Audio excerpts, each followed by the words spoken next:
You were all done up, but it wasn't for me. You were up at the front, tapping your feet. I was back at the bar. You had your eyes on the shade. You had an X on your head. Just tell them your age. I didn't put my money on it, but I was hoping that you would be here if I was something that you ever wanted. I'm all in, I'm all in. You made a wish at 11:11. I had your hips at 12:34. There was a kiss just waiting to happen. A cab was calling outside the door.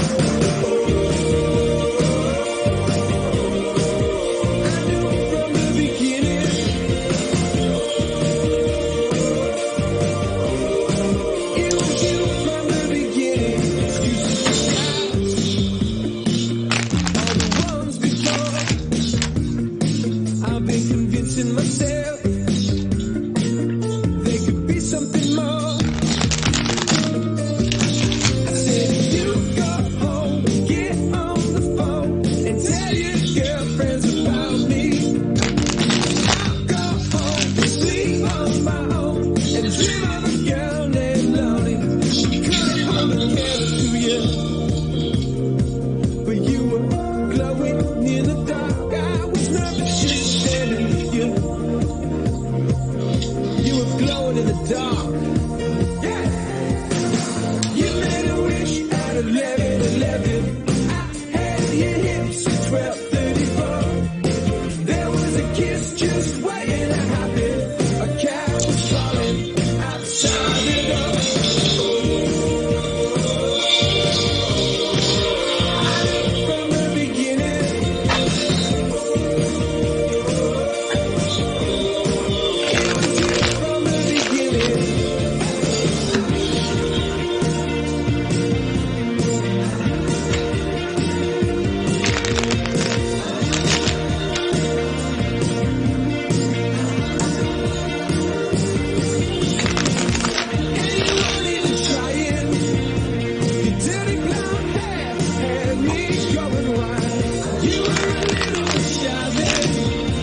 There's no denying something so true.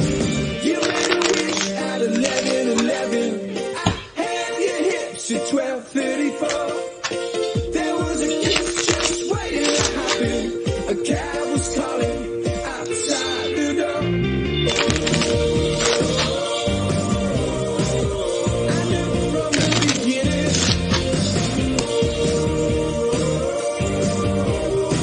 It was you from the beginning. Yeah.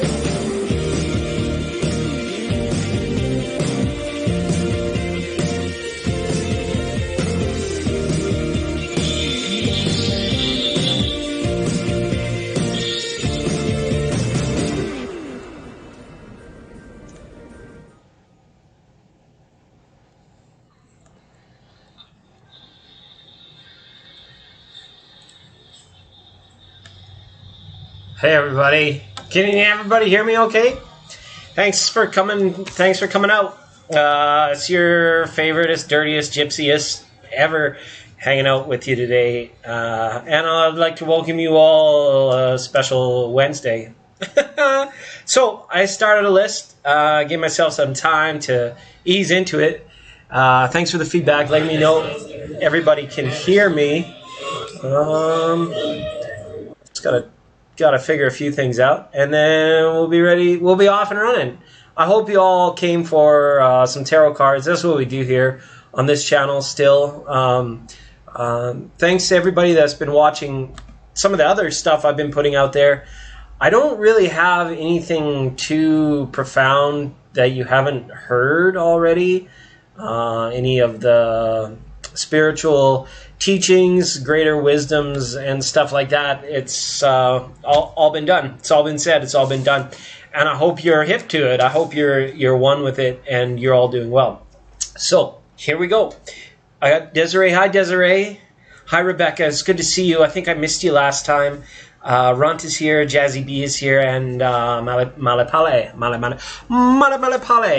So what we're doing is 4-card readings, and we'll see. We'll just let the night go by, and we'll wing it as such. So give everybody a chance to post a thought, question, or concern. Desiree, you're going to be up first, so go ahead. State your name, state your business, where you from. Nice bum, where you from. Put Lauren on the list. All right, Dreamy, you got it. Girl, you really got me now. Okay. It is all been done before. Maybe next time we'll go with some Bare Naked Ladies for the theme song. That was Little R. Kells for the 11/11 celevenbration. That's right. I turned 44, and it's free 4-card readings for my 44th. I was born in 1977, 44 years ago. I think my body's going to make it to 77, which will be about 33 years from now in 2055. So that's just how long I'm staying at this shitty old hotel. I got you, Dreamy, aka Lauren, or is Lauren somebody else? Lauren, sounds good. We'll give Desiree just a minute. She was here first, then Rebecca, then Runt, then Jazzy B, then Molly Polly, and then the dreamy Lauren. All right. Happy 43rd. Are you a fellow Scorpio? You fall into the Sagittarium, the Sagittarius arena. All right. I know Desiree is oh, there we go. Yay. The holistic approach. You may certainly have. You just have to kind of hop in line. It's better than the DMV, but not quite as good as the Apple Store around here. The holistic approach. I like that approach. It's good to be holistic rather than half-listic. Let's be realistic. All right. Desiree says, from Texas. God bless. The stars shine bright, deep at night, deep in the heart of Texas. Okay, what are Tom's feelings towards me? What have we been on? We've been on a few dates, dinner, lunch, breakfast.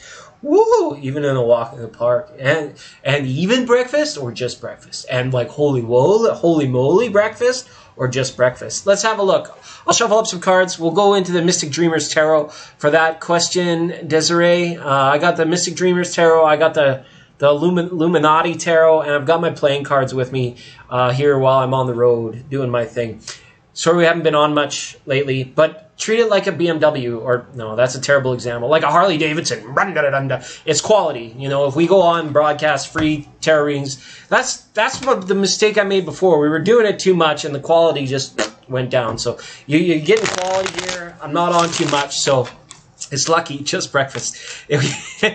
So to get a tarot reading from me over the interwebs is kind of special. And if I toot my own horn, toot. With dessert. All right, Tom from Texas. Tom and Desiree. Show me Tom and Desiree in Texas, please, Tarot. Show me Tom and Desiree in Texas. All right, we'll go ahead and we'll cut them up, and we'll see what's going on, Desiree. To everybody else, welcome. Thanks for being patient. Thanks for hanging out. We always appreciate you here at this channel. All right. We've got Ace of Wands. That's got a good vibration to it. Wands. We got the Knight of Wands. So we got some fire that we're dealing with here. All right. And Temperance. And we've got Ten of Swords. Okay. It's good.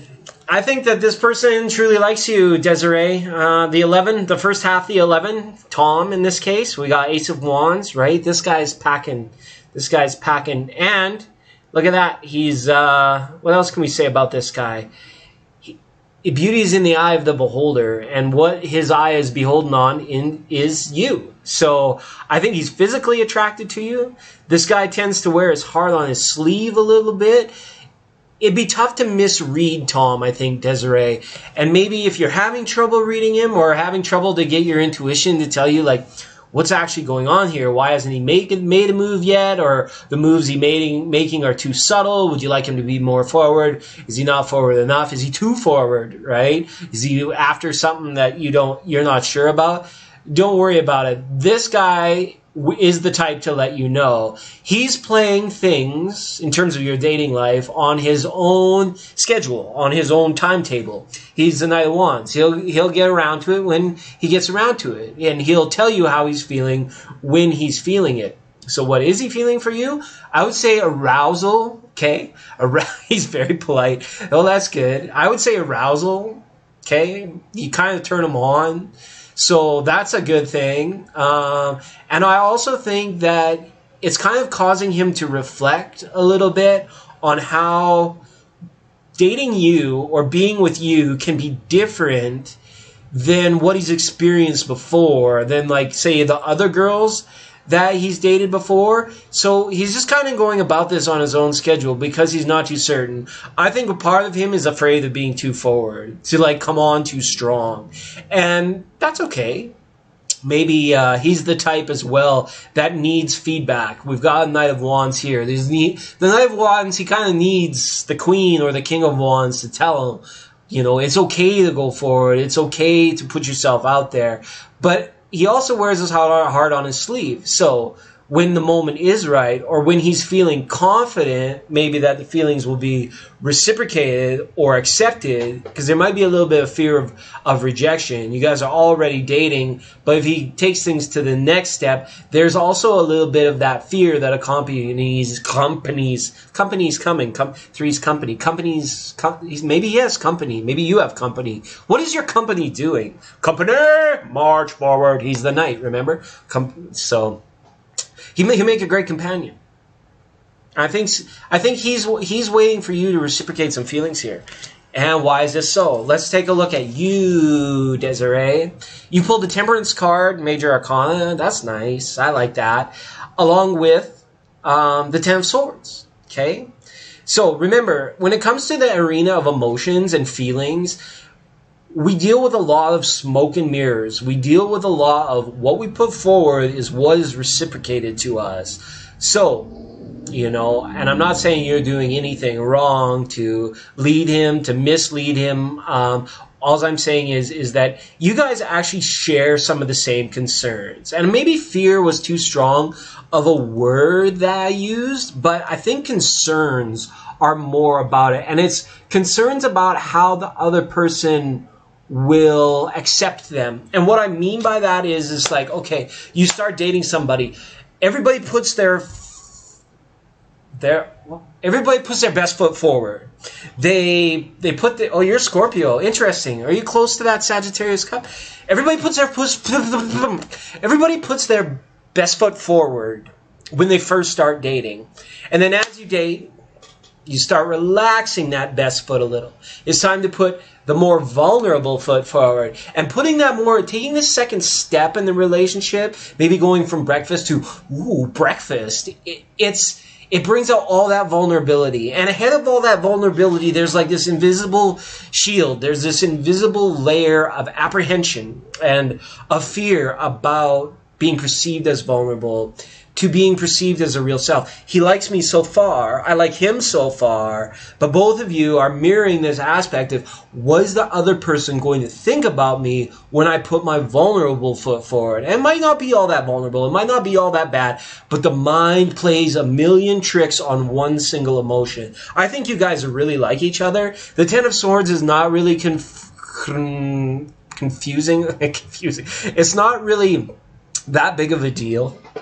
Because what I think is that this opportunity of dating one another presents you, especially, with a kind of fresh new start. And correct me if I'm wrong. I think this guy is a little bit unlike a lot of the dudes that you've dealt with before. Okay, and the feeling from his side is that he's hoping to approach this relationship different than he has his past relationships. And maybe that's why he's taking things a little bit slower, or things move a little bit quickly. I think before he's gotten in, ass over tea kettle too fast. He's fallen in love too fast, too far before, too forward, right?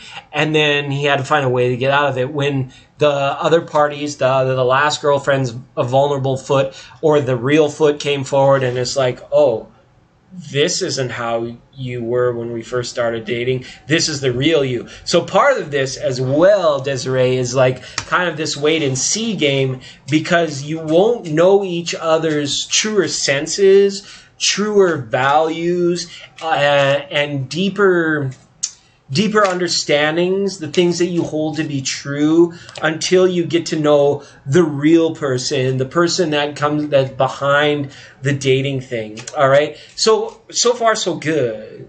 Keep an eye on him. Keep an eye on him, because he will give signs. He will show signs when he is,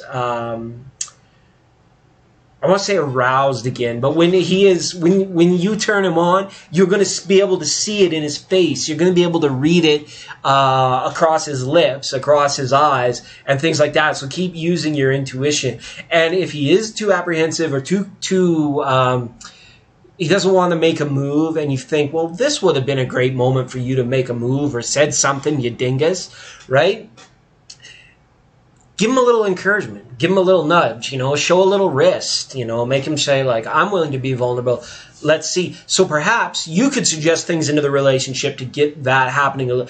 Take each other, rather than, eating food, do something that gets you a little bit more out of your comfort bubble, or maybe start entertaining at your home, or start accepting invitations for him to entertain you at his home, so that you can begin to see what their room is like, what their life is like, who they are as a person, right? It's like you go out to dinner with someone and they smell really nice, and then you go to their house for the first time and there's just like dirty ashtrays all over the place. I'm not saying that's what it is. I'm just saying that before you guys really can take things next level, or before you're going to get a sense from the donkey's mouth, horse's mouth, about how they feel, there needs to be more evidence. There needs to be more to grasp, to see, to touch, more tangible things for you to make a determination, and for him as well, so that it's reciprocated. But I think he likes you. I think he's aroused by you. Okay, long story short. All right, Desiree, I hope that satisfied your inkling, tinkling, winkling. Sounds like quite the dingling you got there. Tom from Texas. God bless Tom. God bless Texas. God bless Desiree. Gotta love it. All right. Thank you, Desiree. You taking things slowly. That's good. He's different. All right. That's cool. Scared to fall for him. Yeah, it's vice versa. And you're nervous too. Okay. Just keep going. And remember, no matter what he does, don't ever take things personally. And that, I feel, for you guys would work really good in a relationship if you refuse to take anything personally. Just let it be what it is. Right? Okay. You're very welcome, Desiree. Thanks for being with us today. I see some other people here. Renee. Hi, Renee. I'll put you on the list. Okay, Renee? Okay. It's not Renee and Desiree. A-okay. All right. That's good stuff. Okay. All Natural Rebecca. Longtime listener of the show. Hi, Rebecca. Good to have you here. If you're still around, please post your questions, and let's keep rolling. Let's keep doing this, because I'm not around very much anymore, in case you all hadn't noticed. But thanks for, having your YouTube. I might switch platforms. I might not do YouTube for too much longer. I might move over to a different media platform. But before, if I ever do that, I will let you guys all know so that you can find me in other places. Hey, Dusty. Welcome in. Long time no see. Yeah, very long time. In fact, I don't think I've ever seen you, Dusty. So that is a long time. ANR says, tell me about the future of the potential relationship between Isaac and me. Thank you, my fellow November friend. Feathers. A fine feathered friend. Was that Sylvester the cat? Is your Isaac like Sylvester the cat? Is he comical? I have a feeling he's comical. All right. I don't know yet, Runt. I don't know. I'm thinking about them all. Haven't really made a decision. I just know that eventually I want to not be with YouTube any longer. But I'll pick one, and we'll be there. We can do that. YouTube's pretty sweet, but we can do that. All right. Isaac and Rebecca on 11/11.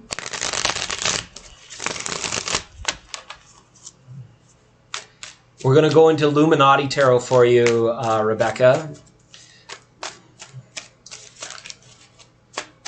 You're welcome, Renee.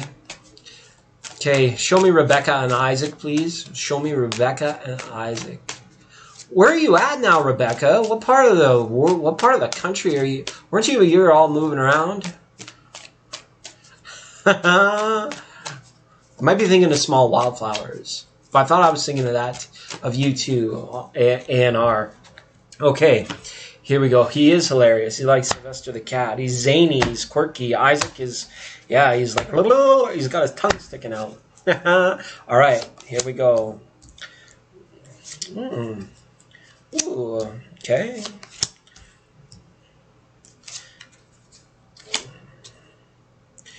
The future is wide, what? Into the great wide open, under the skies of blue. Into the great wide open, a rebel without a clue, right? That's the feeling, is the rebel without a clue. Nine of Cups, Ace of Swords. We're clueless about the future here. And that makes this very hard to read, Rebecca, because satisfaction is at hand. Satisfaction is guaranteed.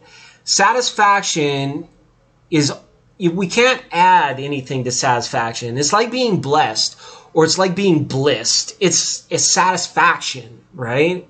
I like Mick Jagger, but like the real satisfaction. Like, people are, like, it's either you or him, like, is satisfied. And it's time now for something brand new, some new thought form to be provoked or awakened within one of you, okay? The Nine of Cups, it also speaks of fulfillment, which is just another fancy word for satisfaction. But what it shows about the future is there's no clue. There's no driving force. Not to say there's not goals, but these goals need to be penned down. They need to be kind of written or established or fundamentally set before you. It's these two cards let me know that the future could go a million different directions. It's like if you had the 9 cups and you had the spoon and you played a melody on the 9 cups, you could do it a zillion different ways, right? Because that's the future. Now, but these are positive because this is inspiration and satisfaction, right? So that's what you pull for your future. That's the feeling around it, okay? And then on the other side, the other 11, we've got Scorpio card. We've got the transformation card, Major Arcana number 13, Death. And the 6 of Wands, which is victory. So we've got satisfaction, we've got inspiration, we've got victory and transformation. Now, if that isn't a good spread, I don't know. You can't believe it's not butter. It spreads so nice. Like, that is a nice spread to have. Let's talk a little bit more about the 6 of Wands. Because the 6 of Wands is like, don't count your chickens before they hatch kind of thing. Don't let it go to your head kind of thing. Be a little bit cautious about the future, a future together, a future about like kind of the planning stages. Nothing's been penned right yet.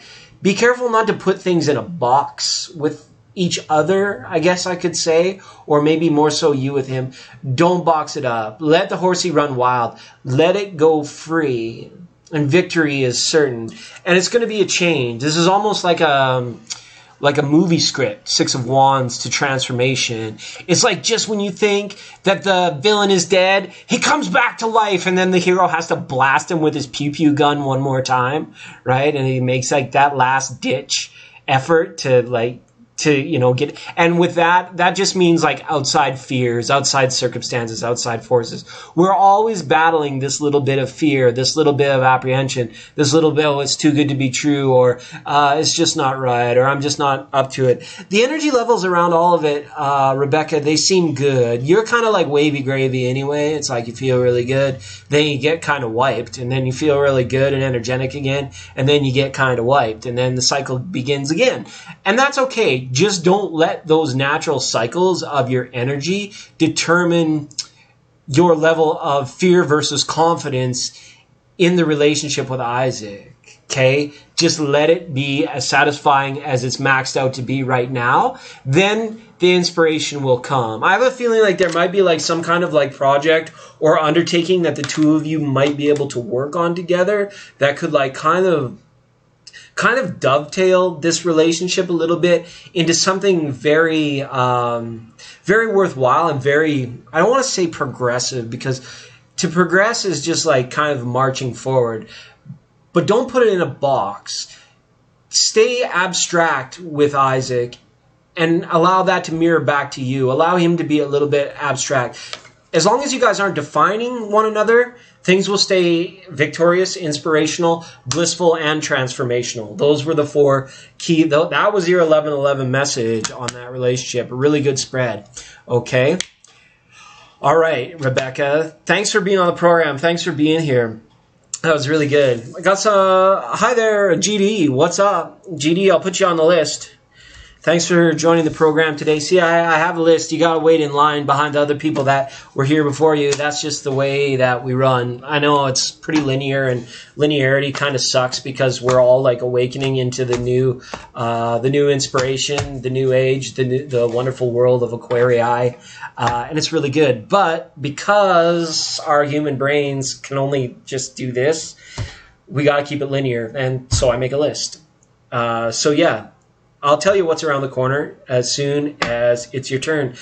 Honestly, you're going to have to, it's going to be like half hour, maybe the better part of an hour before we get there, GD. I'll update the list for everybody that is listening. And if your name's not on the list, type something in all caps just to get my attention, okay? Thanks. So we've got Runt, then Jazzy B, then Molly Polly, then Dreamy Lauren, then the holistic approach. Renee, hi Renee, Dusty Blue, love you Dusty Blue, and GD. Okay, so that's how we rollin'. Keep rolling, rolling, rolling. All right, Runt, Runt. How are you? It's been a while. It's good to see you. Good to talk to you. I hope everything's A-okay in your world, Runt. Go ahead and post your question. And we'll keep rolling, rolling, rolling. I feel like I should play some more music, but it's just kind of nice to have a time to be able to connect with you guys. I know I've been on very infrequently, but, you know, it's a Maserati. It's not a Volkswagen. It's a Maserati. So when you get a reading from me, you don't see this too often. It's not like, you know... It's not like the way it used to be, where it's like we go on every Thursday or even every dang day, for that matter. It's like, if you see me around here and you happen to get a notification or get clicked in, like, get lucky, because we're shadow banned, because we're truly awakening and we're fucking everything up for these people. And so I'll tell you all about that one day when we have more time and we're focused on collective. But for now, let's just keep going with the personal readings. Never mind my bibble babble. Bibble babble on the microphone, my dabble. Here we go along in a little drabble babble. Runs Tarot. I'm a little bit nervous, but I'm going to say a general reading to see what you get. All right. See what I get. What about you? What do you get? Where can we donate? My PayPal is still a thing, I think. Please don't donate through the YouTube channel. I mean, if you really want to, you can super chat, but YouTube just takes so much of that money, and that just goes to fund like ridiculous stuff, like censorship and racism and all the rest. No, I'm just kidding, Google. Yeah, I'm sure you're a great company. But I think my PayPal is still a thing. I can't remember it though. It's been so long since let me type it in. You might be able to find me there. I don't even have it.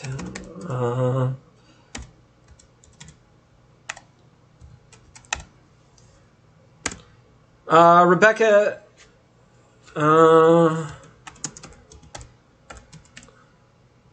you can try that if you really want to. You don't have to, though. You don't have to. Sorry, back to Runt. Runt. General reading for Runt, please. That's what we're doing. That's what we're doing. Yeah, the super chat, like, YouTube takes like 40% of it. Like, so if you like try to give me $10, I get 6 before after YouTube's done, after Google's done taking what they take. I get like 6 of it if you donate 10. It's ridiculous. Absolutely ridiculous. So you're welcome. You're very, very welcome to the jungle. We've got fun and games. We've got everything you want. Honey, we know the name. We are the people that you find, whatever you may need. But if you got the money, honey, we've got your disease in the jungle. Yes, welcome to the jungle. All right. Runt, general reading for Runt, please. Cards are ready to go. We're ready to go. Thanks for joining me. It's your favorite dirty gypsy here of all time. I'm nobody. Ooh. Making it work takes a little longer. Making it work takes a little time, darling. Pow, pow. You packed a pretty punch. Okay, Runt. You got the star card. I almost called it temperance, but it's the star card. And the page of pentacles. No, not the page. That's the knight of pentacles up there. So that's why the song came to my head, because the knight of pentacles, prince of pentacles. Making it work takes a little longer. Making it work takes a little time. This is the slowest energy in all of the 78 tarot cards, is the page of pentacles. The stream is just trickling. It's not a raging river. It's just let it trickle down. Just roll on down the highway. We don't need to go at subsonic speed. But to have this card come up in your general reading, this is a reminder, Run. When money comes in and money flows out, that's how more money is generated for you in your life. So when it comes to finances, remember, it's best to spend. It's even better to spend than it is to save. Because if you keep saving it up and saving it up and saving it up, sometimes you block that stream of finances from coming in. It's good sometimes to go out and be a little bit frivolous. Not like super crazy, like go slow and go do it responsibly. The Knight of Pentacles is a very responsible kind of character, as I feel you are quite responsible as well. Don't be nervous. If whatever you're nervous about here, the Prince of Pentacles, the Knight of Pentacles is saying just take it slow. One step at a time, one day at a time, $1 at a time. Another day, another dollar. Okay? A dollar, a 10 o'clock scholar. What makes you come so soon? You used to come at 10 o'clock, but now you come at noon. Okay? Remember, the time is yours. Doesn't belong to anybody else. It's yours. You can't save time. Okay? Remember that. I don't know why that came up. You can't. It's just a figure of speech. That it's impossible to save time. Time is always moving. Time is always flowing. But it's your time. Don't try and stop it. Don't try and save it. Don't try and spend it. Just exist within the framework of your own schedule and at your own pace, and things will be fine, and you won't have that nervous feeling. It's a strong steed that this gentleman is on here, the Knight of Pentacles. It's like a Clydesdale. That is sound of sturdy horse. Okay? Nothing to worry about. You're not going to get bucked off. You're not going to get fall off. Even if the world around you feels like a raging river, like inclement winds, and feels like the world around you is all crumbling, that's just out there. That's just out there. What you got, and the inner runt, the real runt, the runt that goes on forever and ever, it remains unshaken, undisturbed by all this. Okay? Now, 1 foot in the water, 1 foot on... Oh, no, that's temperance, 1 foot on... Why do I keep calling this temperance? It's a star card. Okay? Making a wish. We're making a wish. And we've got the lucky number 7s up there, which is good, right? Because we're on a numbers kind of day. And Aquarius. So the water bird, there may be an Aquarius in your situation. The nerves that you have, and again, see the water pouring out? We got to keep the flow moving. Whatever energy that's coming into you or that you're dealing with, don't try and dam it up. Don't try and stop it. You just prolong. You make the water deeper and more powerful, and whatever's forcing you, you have to let it flow through you. So if this means some sort of like increased meditation or mental work that you might want to do just to get back to breathing, affirm that things are going to be okay for yourself, and don't get caught up in the mental cycles of what could happen, what should happen, what was supposed to happen, what didn't happen, and things like that. Because I feel like this is a time-sensitive type thing that you're dealing with. And it's okay for a general reading. To have the star card there is beautiful. Remember, the runt that's on the inside exists in the right here and now. And everything else is fantasy and it's imagination. So with that power, you could be going forward. All right? And with that power, to keep you from being nervous. Don't worry. If the money goes out, that's the way that the money gets replenished back in. Right? And whatever you're spending the money on is better than the money itself. And don't worry, it'll keep coming in. It'll keep going through. All right? So the other half of that was your first 11. Your other 11 is the 9 of Pentacles, the lovely lady in the garden. And she's got with her an 8 of Wands. Keep communication lines open. Okay, you asked for a general reading. These two cards together is like, couldn't be clearer as mud. Couldn't be brighter than night. Is keep your communication lines open. Okay? You remain unaffected. Okay? But let's make sure that we're talking to as many people as we can, or we keep as many options open as possible at this time. So it's kind of like expand your network, or whatever network of people that you're working with right now, deepen those relationships, or keep those relationships current, keep the lines of communication open and flowing. This general reading for you, Runt, is all about flow. It's all about letting it come in, letting life happen to you as like the silent witness, but also just letting it go, letting it flow, right? Let's see, slow and low, that is the tempo. Let it flow, let yourself go. Slow and low, that is the tempo. Okay? And that for you is just kind of like, don't let your mind race 10 steps ahead of where your heart and your spirit is. Because the mind, whoosh, monkey mind, it can do a million different things. And that's what the general cards are saying to you. Don't overthink it. And let it flow. Okay, Ron? All right. Yeah, the money flowing in and out. Yeah, it goes in and out, right? And that's the secret. That's part of the secret.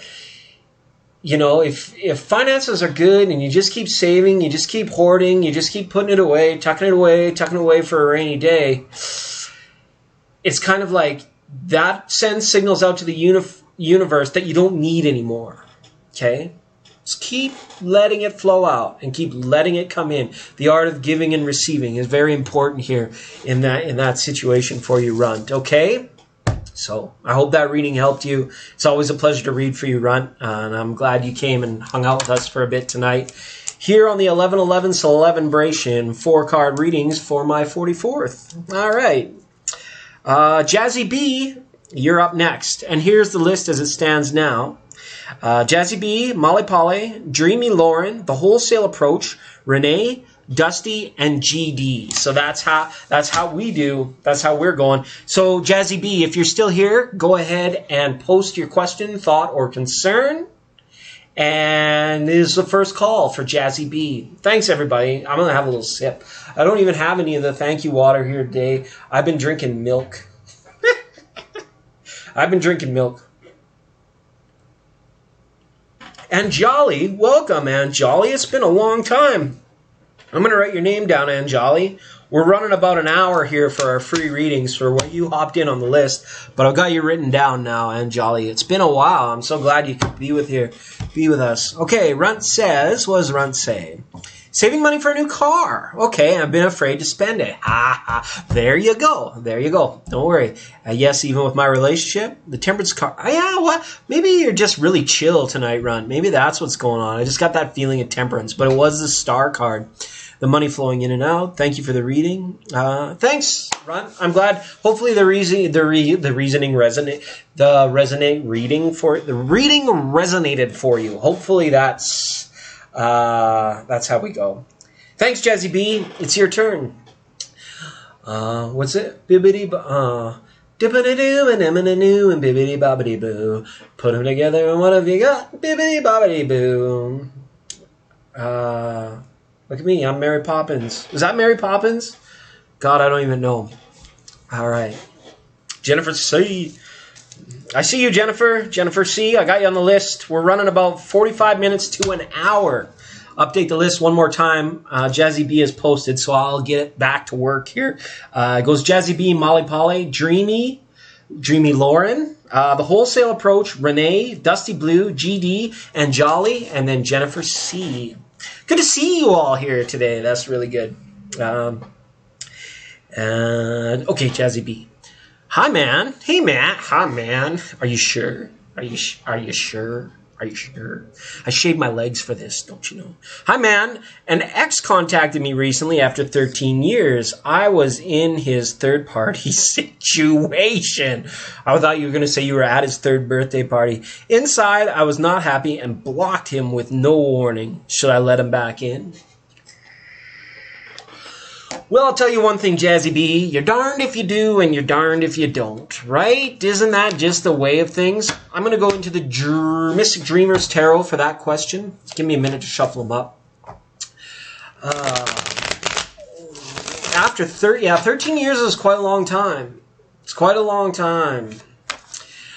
Me, personally, without even looking at any tarot cards, I would say you can let them in a little bit. Like you can remember at the old club where they used to open the thing, and they'd be like, "Who is it? What's the secret knock? What's the code? What's the secret password, man? What's the code?" Right? Remember that? That's how I would approach a situation. See who the F it is. Okay, like because this person is 13 years different than this person was 13 years ago. That's just fact. That's just basic. This person is not going to be the same person that was, even though he's got the same body and he's got the same eye color and stuff like that, he's going to be different. Okay? Every cell in the human body changes. They used to say every 7 years, but they think it might even be like closer to like a month now. Because we're awakening. We're ripping through the new age of Aquarius and we're fucking everything up. It's great. But show me Jazzy B and the ex. Should Jazzy B let the ex of 13 years in the door, into her life, into the cabaret, into the party. Third party. Party. I don't know why I laugh like that. He's a different person. Definitely a different person. The Chariot.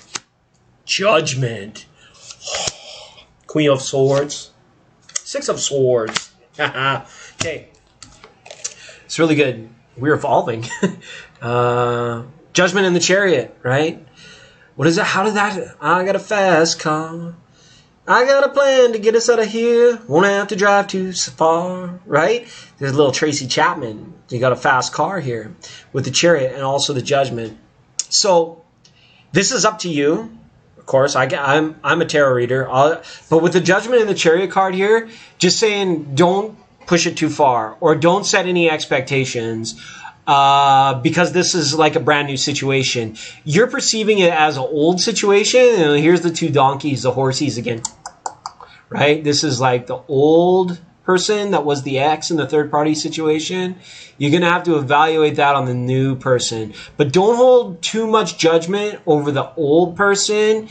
If you're optimistic, maybe you now like the cut of his jib. Or maybe he kind of turns you on a little bit. So don't let your mind convince you that this is the same old person. But also, don't let the Chariot drive out of the control. Don't let the new horsey, the new person that's at your door, just lead you around as if, nothing ever happened either. Because the old proverb about the tiger changing the stripes is also true in this situation. All right, so it's very much with the Judgment that words and stuff that the Judgment card there is being like, this is your call. Before I even read these cards, like I would say it's good to see who's at the door. It's good to see who's there. There's nothing wrong from having that experience in your life just to see what it's all about, just to see who's knocking at the door right now, just to see maybe why, the who's and the what's and the wins. There's nothing wrong that can come of that, but you got to be like the NFL player, like stiff arm this, keep this person at arm's length. Because ultimately, I like this. The other half of your 11-11, Queen of Swords, Six of Swords, you know, with the Judgment card, you make the call, right? This is it's like Burger King. Have it your way, right? And don't have it his way. Don't have it his way. You're not taking none of it. Okay, that's a city in Tuktoyaktuk, not Tuktoyaktuk. None of it. You're having none of it. Okay. Keep control of your thoughts, your feelings, your emotions in the beginning stages of this, because it might be like really overwhelming. You might find yourself falling at times, and you might find yourself resentful at times, and you might find yourself just wondering, what the hell? Why the hell now? Who are you and why? It's great to get an answer to these questions because it will lead to clarity, right? Dun, dun, dun, dun. Six of Swords, one of my favorites. Six of Swords. It will lead to clarity, and it will lead to still waters to find out what it is all about.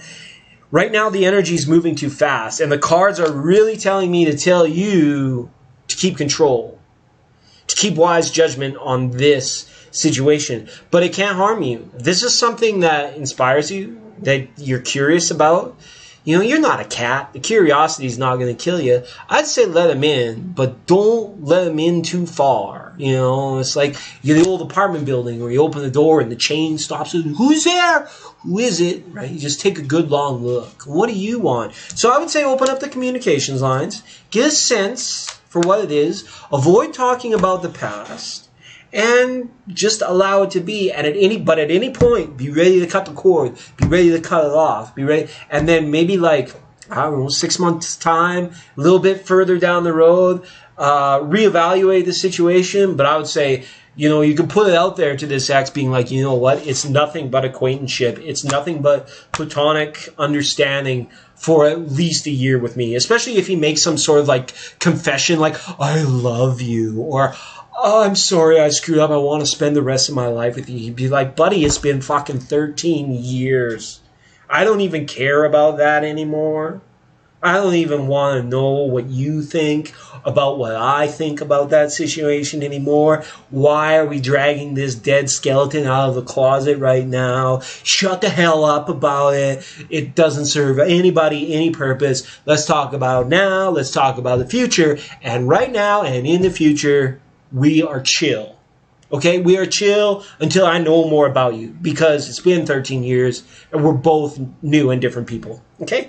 I'll get off my soapbox now, but hopefully that helped you, Jazzy B. Thanks for being on the program, and I hope you enjoyed your reading. I hope it resonated for you.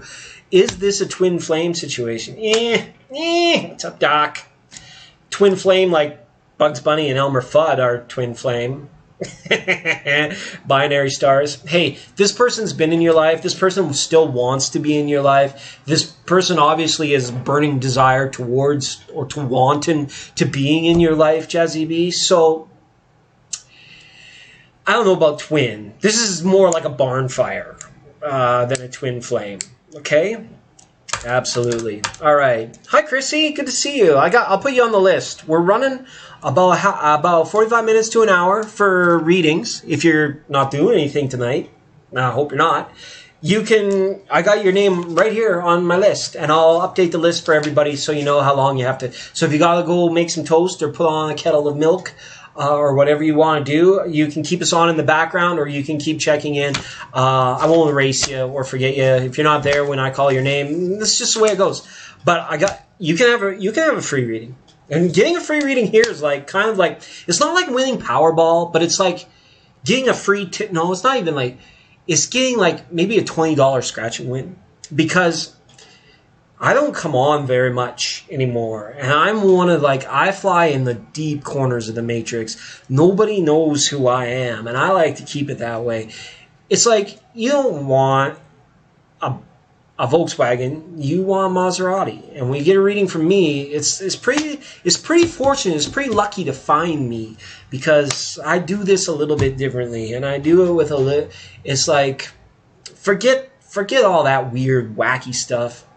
So if you found me, congrats, and just be patient, and you can have a free reading, and all that good stuff. You're welcome, Jazzy B. Here's the list for all of you waiting for the list update. Thanks for all joining me. It goes like this. Molly Polly, you're up next, so go ahead and post your question, Molly Polly. Dreamy Lauren, The Wholesale Approach, Renee, Dusty Blue, GD, and Jolly, Jennifer C., and then Chrissy Chandler. Chrissy Chandler.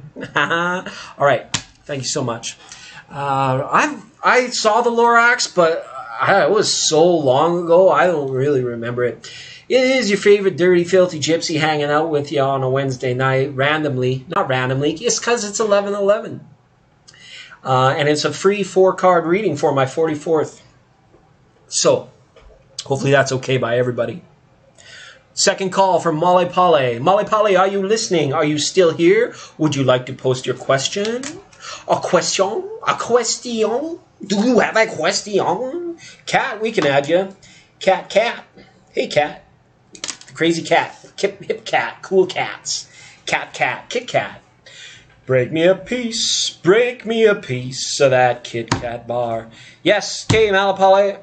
Thoughts? Post your question, comment, or concern. You posted. I didn't see it. Silly. Let me have a look. I'm normally to blame. Oh, you posted it like when you first came here. I need you to post again because I can't go back that far. Just take a minute to repost, please, Molly Polly. Okay, Michael Audrey Myers. Hi, Michael Myers. That reminds me of a famous movie actor, Michael Myers. Is he a famous movie actor? Michael. Got you, Michael.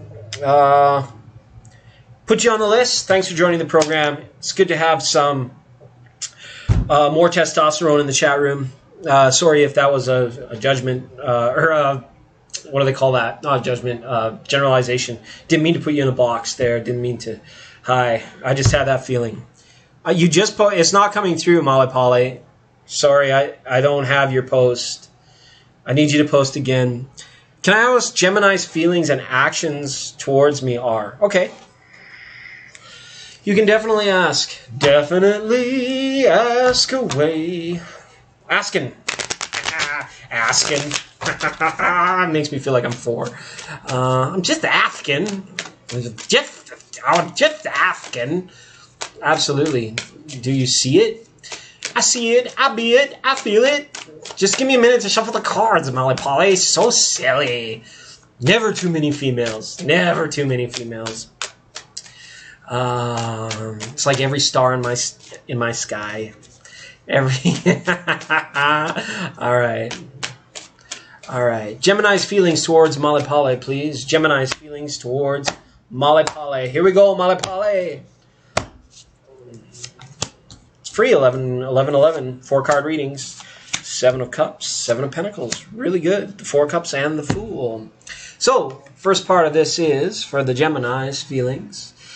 All right. All mixed up. You don't know what to do. Next thing you turn around and find the person is you. All right. So this Gemini is confused by you. Doesn't know what to do. Doesn't know whether or not to make an action towards you. They are very uncertain about you. Okay. We got the double 7s up here. Normally that sounds like a winning number or a winning ticket, right? But the 7 of Pentacles along with the 7 of Cups, it says that they're unsure. They don't know maybe enough about you yet, or perhaps this Gemini is feeling like you might be a part of their life, but you might not yet be the apple of their eye. I have a feeling like you've known this Gemini for quite some time now, and it's like it's time for some action. You're kind of like wanting this Gemini to take action, and I don't feel like this Gemini has been like doing anything. It seems like they've just been biding their time. They've been very confused or very into themselves. And they don't realize what they have with you, right? They don't realize what they got. It's almost like, I think you're making yourself available to this person in many ways of that question. You've been together for a long time. You've known this person for a long time, but this person is confused. It's almost like they want to return. You are wanting the situation to return to the way things were, but we have some brush to clear here, Molly Polly. We need to get rid of some of the old wood. We need to be able to cut ourselves a new fresh trail to be able to see more things clearly. Okay? So neither one of you are seeing this situation clearly, because it's almost like both of you have been too wrapped up in your thoughts about the situation, so there hasn't really been any action or any feeling. Okay, you got the Four of Cups. Now, Four of Cups explain, most of you know a lot about tarot, Molly Polly, but we got the Three Cups, health, wealth, and love, or happiness. Health, wealth, happiness, health, wealth, and love, right? We've got these things, but over here it feels like something's missing. So as we try to put that in context, what does that mean to you? What can you define for yourself? You don't have to tell me or anybody in the chat room, but as long as you can define for yourself what you would like this feelings and actions of this Gemini to be towards you, because this person has feelings and does actions all day long, but it's like you're over here on the sidelines and this Gemini is just doing it. And Gemini can be super affectionate people, but not all the time. And sometimes they lose sight, so it's almost like you need to freshen things up. You need to bring things back to the way they were before, whether it's when you first met or when you first got married or when you first scored or when you first did something amazing together. We need to return to that feeling. I feel like you're wanting that, and the Gemini needs it. You want it and they need it. Okay? So, Major Arcana, dun dun dun dun. I haven't seen this card in ages. I'm talking ages. This is a Fool, right? This is the Fool's journey. And this lets me know that you kind of have a feeling about what you can do in your own power to amend the journey that you and your Gemini have together, so it starts going in a way that is more conducive to the health, wealth, and love that, life is supposed to be about. Health, wealth, and love. But what are we doing about it? Is somebody wallowing? Is somebody, kind of depressed or low energy or not feeling so well? It's time to liven things up. It's time to juice things up. It's time to inject some energy into this relationship. And if you do that, if you can make each other feel like kids again, that's when this stuff goes away. That's when that stuff doesn't matter anymore. You begin to appreciate each other in the time that's yours and yours alone. And if there isn't that time right now, it's time to make some time. Okay? And even if that seems irresponsible or counter-reproductive, take the time to do it. Because the Fool's journey is like, if you don't do it, it's never going to happen. If you don't get to the root of the problem, you're never going to get new flowers. Okay? And that sort of things. So there's a lot of waiting. There's a lot of overthinking. There's a lot of concern that's going on here. But we just really need a direct injection of energy into this relationship so that this person can start seeing you again, and you can start seeing them for the person that gets them all Twitter-pated. Or Twitter-pated? Smitten. The three little kittens, they lost their smittens on the way to the fair. Okay, but to be fair, Molly Polly, what I'm saying is that this has a blasé feel to it. We need to inject it. You want health, wealth, and love, health, wealth, and happiness, or health, wealth, and bliss, however you put it. These three kings of Orient are puffing on a rubber cigar. It was loaded and exploded. Poof, now they're on yonder star. Okay, health, wealth, and love. You have to kind of be like a kid again with one another. That's when the feelings become transparent. That's when the actions become altruistic. And that's when the love. So if we got fear, I see stress on the board there. If we have fear, stress, anxiety, these are things that leave you feeling out in the wilderness with too much things overgrown. Maybe you guys can pick a project or something that you can do together that makes you feel like children again, because we need to get back to the basics of life. Lukenbach, Texas. Waylon and Willie and the boys. Okay, Molly Polly, that was a tough one.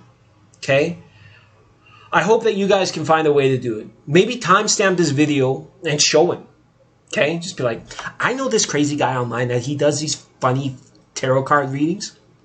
And I really think you need to see this. I really think you need to do it.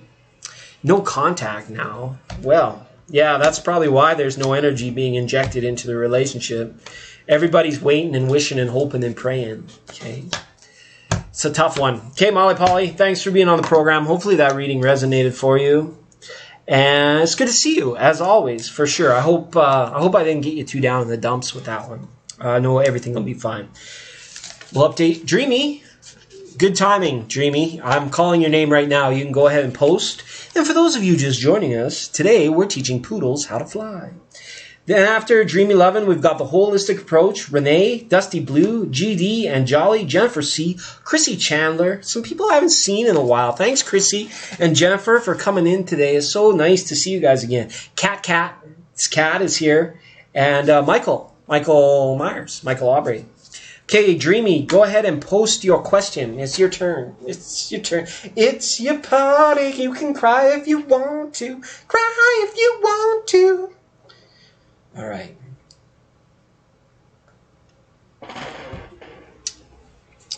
Have a Coke, a smile, sit down, and shut up. That was how I raised my kids. And now I need to listen to my own advice. All right. We'll give Dreamy a minute to post. I'll take a minute to catch my bag of wind, my bag of milk. Here we go. It's 4:44. No, it's not. It's 11:11. It's 4-card free readings for my 44th. Hey. All right. So my crush started looking at my story.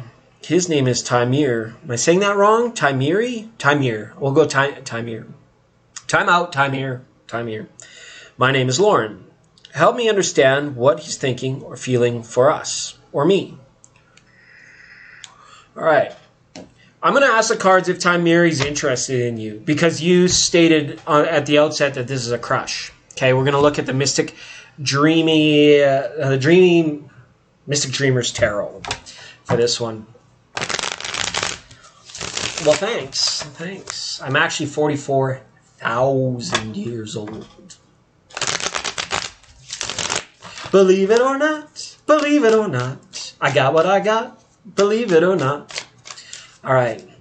I want to know. All right. Wow, Mr. Postman, bring me a dream. Make him the cutest that I've ever seen. Give him 2 lips of roses and clover, and tell me that my lonesome nights are over, Mr. Postman. Yeah, it is. It is. It was a cold, wintry day in 1977, and now I'm 44, and if I live 33 more years to the year 2055, I will turn 77. Just kind of tooting my own horn. Toot. I want to know. Okay. Dreamy. Does Timir... Am I saying that wrong? Hopefully I'm saying that wrong. Is Timir interested in Lauren? Is Timir interested in Lauren? So looking at your story, I'm assuming that's an interwebs thing. That's something you kids do on the interwebs with the postal media, or whatever they call that. Excuse me. All right. He's looking at your story. Remember, your story's not you. Even you are not the real you. Silly you. Timir. I like that. I like that name. Lauren has a crush on Timir. Timir's been checking out Dreamy on InstaWebs. Is it more than just checking it out? What thoughts does Timir have for Lauren? It's 11:11 readings. 11:11. 11:11. Page of Pentacles. Ooh. You're a bit of a looker. These cards tell me that you're a very beautiful woman. Very aesthetically pleasing. Woo! Like on the old cartoons. Wow. Right? Jessica Rabbit. Sorry. I didn't. You're cutie. You're a cutie. We got the Princess of Pentacles and the Six of Cups. Okay. This is really nice. This is got a situation where it's like, if you were to offer him connection, I think that Tamir would take it. Okay? You've got a great opportunity to solidify a romance with this person. Okay? And that's really exciting news. It's exciting. It's exciting news. Okay? But if the offer's not there, I think this person might be, this Tamir person, they might be too, I want to say immature. Okay? I don't know what the maturity level is like with this person. They might be a little bit immature to take the necessary steps to court you, like back in William Shakespeare's days. The courtship of a fine young lady. What do I do to impress her? What do I do to like her? Is it even worth it? Am I even in her league, right? This kind of stuff. I feel like he's a confident person, but he's just like a little bit immature. He likes you. He's attracted to you physically. But beyond that, he doesn't know what much more is there or what much more he can do. It's like wooing from afar, if you follow my Shakespeare shit right now. The courtship of a lady, right? Like, I don't know what women think. I mean, I'm a tarot reader. I can't read minds, and I definitely am not very smart when it comes to what women think. And I either that or that's his energy. Maybe we share that energy.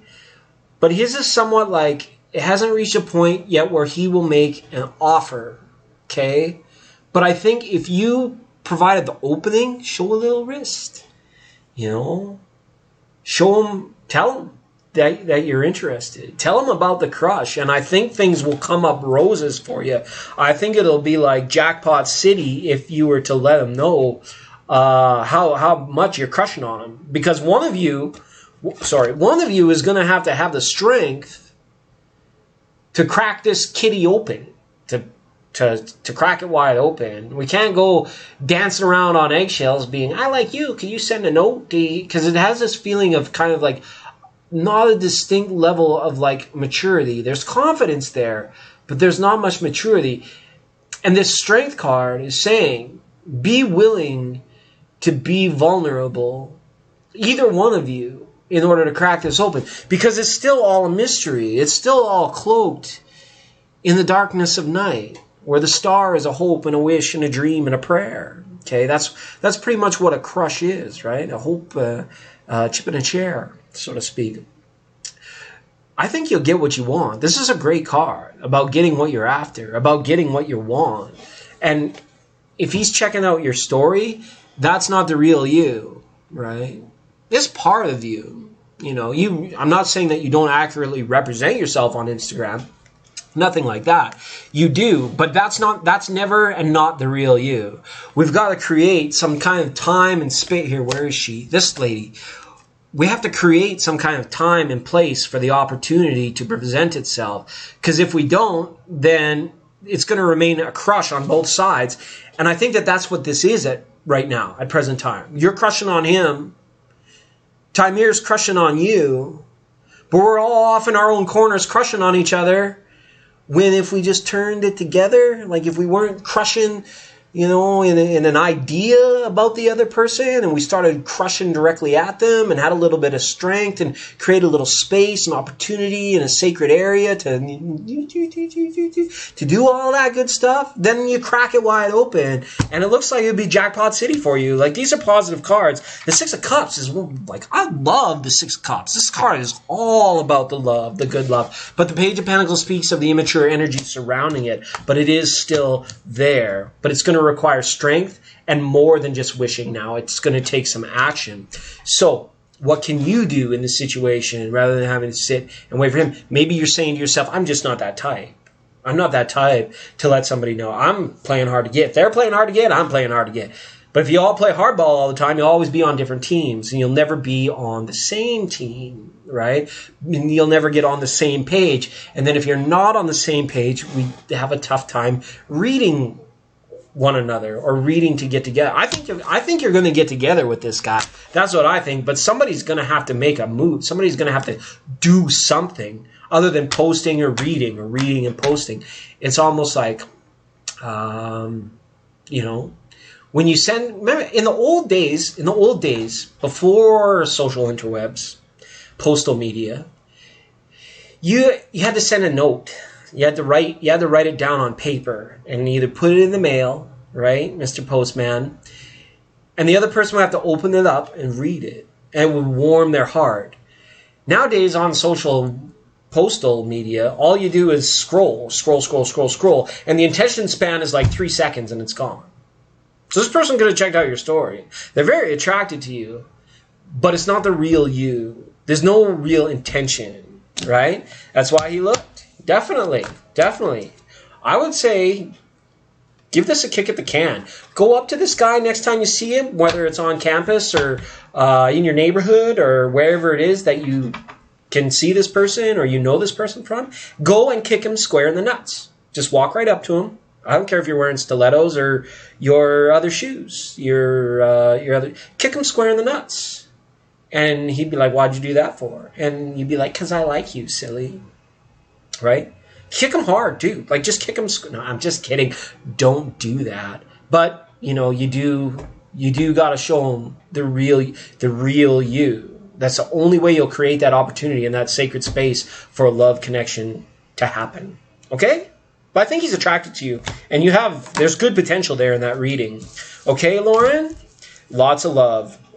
All right, I see some more faces in the room. I see Steph Z is here. Hi, Steph. Hi, JJ. And who's that Scarlett sitting over there? Hi, Scarlett. Good to see you. I'm running out of paper, so I can get the list right. Hopefully that reading resonated for you, Lauren. Thanks so much for being on the program. We are here doing it live on 11/11. All right. The holistic approach. You are up next. And here's a list for everybody that's been waiting patiently, and thank you for your patience and support. I saw that super chat come across, Michael. Thank you so much for that.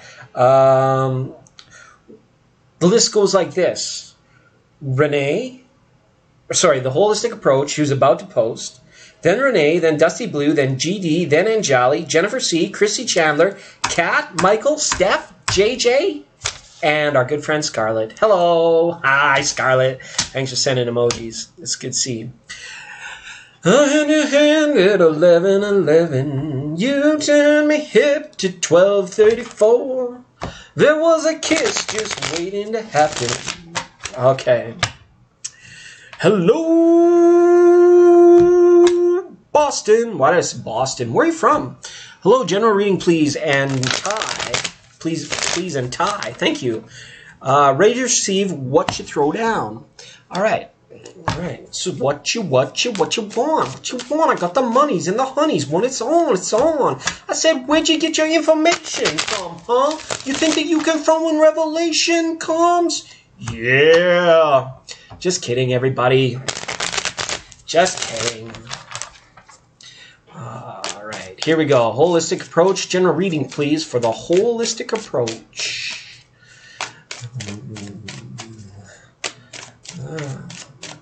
Holistic approach. General cards, please, for the holistic approach. All right, I think the cards are ready. WA, TWA. Slap it. Drop it like it's hot. Whatever you may find. Five of Pentacles. Ooh. Princess of Wands. Okay. Are you inadvertently... Okay. I know you have a holistic approach. I know you take a holistic approach. And I got a sense that you're very wise and a very... They used to call them old souls, but I prefer to call you a very connected being. And you do take a very holistic approach, which is very good. But these cards that came out, I can't deny the innate 78 that's here. They beg the question, are you inadvertently or unconsciously or perhaps even subconsciously manifesting things into your life that you don't want? And if so, why are you doing that? Okay, what is it? I don't know what it is that you don't want. The Five of Pentacles speaks of lack, and it speaks of lack mentality. But this also, we could flip it.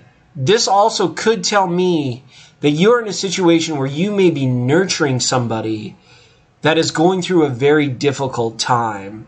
If this is not you, then it shows you needing to find new and creative ways to nurture the person who is like coming to you for soul food.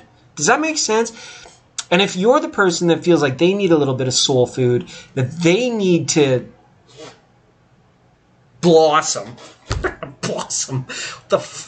you need to branch out. Like I'm trying to go with holistic things, natural things. If you feel like you've if you've reached a creative stumbling block, a creative lack, or you're seeking some kind of new inspiration, the cards are also saying this is very much up to you as a co-conscious creator to either to stop doing what you're doing unconsciously or subconsciously that manifests itself in ways that present more challenges, more sticky, ticky-tacky, mundane garbage that you don't really even like. Okay? But if you're the type of like person, which I get the feeling you are, that likes to make everything better, that likes to turn the lights on for people, bing, here we go, right? If you're the kind of person that likes to do that, and somebody is just not getting it, somebody just doesn't either appreciate that you do it, or somebody is stuck in a poor me mentality and you're trying to fix that, you can't fix that for them. You can't fix them.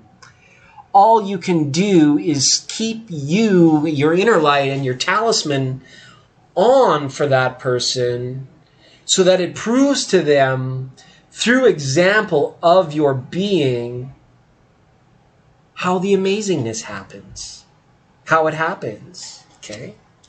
All right, the other side of your 11.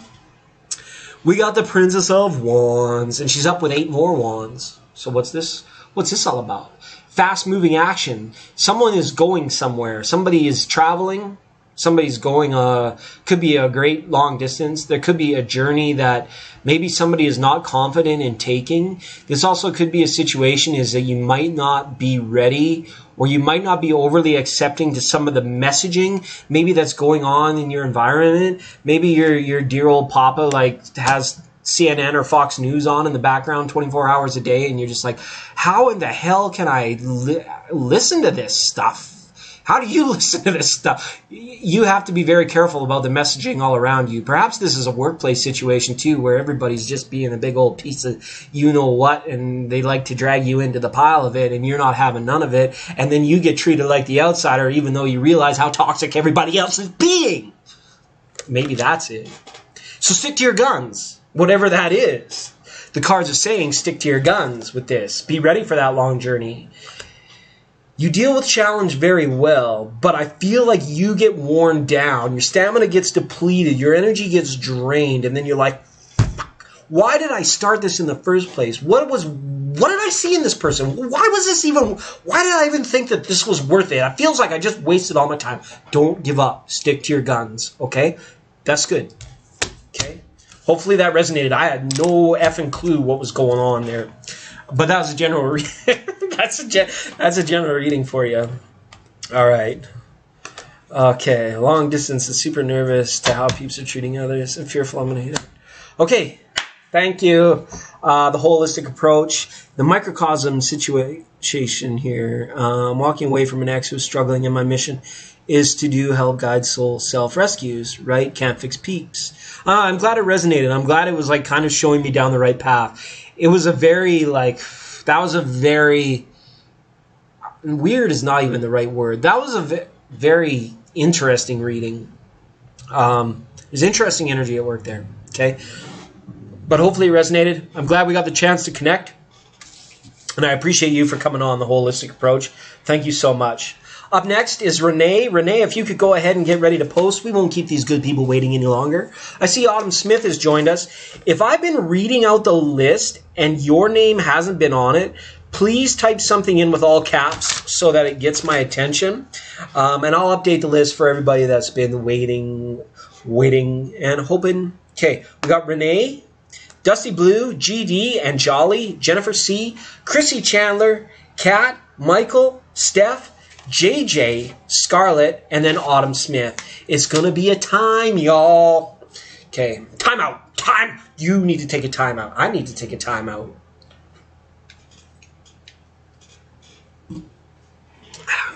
All right. Bibbidi boo and tibbity too and bibbidi bobbidi boo. Put them together and what have you got? You're watching Disney and sniffing glue. All right. Any questions, thoughts, concerns? Yes, thanks for the birthday wishes, everybody. It happens to be that day for me. Yeah, long distance. Don't be afraid. Holistic approach. Whatever you don't let fear do anything. Fear is a soul killer. It's a soul ne'er-do-weller.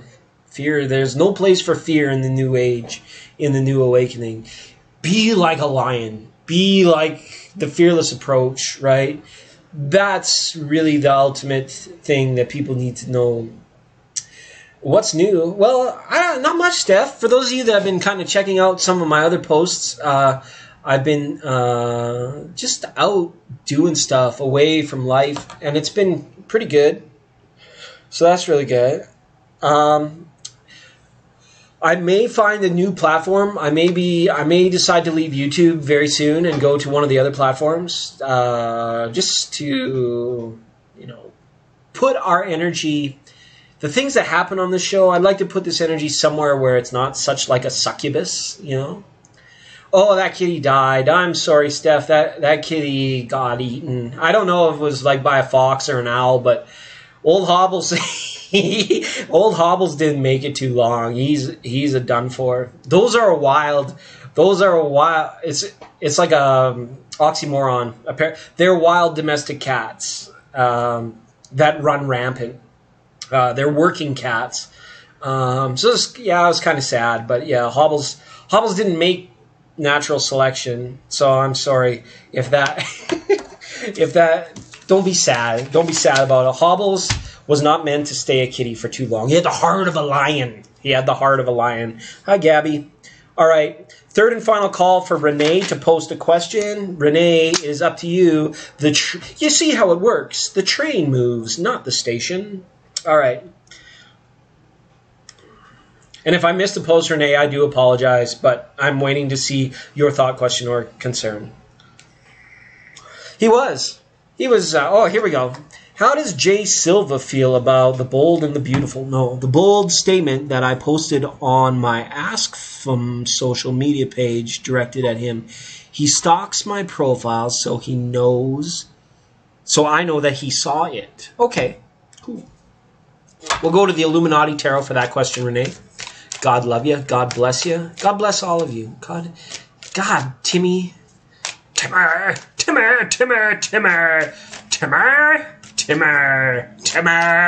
Okay, sorry. I don't know what's gotten into me tonight. I'm more like 4. Not 44. More like 4. All right. How does Jay Silva feel about the statement that Renee posted? How does Jay Silva feel about Renee's post? How does Jay Silva feel about Renee's post? Okay, here we go. How does Jay Silva feel about Renee's post? Here we go. 1, 2, 3, 4. Get your woman on the floor. Gotta get up to get down. Gotta get up to get down, yo. All right. No, I won't be going there either. The Moon and the Alchemist. This Alchemist is like the magician in most tarot decks. Okay, so this is kind of cool. So he's thinking. It got him thinking about how to respond or what to do next. For some reason, I think that for this Silva person, they live sort of like in a fantasy. I want to call it a fantasy world. There are certain things about this person that don't bind them to reality very well. There's a lot of like fantastical thinking and dreamlike nature. And it has overtones of selfishness to it, okay? And even like manipulative tendencies. I'm sorry if that's really hard to hear or whatever, because it's not generally a nice energy, but there's manipulative tendencies here. The alchemist is going to do whatever in his favor to get things more in their favor. They use every trick in the tool bag to get things to turn out the way they want to turn out. But this person is not really attached to reality, I feel. It's like their interpretation is the truth. And if you see it a different way, then they're quick to just like move on or move away from that and that sort of thing. But I don't know, there's manipulative tendencies here. So he's trying to think how almost like, and if this statement, I don't know how bold this statement is or what your guys' relationship is, but be careful with your words around this person, because this is the type of person that will use your words against you if they can, okay? Or to lock you into something that maybe you don't agree to and that sort of thing, okay? Sorry if that's really hard to hear. I don't know, this is the first reading I've done where it's like I didn't, tonight, well, I'm done reading. I've only been reading cards for like 25 years. But this is the first reading tonight where I like really didn't get a good vibe off the person that we were reading for, this Jay Silva. And I mean, not to condemn the guy, not to wish him ill or, God bless him, God love him. But it's just like he's not really tied to the reality of the situation or the third dimension, like the reality at all. Okay, so maybe you did the right thing by making such a bold statement. Okay. He showed his friends. We got 333s up here. He showed his friends, and I think this person is going to bide his time to see if you're going to take the bait to post again, being like, what, didn't you like that? Or what, didn't you see that? It's almost like he's waiting for you to make another move. He's not going to make the next move. He's going to wait for that to happen. This person, as well, it's like he told his friends or showed his friends this thing on social media, and his friends, they were just all like, oh yeah, they were just in agreement with him on whatever his position was. And I think the advice he got from them is not to do anything. Wait for you to do more. Wait for you to put out more words so that your words might be used against you. Okay? So just be careful with your words around this person. All right? Yeah, sorry, I don't know. Hopefully this is resonating for you, but it's really tough to get a read on this person because there's a lot here. It's like what has yet to be created has not been established in his own mind or something to that effect. And I don't know what your relationship to this person is. I'm just saying if I was around this energy, I would be very careful about this person, okay? And if this bold statement is like something that kind of spilled your guts or let them know the way you feel, it's not that you're in trouble. It's just that it's tough to go back with anything because this person will kind of use that, right? They will kind of use that to keep you in their idea of you. And if you challenge that, then they're going to say you can't challenge that because this is what you said, right? So just be careful with your words around this person, okay? That was a hard reading. That was a sticky reading, Renee. But I don't mind. I don't mind. We're good. We're G2. We're G2G, my friend. We're good to go. I wouldn't worry about it too much. And if you can distance yourself from this situation at all with the moon and the alchemist there, you have the 333 or double threes up there. 3 of wands, 3 of cups. You create something new. So you don't have to stay bound to this situation, this post or this thread or anything on postal media, right? Okay. Hopefully that made sense for you. Okay? All right. Lots of love, Renee. Thank you for being in the chat. Appreciate it. Be on the lookout. Absolutely. Okay, Renee. Good to have you. See you next time. Dusty Blue, are you still in the house? Dusty Blue, you've been such an old friend of the... I didn't mean to say old. You've been such a great, loyal friend to the YouTube channel here. I'm happy that you checked in and said hi today. And if you're still here, please let me know. Then we have GD and Jolly, Jennifer C., Chrissy Chandler, Kat, Michael, Steph, JJ, Scarlett, Autumn Smith, and Gabby. And if you did not hear your name and you're in the chat and you would like cards, please type in now so that I know. I want to know. I do want to know. What you want to know? Okay. We'll give Dusty Blue just a minute or two. Dusty doesn't always necessarily stick around, so we might have had a free slot go by, but we'll give Dusty just a few minutes because, frankly, I've been running at the mouth for quite a time now, so I'm just going to kind of button my lips, have a Coca smile, sit down, and shut up. Once again, you're listening to the 11/11 celebration of the 44 4-card free readings for all. It's a free-for-all. All right.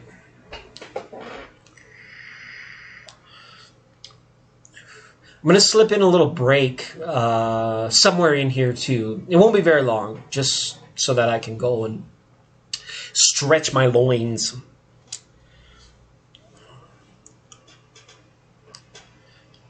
Yes, I will let everybody... Thanks, Stepsy. Before I change platforms, I will let everybody know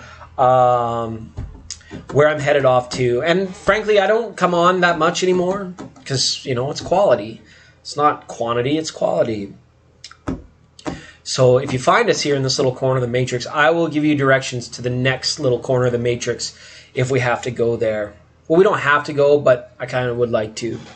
One day, who knows? All the plans I make, they crumble like buttery Yorkshire pudding. Not Yorkshire pudding. Toffee pudding. Apple crumble. Cinnamon cakes. Good stuff. Okay, third and final call for Dusty. And if not Dusty, you would be like to hear from GD if you're still in the house. Remember they used to say that? In the house.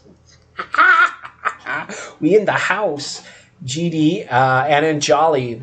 These are the people that are up next.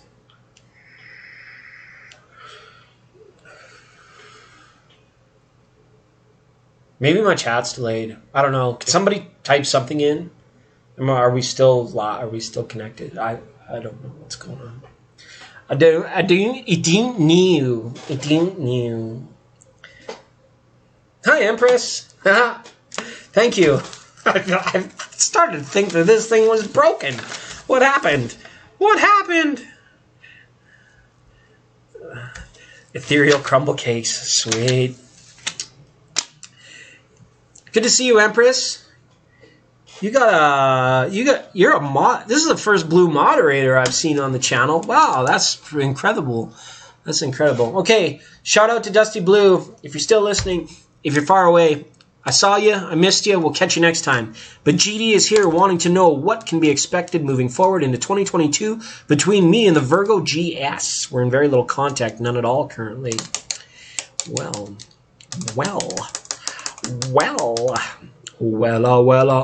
Tell me more. All right. We're going to see if there's anything there. That's simply what I'm going to ask the cards. It's good to see you, too. It's good to see you, too.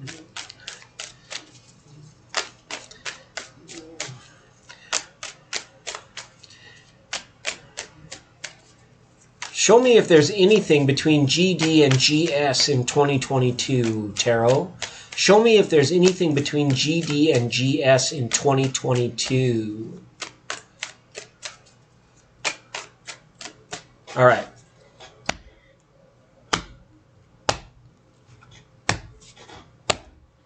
All right. Here we go.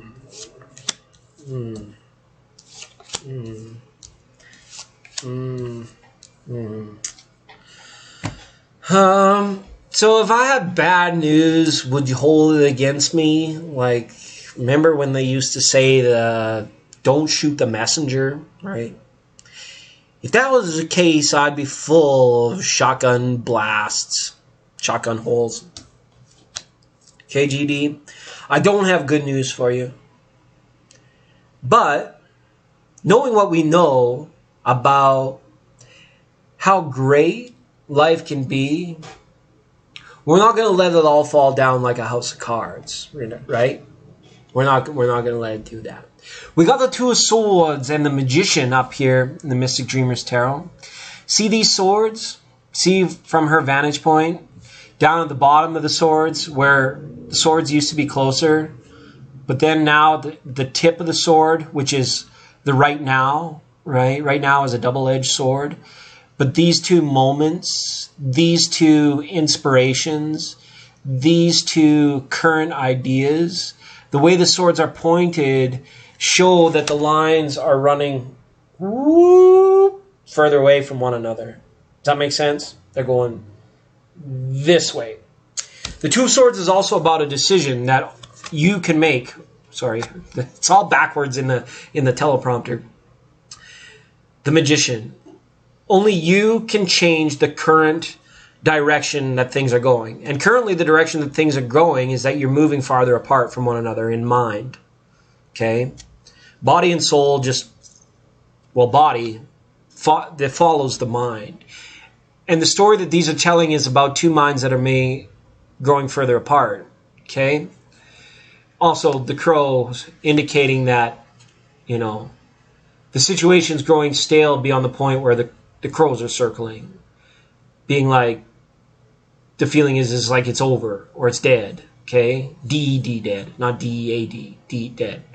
But, the Two of Swords, also, like the moon from the light, the imagination, the mystical mind, there's a moonbeam, there's a moonlight coming down, right down the center of these two swords here. Okay?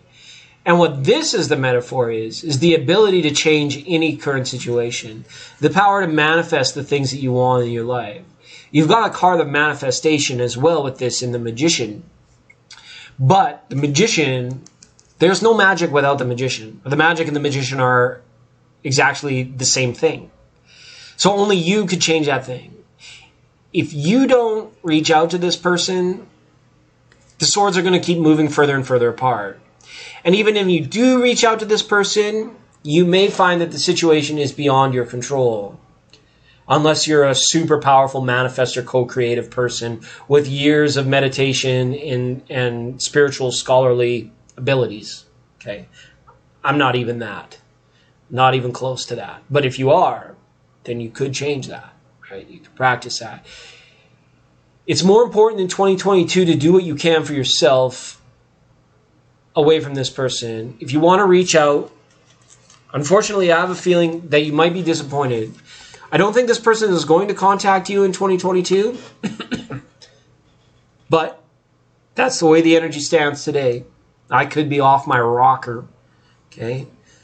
But we've got the King of Wands up here with the Knight of Wands saying, one tin soldier rides away. Okay? I do what I do and I do what I want. Right? That's the King of Wands. So if he hasn't contacted you, it says that there's no inclination, no desire to contact you. I'm sorry if these are very hard words to hear. The Six of Wands here saying, one tin soldier rides away. Or he's not generally facing the situation. He views the situation as completed or done and to be ridden away from. Okay? I'm sorry. I'm sorry if you waited for better news, but I'm not going to blow fluff. But I don't want to tell you that it's all glum and drum either. I simply want to tell you the story that Tarot is telling me. Okay? So, if I left a bad taste in your mouth, grab some Listerine, don't swallow it, swish it up, gargle it up, and spit it out. And make 22 that's the year about you. Okay? Because the Virgo, I'm just not seeing it. Okay? All right. Energy does always change. Thanks for that, Maple Leaf. Pretty Maple Leaf. Pretty Maple Leaf. Needed the clarity. Okay, yeah. And you know what, GD? Next time you come around, if you're subscribed to us, if you know where we hang out, which is tough because I don't even know where we hang out, come back with the question next time for a reading about you. And I think that there's so much amazingness to discover there. You know, and that'll be a good thing. If you put the intention on self, it's funny. You can have nothing to do with another person. And the minute you start working on self, improving yourself and improving your life and improving your situations, all these people that rode away from us in our past, they have a funny little tentative way to come back and knock on our door. It's so crazy like that. Wascally wabbit. Okay, I see a lot of faces come into the room, so I'm going to be as diplomatic as possible and say thank you and welcome and thanks for joining us. Thanks for being here, everybody. I'm going to update the list for the people that are in line, and then I'm going to ask for the new people to type in add me. So if I read the list, your name's not on it, type add me into the chat, and then we'll get you on the back of the list. Sound fair? All is fair in love and Al Gore. Okay. That's done. GD done. Anjali, you're up next. If you're here, Anjali, please post. Then we're going to be going to Jennifer C, Chrissy Chandler, Kat, Michael, Steph, JJ, Scarlett, Autumn Smith, Gabby, and Empress. All right. I see B-Wise and I see JJ here. So I'm just going to go ahead and add that. B-Wise and JJ. Is there anyone else that I've missed? Pretty Maple Leaf. I see you there, Pretty. And I'll add it's a Pretty Maple Leaf. Pretty Maple Leaf. Pretty Maple Laugh. Pretty Maple Leaf. Laughter is leafter. Leafter. Holy leafter. Leafter. Okay. I don't know what's wrong. Oh, I know what's wrong. It's because I'm a loony. I just found this in the pocket when I asked the question. I put my hands in my pocket, and this is what was in there. And in Canada, our dollar is called a loonie because it has a picture of a loon on it. So it just kind of reminds me that I'm loony. And Jolly says, what's coming up between AJ and me? His intentions and feelings towards me, and what is he thinking about us? He is Capricorn and I'm a Leo. All right. We'll move on over to the Illuminati Tarot for that question, Anjali. AJ, hopefully I'm saying that wrong. AJ and Anjali and AJ. Please show me AJ and Anjali. Future, what's coming up for AJ and Anjali? What's coming up for AJ and Anjali? Anjali, AJ and Anjali, AJ and... I could go into a trance. What's coming up for AJ and Anjali? Jolly be good. I don't know. Fat jolly old man. Okay. Here we go. AJ and Anjali. Ooh. Oh. This is an alchemist again. Interesting. Had this for somebody else here as well. All right. First half of your first 11. Okay. 10 of Cups, great card, and the card of transformation. So bliss and transformation. Things are going to change, okay? For better or for worse.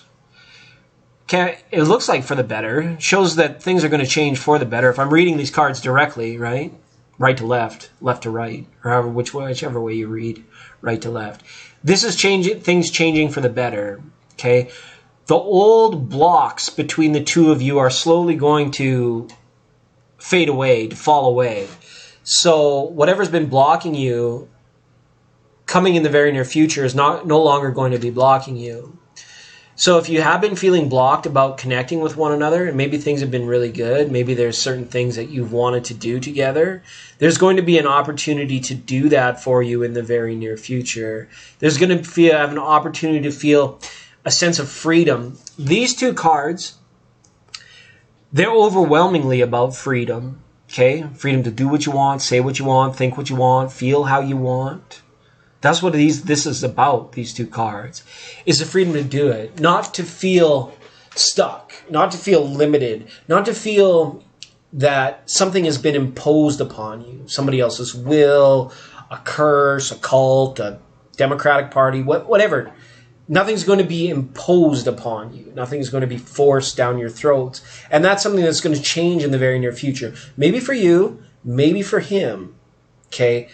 But there's this change to freedom, a change to more expression, which is really great. That's a good thing in your life. Now, here's the other 11. Somebody else had this too, which is uncanny. Uncanny.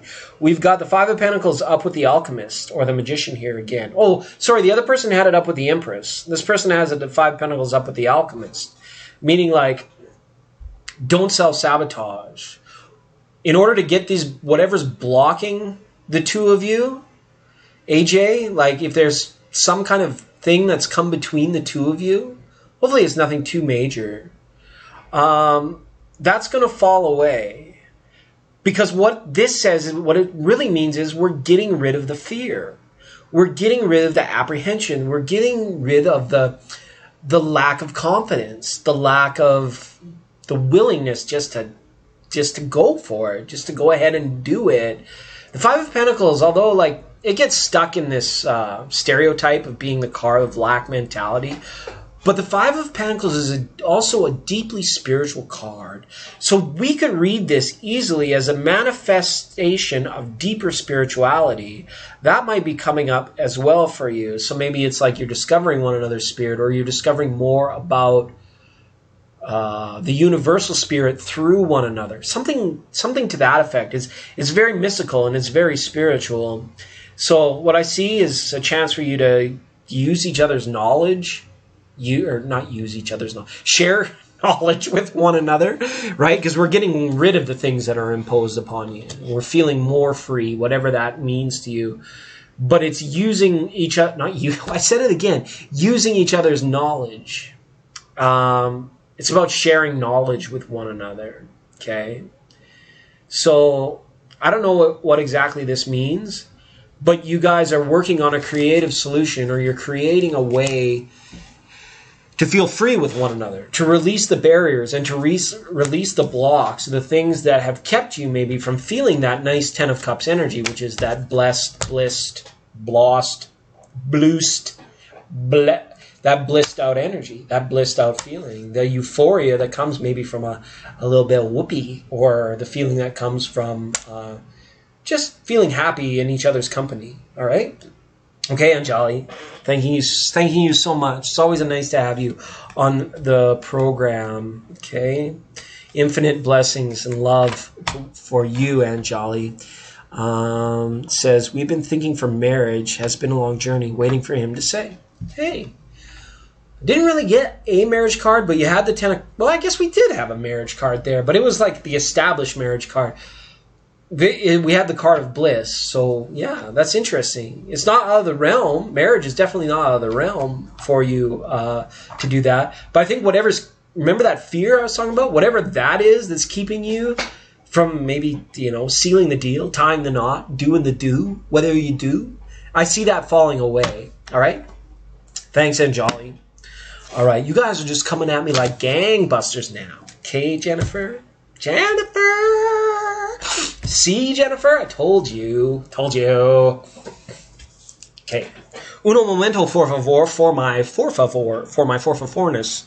4 for 4 is 444. It's 11:11 for my free 4-card readings for my 44th birthday party. And I'm spending it with you guys, because there ain't no party like a tarot party, because a tarot party don't stop. I mean it. And the day I feel just like giving back, and this is the way that I do it. And I wish I could do it more often, but in order to maintain the quality standards we have around here, God damn it, not everybody can just come in on a random Tuesday and have a free reading. It's for the creme de la creme, the peeps de la peeps only, all right? Is it break time? We could have a little bit of break. Would everybody be okay with a 3 or a 4 minute break? Jennifer C. asked the question, but I think a break is definitely needed. Can we do that, everybody? Would that be okay? If we just took a teensy-weensy little break? Just a teensy break. I'll even play a song for you guys. Okay, I'll even play a song. I'll be back in 2 minutes, maybe 3.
And we're back. Hi, everybody. Thanks for letting me take a little bit of a break there. I hope you enjoyed a little more Arkells for you this evening.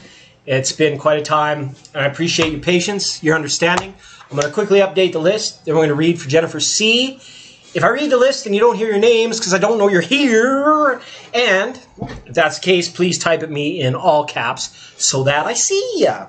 Speaking of see ya, Jennifer C., I see your post there. I have to admit that's a little bit Confucianata, a little bit Confucius. Not enough Taoist, not enough Buddhist. Can you just kind of formulate that for me into like a question that I can ask Tarot, and then I'll be happy to read. It sounds like you're in a rough spot. You're having a rough go there, Jennifer, and that's okay. It makes us stronger. It makes us more successful. Thank you for the super chat, Empress. I really appreciate that. So kind of you for the birthday wishes. Everybody, thank you. It's been quite a time, quite a year. Tough love and patience. Yeah, tough love and patience. That's right. We'll have a grand old time. Because you can't say the other word anymore. Remember the Flintstones? Okay, the list goes like this. Jennifer C. is about to post a question. Then we have Chrissy Chandler, Kat, Michael, Steph, JJ, Scarlett, Autumn Smith, Gabby, Empress, Be Wise, JJ, and Pretty Little Maple Leaf. Pretty Maple Leaf. I love that. I absolutely love that. Did I repeat myself there? I love that. I love that. I absolutely love that. They say in order to be an articulate speaker, you shouldn't repeat yourself. Yourself. That's okay. That's okay. I'm far from an articulated speaker. Absolutely. So, thoughts, questions, concerns. So happy to have you all here today. It's a wacky Wednesday. It's just, think twice. Here we go. What am I not seeing? Should I take my hands off of it or keep trying to find help? Okay. There. You know what? I'm sorry, Jennifer. It's right there in the brackets. I just got lost in the pretext. It says, what can I do or not do to improve the situation? I'm sorry about that. Let me just update myself with the context again. Toxic X. Okay. All right. Erroneously severed. I like your choice of erroneously severed. You should be a writer. I'd read that. So I'd be like, I want to know what is erroneously severed. I'm sorry about that. It's very tough to be apart from children. I know I can empathize with that, but mine's like 16 years old now, so we're done with all the hard times. We're getting into the fun times, right? Stick a needle in your arm. Get bent. Just kidding. Everybody should go and get vaccinated. Because if you do, then you can have your life back. Anyways, I digress. Okay. What can Jennifer do or not do to improve the situation with her ex? What can Jennifer do or not do to improve the situations with her ex? And by toxic ex, I aspire to be a writer. You should go for it. You should do it. It takes such a tough discipline. I could understand why you don't do it. But if you could do it, do it. You are here. Why don't you do it? Get to the chopper. Get to the writer. Okay. What can Jennifer C. do or not do to be delivered from the pain of the ex? Oh, yeah, you're dealing with the Emperor, the Knight of Cups. Take your cup away. Right? Yeah.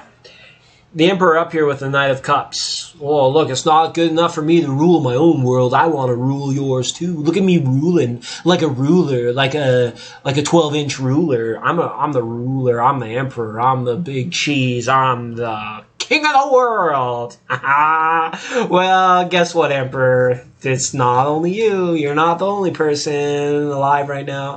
And I feel like this ex of yours forgets that. There's just like this, I don't know, it could be narcissism. It could be just like an overinflated ego.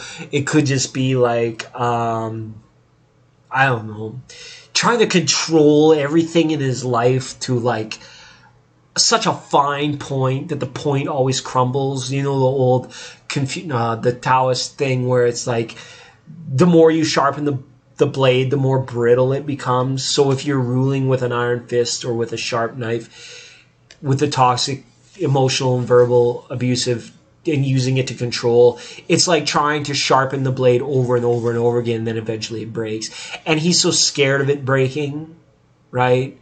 So now he's like kind of like stopped and realized like everybody else is to blame. Self-responsibility. Taking some ownership of the shit that happened in the past. Wouldn't that be nice? Wouldn't that be great? If the people that we gave our time and our heart and our energy and our spirit to took some responsibility of their own when shit doesn't go well. And what the dear old Knight of Cups, I love the dear old Knight of Cups. What the dear old Knight of Cups is saying is probably time to take your cup away. Because the Emperor sits on his throne in the castle. Okay? Not White Castle, the old castles of old. Let's go to pretendiosity for a minute. The king is sitting in his castle of old, okay? And he's controlling all the serfs and the peons and the peasants with an iron fist. And everybody has to pay their taxes, and everybody has to dig potatoes, and everybody has to take a bath at 7 o'clock. Okay, that's the emperor's rules. But one day the emperor ran out of milk, and the emperor trusted his close friend, the Knight of Cups. Go get me some milk. Do it. Just do it. Don't ask questions. Just do it. So the Knight of Pentacles rides away, right? And then the Knight of Pentacles starts to think to himself, the king's an asshole. That guy just doesn't think that anybody else exists. We all totally are here to serve him. You know what? Fuck his milk. Fuck that guy. I'm not going back. I'm just going to keep on riding and see where life takes me. And guess what? Because the knight is far away, the emperor has no control. Because the emperor is unwilling to leave his crown and his throne. And those are the metaphors for his ego. He's unwilling to leave that behind. So he can't chase after what he can't see, what he can't control. You rode off into the sunset. This is an X. He's holding on. But whatever control he has is fictitious. It's not real. It doesn't exist. It's clearly on a mental plane, right? Now, this person is getting his fingers all dirty in your life and your affairs in ways that he shouldn't be doing it, okay? We don't condone anything illegal, right? Or that infringes on other people's rights. That ain't cool. Okay? If that's happening to you, I would suggest to you to get the resources you need in order to get that to stop. Okay? If that's happening. I don't know for sure that is. Right? Now, let's go to the other half of your 11. Okay? Nice. Think about a new way to change your situation for the better. That's what the Ace of Swords up with the Eight of Wands is talking about here. Come up with a new plan. Don't deal with this person the same old way you've been dealing with him. Otherwise, nothing's going to change. Rack your brain. Stay up all night. Sit down with a pen and paper. Right? That's what that's all about, too. Becoming a writer. And you can see that there, too. It's about starting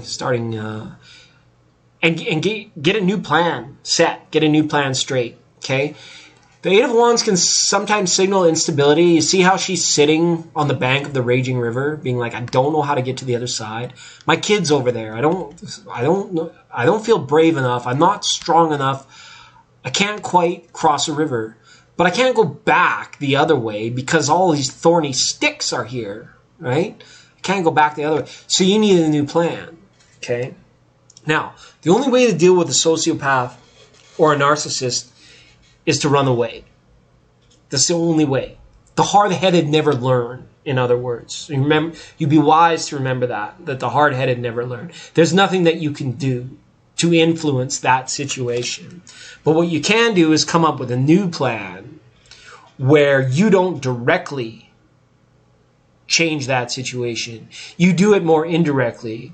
You do it through messaging, through subtle actions.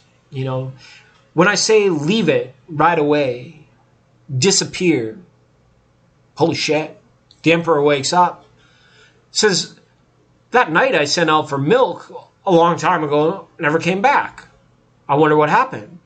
They never even think for a minute that the knight disowned the king, said, screw you, pal, I ain't coming back. The king begins to think the worst things. Oh my God, the dragon must have got my knight. Or the knight must have fallen off source, right? He begins to start thinking a crazy amount of different thoughts and the things that he can't control and don't control. So what I'm saying, in order to change your situation, what the cards are saying is it's best to disappear and think up a new plan. Rack your brain if you have to. Okay? Hopefully that made sense for you, Jennifer C. Thank you so much for being on the program. And hopefully that reading resonated for you. We went off into kind of some pretendication there. And I hope that's okay. Hi, Monica. You may ask, but you're going to have to wait. I'll put you on the list. And that's how we do. God, it's 9:30 already. Where I'm at. I got 2 turntables and a microphone. I got none of that shit. I just like to sing. Would you like to swing on a star? Carry moonbeams home in a jar? Are you better off as you are? Or would you rather be a fish? Hi, Monica. So the list goes like this. Chrissy Chandler, you are up next. If you could go ahead and post your question. Then Kat, then Michael, then Steph, then JJ, then Scarlett, then Autumn Smith, Gabby, Empress, B-Wise, JJ, Pretty Maple Leaf, and Monica. So we're running about an hour 15 minutes, hour and a half. If you got to go bake your cookies, do your thing, just do it. Keep us on in the background. Put us on in front of your dog or your cat. I'll keep them cheered up, right? Right, Rufus? Okay. Second call for Chrissy Chandler. If you're here, Chrissy Chandler, please let us know. Mary Wilson, yeah, and if you didn't hear your name and you're here, it's because I don't know you're there, but Mary Wilson, now I know you're here, so I'll put you on the list. Welcome to the program, where we program you to deprogram yourself. Ooh, it sounds like at the Twilight Zone, right? We've all been Rufus. Most excellent Rufus. Okay. Second call for Chrissy Chandler. I know it's been a long wait for some people, so some people, we get to that portion of the list where people like they had to go and then they can't come back. That actually kind of speeds things up a little bit. But I'll like to give those people just a few minutes in case they're off tinkling in the corner and need to run back to their computer. But make sure to stay clean, everybody. Keep your nose clean, little lady. All right. You're on the list, Mary. You're on the list. All right. Third and final boarding call for Chrissy Chandler. Third and final boarding call.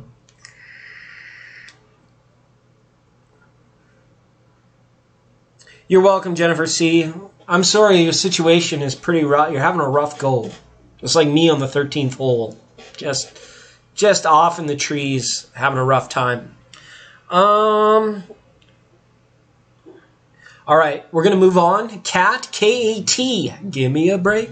Give me a break. Break me off a piece of that Kit Kat bar. Are you there, Kat? Kat, it's your turn. Come on down. Come on down for a tarot reading. Tell you what, looky here. I got red cards. I got green cards. I got enough cards to choke a camel. Tell you what, my friends, if nobody comes down for a tarot reading in the next hour, I'm going to club a baby seal. That's right. I'm going to club the seal to make a better deal. No, it doesn't. It doesn't. And if you do want to donate, I would suggest doing it through the PayPal because YouTube just takes a ton of it. Like if you donate $10, YouTube takes $6. I will give you my PayPal, but it doesn't move you to the top anyway, so there's no point in even really donating. Here, I'll just post my PayPal just in case anyone wants it. All right. If you want it, here it is. Come and get it. But you better hurry because it's going fast. How does Ryan feel? Orion. That's an interesting spelling of Ryan. Usually you see R-I... You always see R-Y-A-N. I don't see Ryan. That's like Orion. Which is pretty cool. But how does Ryan feel or think about me? I go to his parties every Friday, and you caught feelings. Like a dirty coronavirus, didn't you? You caught some feelings. Well, shame on you, little lady! I'm just kidding, Kat. And sorry to generalize. I didn't mean to call you a lady because it's not appropriate anymore, according to the retards in charge. So let's see. How does Ryan feel about Kat? How does Ryan feel about Kat? How does Ryan feel about Kat? How does Ryan, R-I-O-N, how does Ryan, R-I-O-N, feel about Kat? Cards just aren't quite ready yet. How does Ryan feel about Kat? There we go. It's like magic. Whoa, whoa, whoa, it's magic. You know, never believe it's not so. All right. The Alchemist. All right. Ryan is a busy guy. He's busy like a bee. Okay. As far as what he's thinking or feeling about you, I think he kind of like, he sees you on the periphery, but I don't know. It's almost like this guy has been too busy or too caught up in something else to have caught feelings for you. And I'm not sure what that is. He throws this party every Friday night, but I'm wondering come Sunday night or Monday morning what this guy goes back to, because it feels like Ryan's hands are full of something, full of like, I'm not sure, like if he doesn't really lead a double life, but these parties, they're like an escape from something and they take away from his time. And I just have a feeling like he has his nose into something else right now. I don't know if that means another person or whether it's work or whether it's like kind of being captivated by his own imaginations and his doings. Like if he's like a big project guy or a do-it-yourself kind of person. But it's like he doesn't really think about these kinds of things too much. But I also wonder if he's been told things about you by other people. And I don't know if he's like formulating an inaccurate picture of you from only like what he's heard or what he sees on the periphery. Like what I'm trying to say here is I guess this person would like you a lot more if he knew you better, if he knew you deeper.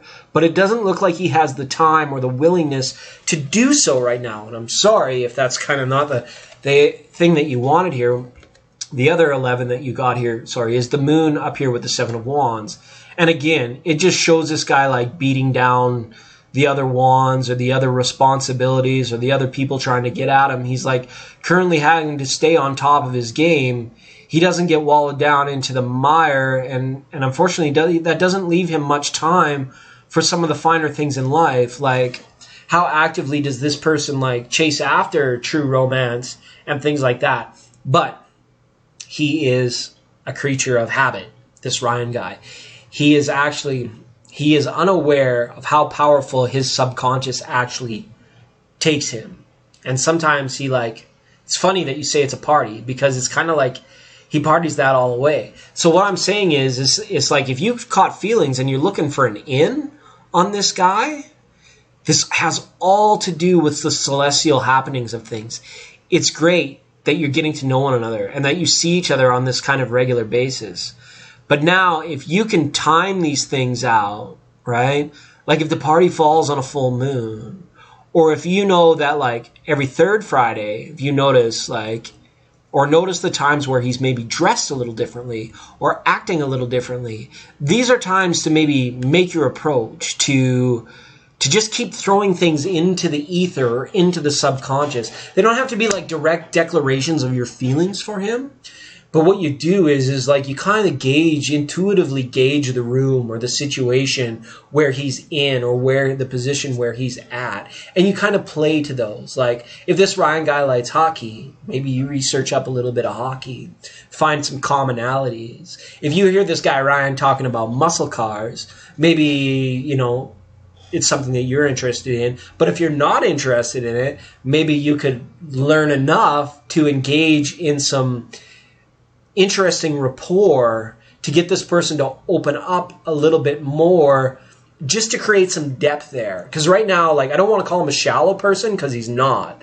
But his awareness of his own subconscious is like non-existent. He's just a guy. He's just Ryan, man. He's just Ryan, and that's good enough for most people. That people walk through their whole life only knowing that.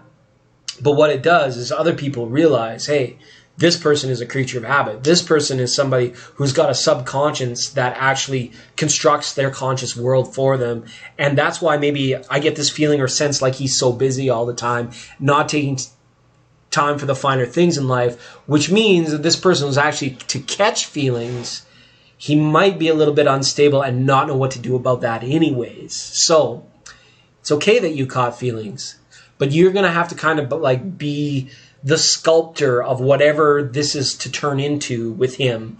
Maybe you can, like, if you're learning a little bit more about hockey or muscle cars, at the same time you drop little hints about spirituality, meditation, holistic living, or whatever it is, the subtle keys to unlocking higher consciousness for people that are just, you know, I'm a doer. I'm a guy. I'm just I'm a guy, right? So those are some ways in. But right now, what I'm seeing is that what he thinks and feels about you is very. It's off the cuff. It's off the top. It's you're there, you're gone. You're there, you're gone. You're there, you're gone. In the in between time, there's not much there, not much depth there, anything like that. Okay. So hopefully that resonated for you, and I'm sorry if that wasn't the message. People rarely get what they want to hear here. It's already rare. It's even rarer than seeing me online. All right, Kat. So thank you so much for the question and for being so super patient for that free 4-card reading. I like that. Okay. All right. And yeah, if you caught feelings, don't worry. You still have plenty of other feelings to get caught, right? Okay. Michael Aubrey Myers, if you're still around, thank you so much for the donation, Michael. That was really cool of you to send some super chat this way. I don't really encourage people to do that, but it's a free friggin' country. You can do what you want. These are free friggin' tarot readings, if that's what you want. And donating does not bump you up in line. But I really do appreciate them. And I'm going to show my appreciation by sending out a couple extra cards for the people that do. So, Michael, if you're still there, it is your turn. We're ready to go. I'll just update the list for everybody else that's still waiting. After Michael, we've got Steph Z, long-time member of the program. Good to see you here, Steph Z. Nice to have you with us. Scarlett, Autumn Smith, Gabby, Empress, B-Wise, JJ, Pretty Maple Leaf, Monica, and then Mary Wilson. Okay, Michael Audrey Myers. I'd like to know what's coming toward me. It's been a tough past 2 years, but I think I'm pushing through, and I'm ready to embrace positive change. I'm a female. Okay, good. Because your name, intuitively your name just doesn't, so I apologize for that. And deeply. It's wrong with me. I should maybe go to jail. Here in jail. Okay. Give me just a deep breath here. All right. And we can go.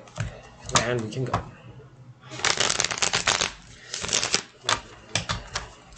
What is coming towards Michael Audrey? Or just Audrey? Michael Audrey. I just look like Michael Myers. Too funny. All right. I'd like to know what's coming towards me. It's been a tough few. What is coming towards Michael? What is coming towards Michael? It's Michael Audrey. What is coming towards Michael Audrey Myers? Michael Audrey, please show me what's coming towards Michael Audrey. General. What's coming towards Michael? Oh, the cards aren't ready yet. What's coming towards Michael Audrey? All right. I think we're good to go. I think we're G2G. G2G. Good to go. Oh, you're about to lay your burden down. Set your burden down. Live free. Burn it down. Burden down. batten down the hatches, buckle down, burden down. You got the Ten of Wands.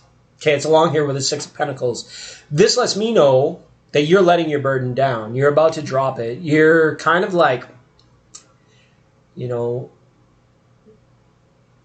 you do look like Michael Myers right now.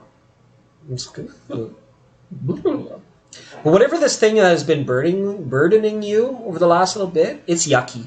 It's been gross.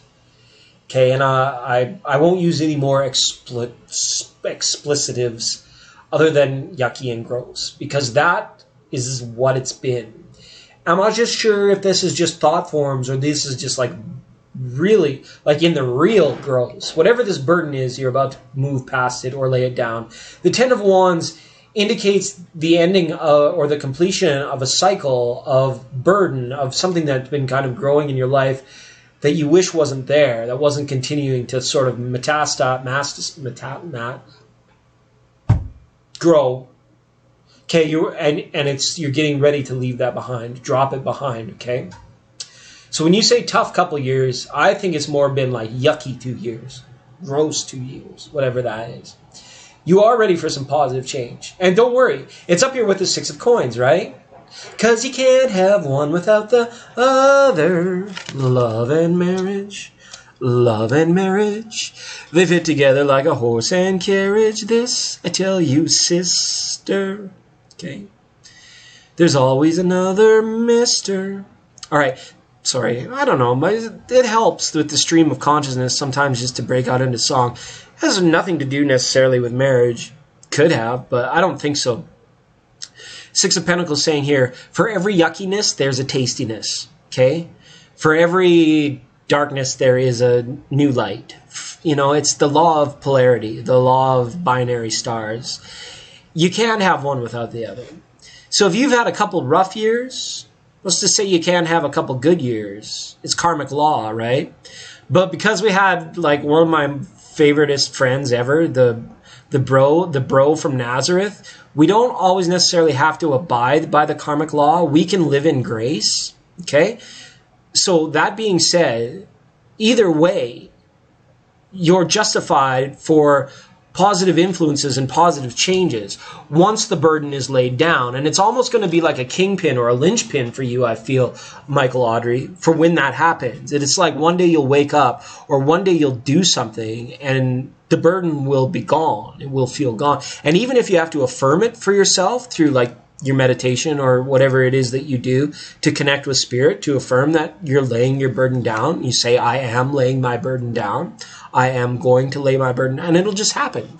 Just like that. That's a feeling I got. And then the Six of Pentacles takes over. For all the shit that you've been dealt, you're going to get flowers. Okay? If you have karma to work through, if you haven't voided your karma through grace, then your karma is going to come full circle. So it depends how deep maybe your karma was. Maybe these last 2 years were some of the toughest karma that you were clearing. And you might not have even known that that's what you were doing. But if in the last 2 years of dealing with what you were dealing with, you did or said or things that added to the yuckiness, then eventually you're going to have to work through those things too. But if you've gained a new foothold, once you get to the stronghold, you see he's going up the stairs there to the stronghold. A lot of people think that's the tower. That's actually the stronghold there. When you're firm in your convictions and in your beliefs, and you're starting out from a new place of pure intention and good spirit, you're kind of sheltered from that. So as the burden gets laid down, it actually creates more space for the goodness to flow in. So with every breath, with every day, with every meal, I would encourage you to be present, to be there in a state of grace, and that's going to help expedite the goodness, the positivity coming into your life, because it's like, hey, it's just an ordinary day, and it's all your state of mind, right? Good things and bad things, we perceive them like they happen to us. But it's actually the good things and the bad things that are inside us that go out into the world and then immediately show back to us. So, self-regulation, healing, is the beginning of enlightenment. And once you have that stronghold of good spirit and grace, then you can begin that. And I would encourage you to research anything, because there's nothing more I can say that's not already out there on the internet that people have articulated way better than I ever could about how to open up to the blessings and the unlimited potentiality for the universe to shower you with great and amazing blessings. And they're coming. Look at the other half of year 11, Queen of Pentacles and the Empress. This lady here is the Queen of luxury. Is it opulence? Opulence, the queen of abundance, right? If I had a bun, I would do a dance, and then I would be full of abundance. But she is the queen of abundance. You know, can signify material wealth. It can also signify a vast wealth of time, having extra time, having the time that you need to do the things that you want to do. I feel like that's coming your way with the Queen of Pentacles being here. And the other queen we have up here, this is a Taurus card as well, but it's the Empress, and she's like an Earth Queen too.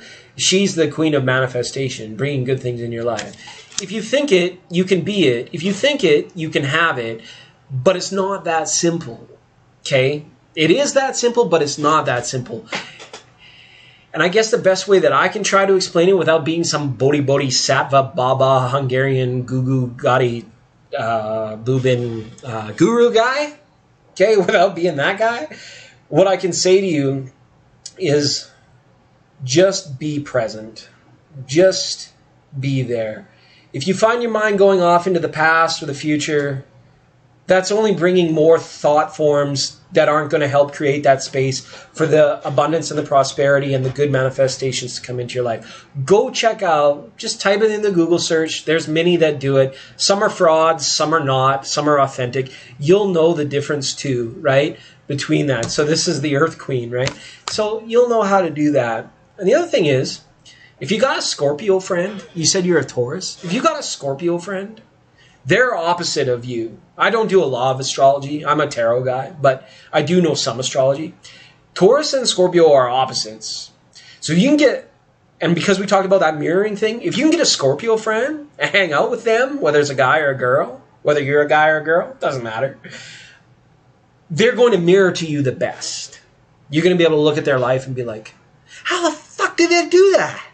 Right? Or why the hell is that person like that? And then you're going to be able to understand more truths about you. Okay? That's all. That's all. Thank you. Thank you, Michael Audrey. And thanks for the donation. I'm going to pull out a couple extra cards for you just because. Thanks for sending a little bit of Munchie my way. Munchie, Munchie. I'm going to do a video about Munchie. I have a cow named Munchie. He's so cute.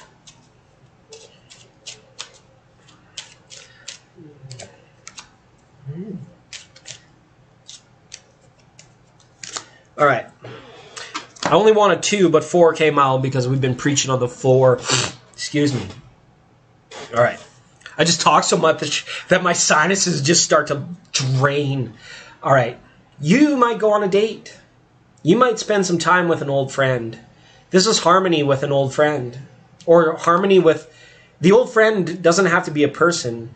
The old friend could be a project or a thing that you did or something that made you happy. You're going to reunite with that.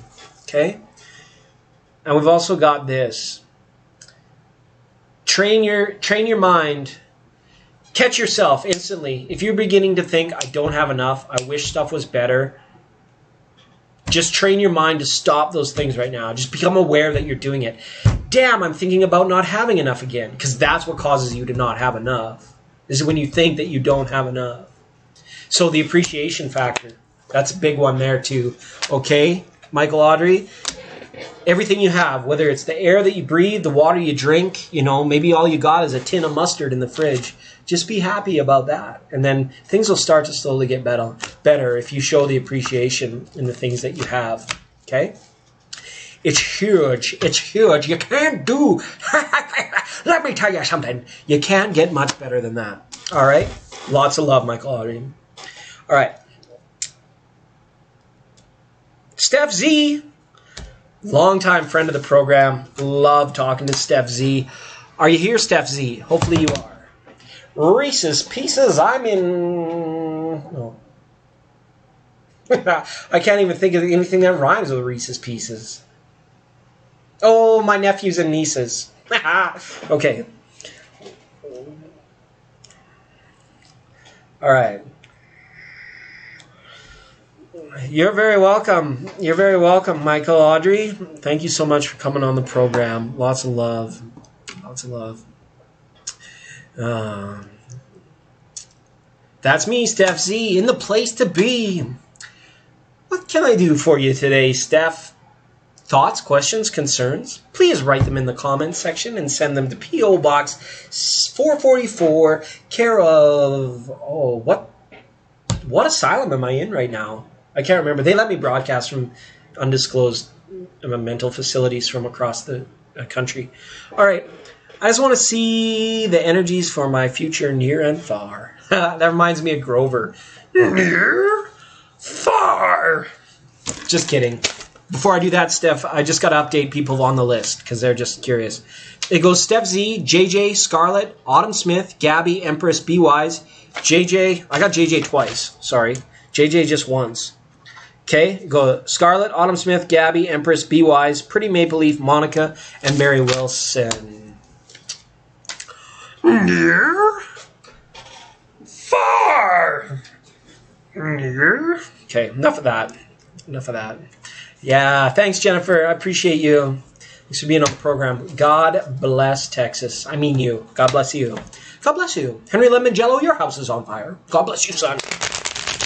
Kenny Rossi Finney, that's an upper decker. That one's gone out of the park. All right. What does Spirit have in store for me, and what are the energies, future energies near and far for Steph Z, please? Future energies near and far for Steph Z. Good night, Michael. Thanks for sticking around. Thanks for being patient for your reading. Thanks, everyone, for being patient for your readings. What does Spirit have in store for Steph Z? On the road again. I just can't wait to get on the road again. You know that's how Willie Nelson was killed?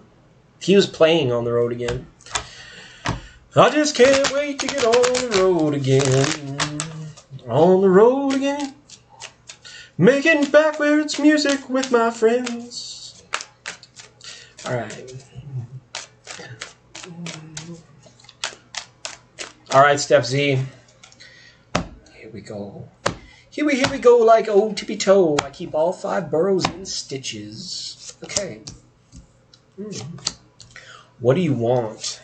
What do you want? Whoa. Whoa. What do you want? What do you want? Okay, you're gonna have to. You have a situation that you need to avoid coming up in the near future. We got 8 of Swords up on the board, Steph, and I don't ever like to see that card, but it's part of life. It's part of the game. All right, when it's here with the 4 of Cups, right? You've got time to change it. Whatever it is that you're scared of right now, let go of the fear. Get down to work and change it, because you can and you should. And you probably will. I hope that you do. If you don't, well, that's on you. But that's okay. It seems like you're either painting, you know that old image of like the guy that paints the floor, but he paints himself into the corner, and then he has no choice but to walk over the fresh paint that he freshly painted? That's kind of the feeling I have with whatever is going on in your life. It's like, don't get, what do they call that? Don't get boxed in. Don't get pigeonholed, or don't pigeonhole yourself. Like, it's saying be good at many things. Don't just do that one thing. Do some other things too. But there's a problem. And maybe it's not you. Maybe this is a problem for a friend. Maybe this is a problem for somebody where it's like you're needing to be a little bit more resourceful, I feel, than you are right now. And I'm not sure. I'm not trying to come down on you or anything like that. The cards are just telling me is that like maybe this is a perception thing too, where it's like you're viewing things a little bit more difficult than they need to be, right? This is about acceptance. And I know you accept the things that are in your life, whether they're good or bad. You just say, I accept that that's the way things are, the way that they are. And that's a healthy thing, but only to a point. If you become so accepting and you're doing other things unconsciously or subconsciously with your mind that things that you don't like having to accept keep happening, and then you keep accepting them, the universe is just going to keep sending you more things. You can lay down the law. I'm mad as hell and I'm not going to take it anymore. Fuck you guys. Get out of here. Right? You could do that. Right? There's a point where you need to take a stand. It's almost like a spiritual stand. It's almost like a stand of consciousness. Being like, and if you've ever read The Four Agreements, that would be a great place for you to start. I don't know if you know that book. It was written by some guy from South America. I don't even remember his name. Serene Abgul. No, what is it? Anyways, can't think of his name. But The Four Agreements, there was a book that was written about the agreements that we make in our minds. The things that even happen to us as a children's, they happen, and then we just go along with it. A lot of it happens when we're babies and we're toddlers. We just accept that that's the way the world is and that the way things are. But then as we grow up, we're like, I don't like that. I don't care for that. But there's a deep-seated agreement that we've made to accept that as part of reality, as part of life, as part of our understanding. So you kind of need to do the meditative work to actually go in there and think, how have I been conditioned to accept that, even though it doesn't feel right, it's not healthy, it's not good for me? Why do I accept that? Right? And you can break so many bad habits and get rid of so many unwanted things in your life and have a perception about things where it's like you accept it for what it was, but you're not going to accept any more of it. By breaking old agreements that you've made as, a younger person, as a child, and then beginning to make new agreements about the way your life should be or the way your life ought to be.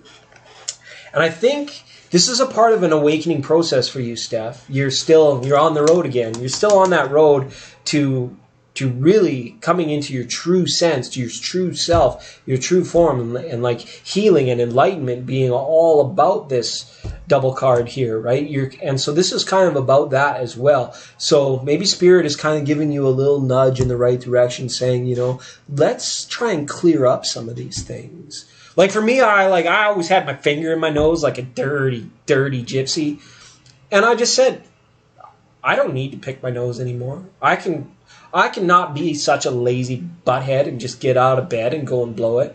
Because nobody likes to sleep with a dirty old man who picks his nose. So if I want somebody to sleep with me and think I'm beautiful, I got to stop picking my nose. Right? That's just an example, right? Just an example. Maybe not me. Maybe that was TMI. But anyways. So here's the other side. We're missing a third king here. We got King of Pentacles and the King of Swords. Okay, why'd you say it like a swords? Okay, use the Schwartz. Okay, these could represent the potential men in your life. Maybe these are the potential men that, were a part of these agreements that spiritually you're breaking through. Or these could be potentialities of men that you could be with or want to be with. I don't mean to assume your sexual orientation. I know that could land me in jail right now. But, this is really dominant masculine energy on the other half of your 11 here with the King of Swords and the King of Pentacles. Perhaps getting out of this, Spirit is going to ask you to be very direct. And it's also going to ask you to be very practical yet opulent in the way you carry yourself. Practical, practical, practical. If you got a little bit of lackadaisical, call them lackadaisical tendencies, it's time to stand up and say, I'm not that way anymore. Right? Right? Yeah, and you kind of ask for a spiritual thing. I'm sorry if this isn't resonating, Steph Z, but you kind of ask more for and I can't give any information that isn't out there already online. But what I'm seeing here is that Spirit is kind of presenting you with obstacles. Thanks, Steve. And this is forcing you into deeper awakening. And I think that's kind of what the near future has in store for you. Okay? Poopy emotes. Sorry, was that a poopy reading? Steph Z, you waited so long for a poopy reading? Steve, thanks for the donation. I appreciate that. Good to see you here tonight. And Victoria, hello, hello. So that's it. That's the one. I wish I had better cards, but tough love for you tonight, it looks like. Looks like a little tough love. And, you know, you got such a great energy. You're so joyous to be around. Spirit is really just saying, you know, life is good, but imagine life could be even greater. And it wants to get you there.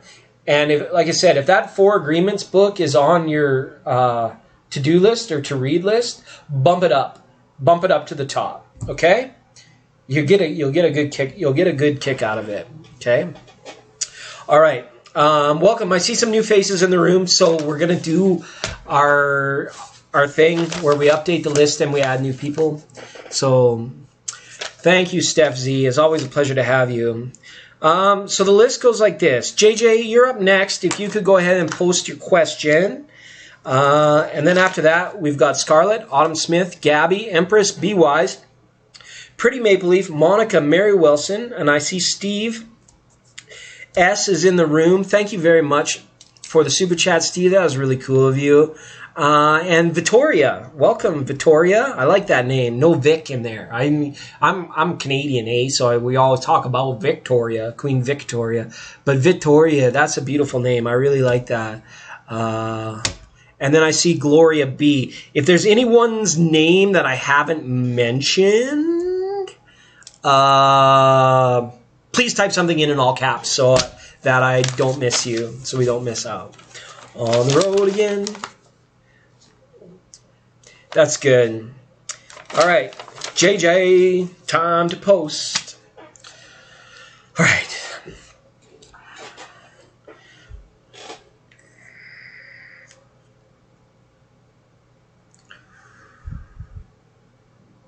Yeah, I just talk so much that sometimes like my ears and my eyes and my whole brain just feel like they're draining down out of my mouth. Like the sinuses. Doing tarot readings really helps open up my sinuses. So thank you for you guys for all coming to check it out. And Steph Z, it was always good to see you again. Thank you everybody for being super patient. Gloria, where have I been? Well, I've been kind of out in the ether. I've been outer space, the outer worlds, the outer wilderness. I have decided to focus a little bit more on the quality rather than kind of like making a weekly appearance. I'm just doing this when it feels like I'm most connected. And so, you know, it's not kind of like other tarot channels. Like if you catch me online, it's like finding sale day at the Maserati dealership because we're not around too much anymore. So that's good. So, yeah. JJ is next. And then, did I update the list? Did I do that? JJ, Scarlett, Autumn Smith, Gabby, Empress, Be Wise, Pretty Maple Leaf, Monica, Mary Wilson, Steve S, Vittori, and then Gloria B. It's hip to be square. Huey Lewis and the olds and the news. All right.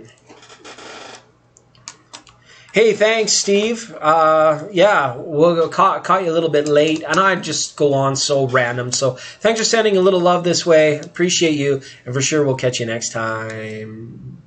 It's good to see you again, too. JJ says, are me and my Scorpio going to work out long term? I feel like my ex want to come back to me. And general career read for the other 2 cards. We can do that. We can do that. We have the technology. Except I don't know how to use it. I'm not tech savvy at all.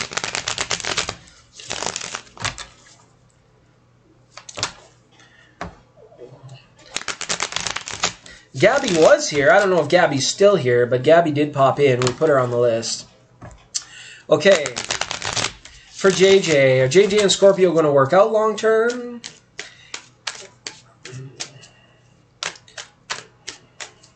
And a general career reading, please. First 2 cards for JJ and the Scorpio. Next 2 cards for JJ career. First 2 cards, JJ Scorpio. Next 2 cards, JJ career. All right. Alouette, gentil, alouette, alouette, gentil plumeray, gentil plumeray,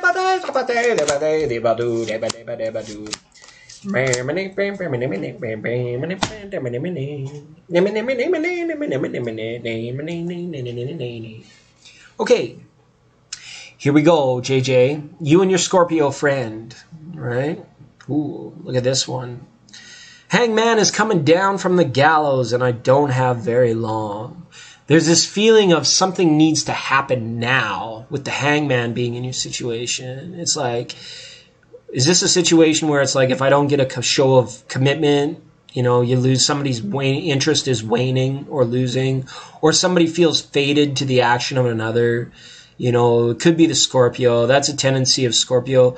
They can kind of put all of their eggs in the other person's basket, you know? It's one of those things where it's like, yeah, I'm just along for the ride. Do what you want to do. But when I want something, I want something. It's very confusing for the Scorpio. But the Three of Wands is here, and that's a great card of manifestation.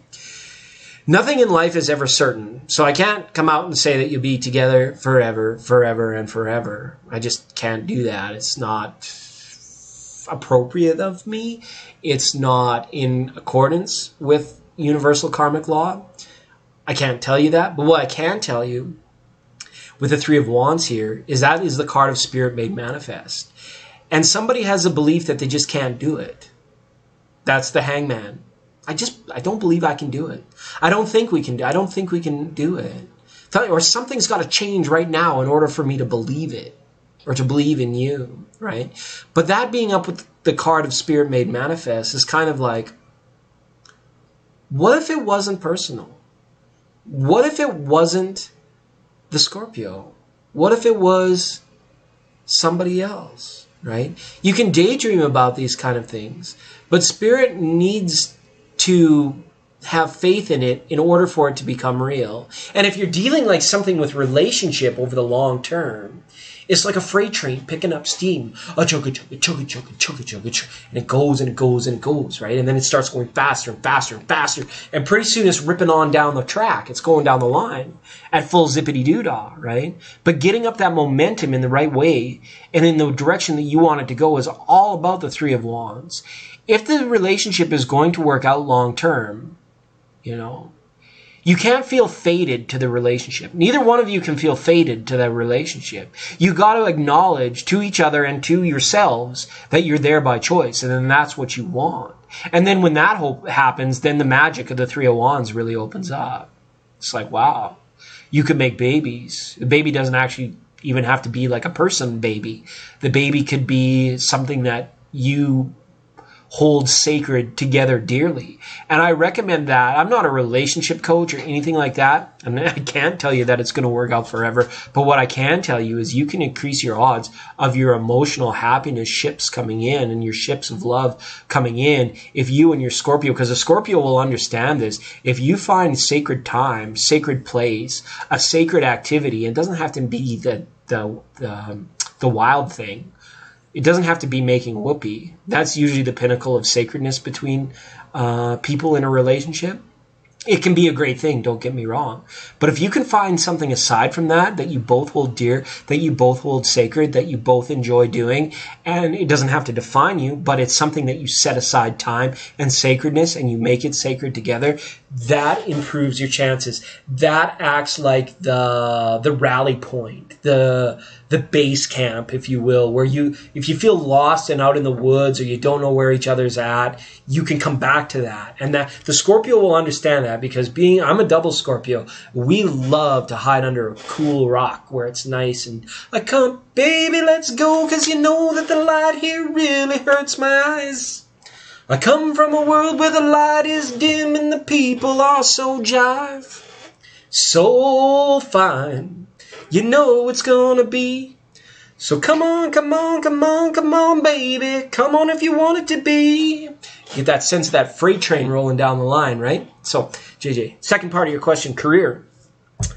Hey, can't be any better than the Ace of Pentacles, right? You're the master of your own success. The cards show me that you understand this and that you know this.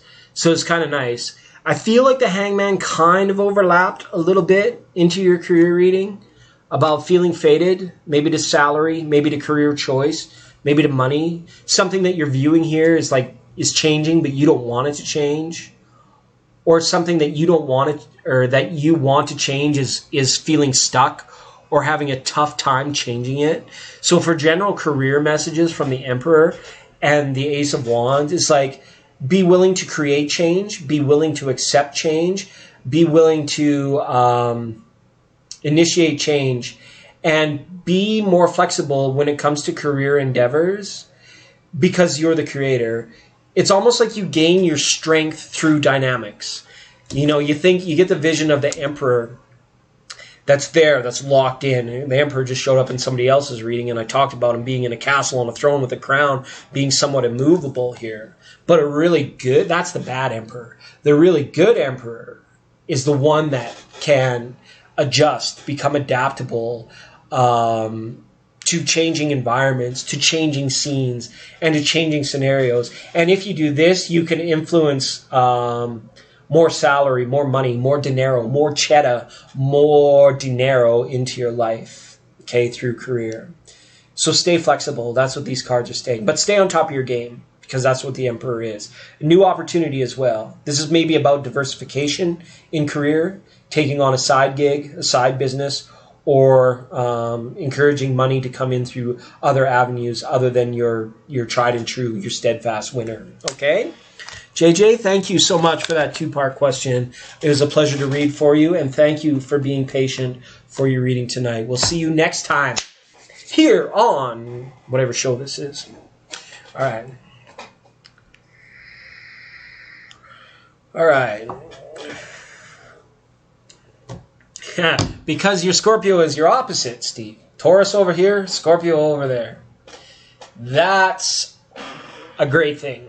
That's a great thing to have. Because you learn so much. So much. It's a great thing to have. All right. Who's next? Who's next? Scarlett. Scarlett, if you're still here, it'd be great to talk to you. Then Autumn Smith, then Gabby, then Empress, then Be Wise, Pretty Maple Leaf, Monica, Mary Wilson, Steve S., who's going to bed. No judgment. Maybe you are in bed, and then Vittori and Gloria B. Gloria. I don't have the chorus to come in because normally when they go Gloria, it starts before he's done saying Gloria. I love that jam. That's a good jam. That's a good song. All right.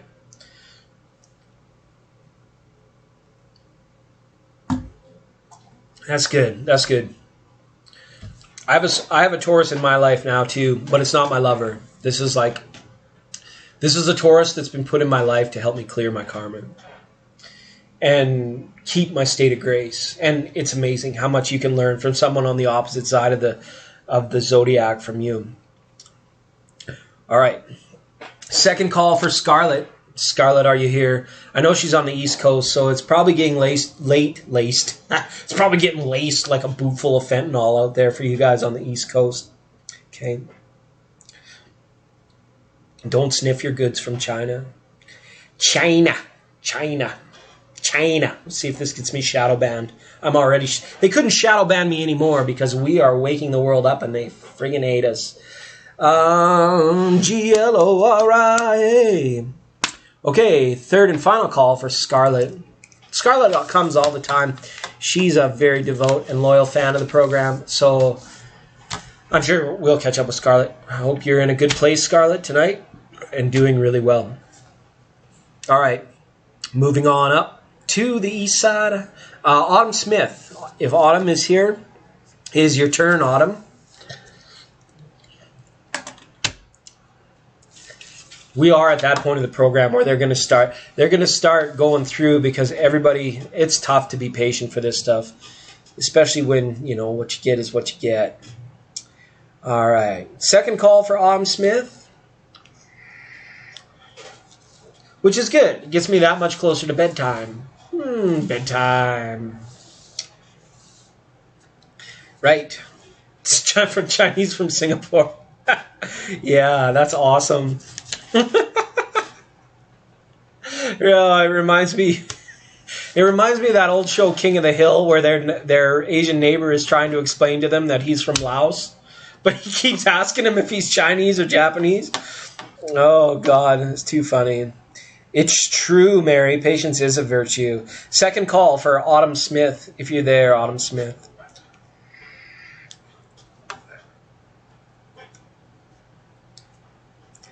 Alrighty. Third and final call, Autumn Smith. And then, Steve, you asked for Gabby. I asked for Gabby. Gabby's next. I don't think Gabby's here either, is she?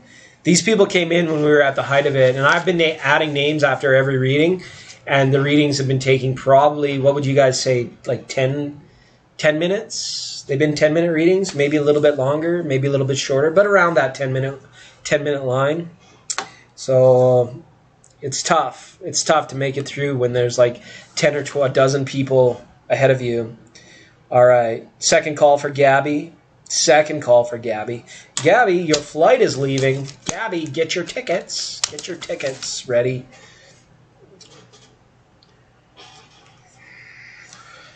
All right. Third call for Gabby. And is Empress still here? Empress was the other blue wrench we had in the house tonight. It's been a while since we saw Empress. Empress. Okay. How about Be Wise? B-O-B Wise Kenobi. O-B Wise Kenobi. O-B Wise. Be Wise. All right. We're just flying through it now. I love it. I love it. It's sad that you guys missed out, but, you know, it's all about that divine timing. Okay, third call for Autumn Smith, Gabby, Empress, or Be Wise. Going, Kenny Rossi Finney, that one's gone. All right. Pretty Maple Leaf. Are you still here, Pretty Maple Leaf? First call for Pretty Maple Leaf. You went bowling and had dinner. Oh, that's awesome. That is awesome. Where did you guys meet? Where did you meet?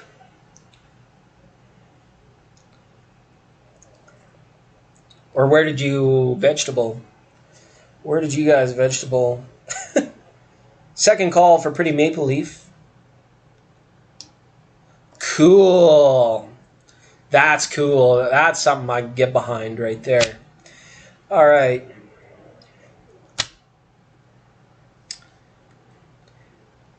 Third call for Pretty Maple Leaf. How about Monica? Monica, you gotta be Monica. Monica. Oh, Pretty Maple Leaf is here. Yes, you just made it in time, Pretty Maple Leaf. You're up. Anything you want to talk about? You met in a tarot channel. Well, that's cool. Right on. Thanks for being patient, Pretty Maple Leaf. Not as many people have that kind of patience. And you know, I'll get to the end, and then all the people I called, they're going to come back and be like, did I miss my place in line? Did I miss my place in line? That's okay. It took me a few years, but I kind of figured out how this works. It took me, I'm a late bloomer. I'm a slow learner. All right. And go ahead and post your thought, question, and concern, Pretty Maple Leaf, and it will be my pleasure to flip you out a couple cards and comment on them even. Yes, indeed.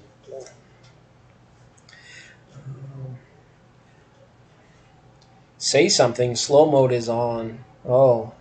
Do I have slow mode on? I don't even know what that means. I'm not that tech savvy. Just any message for me, anything I need to know. I'm at a total crossroads in my life. Okay. Okay, Mr. Mackey. Okay. Timmer. I'm trying to decide what deck to use. I think we'll stick with Illuminati Tarot for you, Pretty Maple Leaf. Timmer. Empress. All right, Empress. We'll slip you back in there. Just be patient. Right after Monica. Maybe my chat is super delayed. Okay, well, Monica, you were up next anyways. We're going to slip Empress in here just because. So it's going to go. This is the list that's been updated. This is update. Dun, dun, dun, dun, dun, dun, dun, dun, dun, dun, dun, dun, dun, dun. New updated list for you guys. What we're going to do is we're going to read for Pretty Maple Leaf right now. Then we're going to read for Empress. Then Monica. Then Mary. Then Steve. Then Vittori. Then Gloria B. How about that? All right. General reading, please, for Pretty Maple Leaf. We're looking for direction. Crossroads direction for Pretty Maple Leaf. General messages, please. What does Pretty Maple Leaf need to know?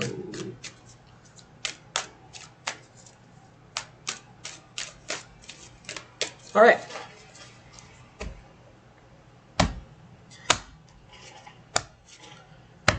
Pretty Maple Leaf on the 4-card draw. Oh, haven't seen that card yet tonight. Total Crossroads. All right. There's a dominant force in your life. I'm not exactly sure what it is. It could have something to do with an institution. Could be a school, a church, could be a university of some sort, or a hospital. One of the places you go around town, and it's the big building, right? Something like that, because we have the Hierophant card here up. A lot of people see this as the marriage card. Not necessarily so. It's more like the caretaker card. But this is somebody in a position of dominance. Either you or someone else that's affecting you in your life is very dominant. And somebody may be having second thoughts about how much dominion, and this is, be honest with yourself here just for a minute, Pretty Maple Leaf, like, is there something in your life right now which you feel that you've let slip maybe a little bit, and it has a little bit more control over you or dominion over your life than you would necessarily like it to have? Well, it's a Taurus card. You're a Taurus. Makes sense. But this has all to do about dominion, domination and control, right? King of Wands and the Hierophant. Doing the bidding, doing somebody else's work, or maybe, somebody that is behind the scenes pulling strings. It can, like bureaucracy. You might be dealing with some sort of bureaucracy at present time, and you're having trouble kind of trying to work your way around it or stay off the radar, something like this. You're deciding whether to confront something or someone, I feel, in this situation. These cards are saying that it might be a good idea to do so. It's never wise to let something have like dominion over your well-being or your life. And it can be anything from medication to a person to an ideology. I'm not sure maybe exactly what it is for you, but it's almost like you might have let go too far. You might have gone too far or slipped too far. And these cards are asking you to maybe get back on top of it or stand your ground or speak up to it, right? Because, the hard-headed never learn. Things that don't change remain unchanged, and that sort of thing. But if it's affecting you, even in regards to your own health, it might be time to rethink a situation in order to promote yourself in a more holistic and healthy way. That's kind of what these are saying. So if you're at a crossroads, it's saying choose the direction where you feel most secure, but at the same time, you got to find yourself a way to liberate yourself from the thing that has been keeping you feeling insecure. Okay? So hopefully that made sense. All right. Here we go with the second half of year 11. We've got the Prince of Cups and the Nine of Swords. Okay? Maybe you're kind of smitten with somebody. Maybe you're kind of like a little bit love struck, or maybe you're feeling there's something out there that you just can't grasp. You just can't get your hands on it.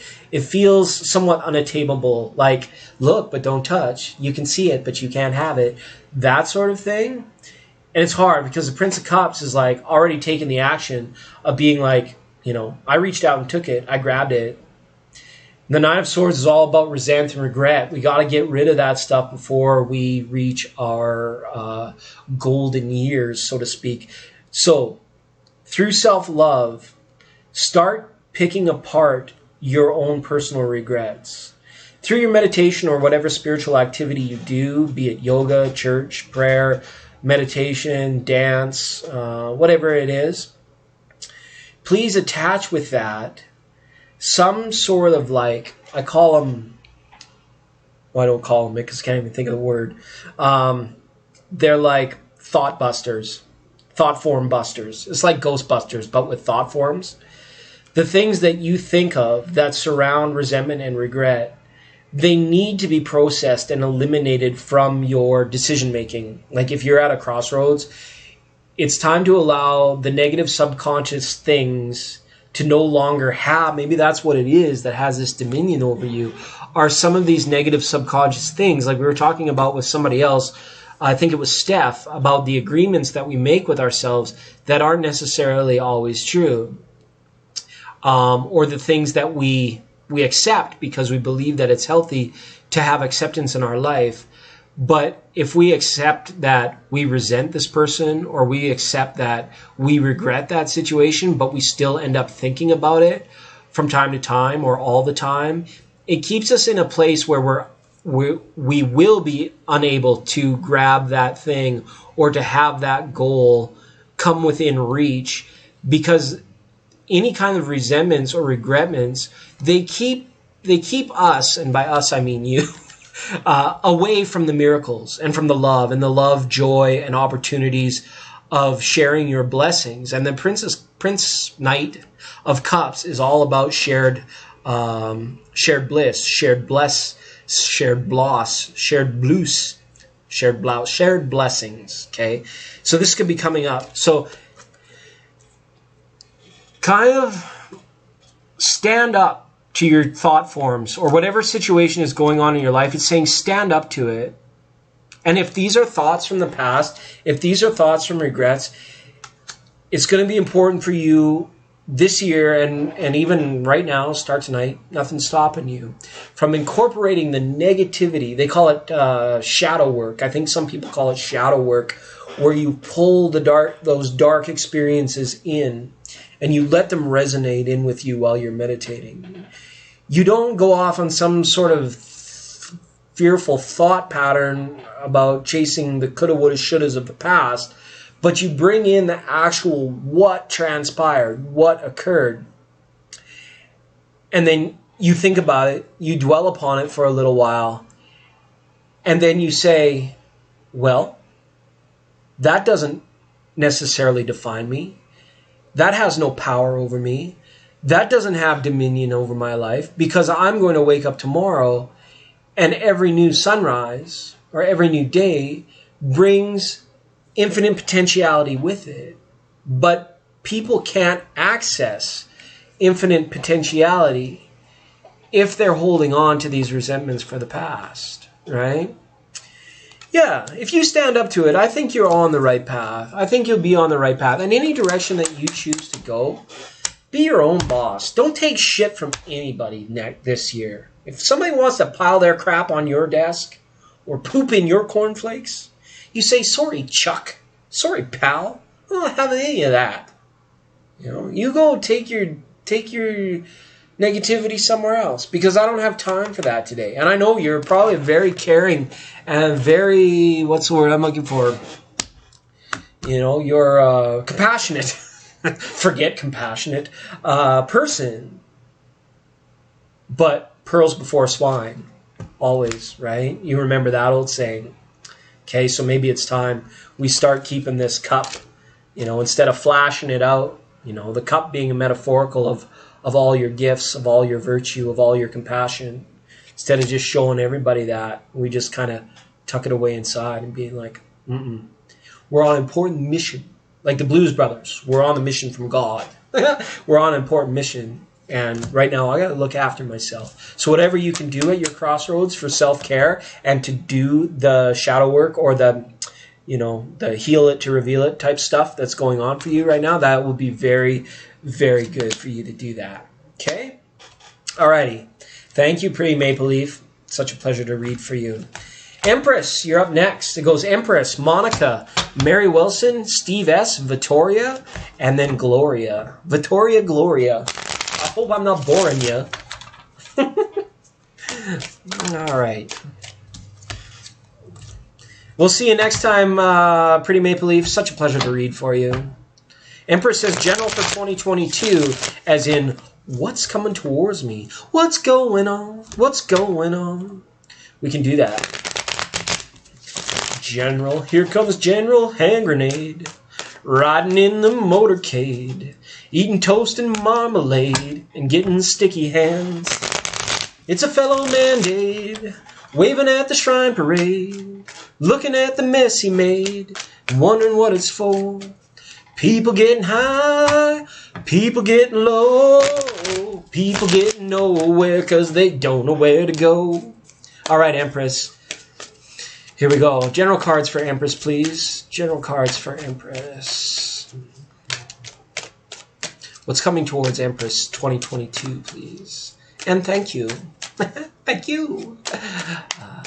What's coming towards Empress, please? 2022. All right. Cards are ready. So am I. I hope you are too. Oh, there's a 10 of Wands again. Oh, okay. 6 of Swords. Oh, nice. Well, I got good news and I got better news. So, I hope you don't mind. Here's the first bit of good news. 10 of Wands up here with the 6 of Cups. All right, we saw the other person in the other reading have a 10 of Cups being, a 10 of Wands being about to lay their burden down.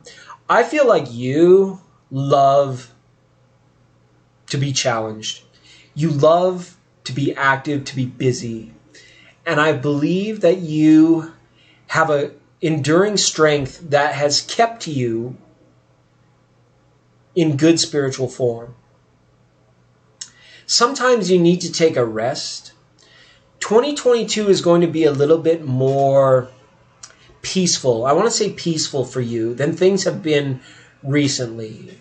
It almost feels like with each new day, with each new person, with each new idea, there comes a set of, like a to-do list. I almost want to say like side quest, like a gamer, right? But there comes a specific journey that is required with every new idea. And I'm talking about ideas because the 7 of Cups is up here as well, being like there's a million different directions that you feel like you could go, but sometimes it feels like you're weighted down with the things that you've already started. And I believe that you're a person that says, I'm not going to leave things incomplete. I'm not going to start things if I'm not able to finish them. But this happens from time to time, and you're like, damn it, I said I wouldn't do that. And then it feels heavier on you. Maybe you don't want to like take on too much more. Things like that. But this is going to settle down for you. I feel like you're going to have a but you're going to have a shift in general thinking. The way you think about things. And by things I kind of mean like your challenges, your burden, your hardships, whatever they might be. There's going to be like almost like a twist of fate or a quick shift in thinking where it's being like, I'm looking at that from a whole different perspective now, from a whole different direction. And it's going to feel like very peaceful for you, very like, maybe you never thought that you would be in accordance with this new way of thinking, but all of a sudden you're like, it makes sense to me now. You know, maybe I used to doubt on this, or I used to really hate on this, or I used to never see myself in that position or in that way. And then all of a sudden you're like, oh, I'm going to try it just for an hour or just for a day. And then you find out you like it. So this is about new ideas coming into your life that leave you with more choice. See the old boy here in the 10 of Wands card? He don't have no choice. He's either got to keep the stick. Well, that's a choice. Keep the sticks or drop them. But there's a perception that there's no choice. He's got to make it to where he's got to make it before he drops all these sticks. And usually that happens. Our responsibility and our fear of failure is unnecessary. And the idea is how we can look at things as not being failures, whether they're incompletions or whatever they may be, is kind of like a way that this is going to change for you is going to be about the entertainment of ideas that give you creative solutions where things don't have to be as hard as they have been. And I don't know what form. I wish I could see into that, Empress, but you're a sovereign being, and I can't see into that because it would be like, you know, me trying to read minds or whatever. But this is, the 7 of Wands is just like this dreamy, open, new area. Like these cards are so contrasting. They're like polars. They are complete opposites. And it's okay to have them up together Because what it signifies to me is that it's going to be like a change of, not a change of heart, but a change of the way of you that you look at something. And then once that happens, you're going to realize that you don't have to be afraid to approach certain things in the way that you're accustomed to doing them or are conditioned to doing them. Okay?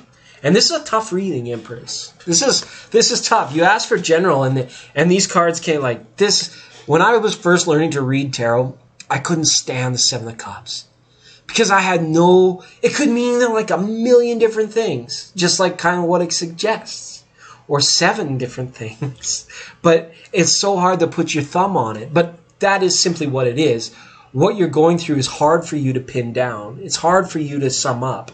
It's hard for you to surmise almost in the mind, but it will come for you. It will. Because you got the 6 of Swords here in the second 11, right?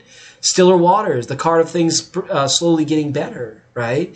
Navigating a course or a direction to safety and prosperity. So that's good for those people in that boat. Sorry, I'm having all these flashbacks from when I first learned to read tarot, and I don't know why. And here she is, Major Arcana, the princess, right? What this is maybe there's a secret. Somebody's going to let you in on something. This could be the catalyst of what gets you to shift your thinking, or what gets you to take that in order to get where you need to get to, you might have to divulge a secret. You might have to spill the beans, let it all out in order to find those stiller waters and that safety and security. So if there's been something that you've been holding tight to your chest, if there's some secret of information that you've been trusted with, and you are worried about letting it slip, letting it out, it might come to pass that you may have to, and there may be this worrisome about how you might be perceived as a result of that, but you shouldn't be, because once this secret is revealed, the waters get still again, and then the peace and the absolution is found. Okay? So I don't know what that means for next year exactly. Hopefully you save the reading, hold on to it, and come back. But yeah, so for general messages, let me just have a quick look again. The world's your oyster, right? But you got to free up some energy to be able to get it. And then here, revealing the secret for safety and security, right? Be an open book and surround yourself with other people who are open books in 2022. Be very discerning about the people that have come to you and want you to kind of sneak around and do stuff without anybody knowing, versus people that are just like, lay it all out, baby. Lay it on me. Let's keep this out in the open. Let's keep this fully transparent, and then that will serve you very well as well. Okay? Lots of love, Empress. Hope to see you again really soon. Thanks for being super patient for your reading today. I know you were in late. And, an old friend of the program. You got your blue wrench there. The last time we came on randomly unannounced, it was like all moderators and like very few new people and new readings. This time it's a lot of new people, a lot of people that have been in and out over the years. But I'm glad to see you here, Empress. Okay? Thank you so much. Yeah, liberation. That's the goal. That is the goal. Lots of love. We'll see you next time. Love you too. Sending love and blessings all over the world. All right, Monica. Rakesh Reddy. Is Rakesh ready? Rakesh ready. Current feelings and intentions towards me. So I think you're asking, what are Rakesh's current feelings and intentions towards you? I'll go with that. Let me just update the end of the list for everybody. It goes Monica, Mary, Steve, Victoria, and Gloria. Okay?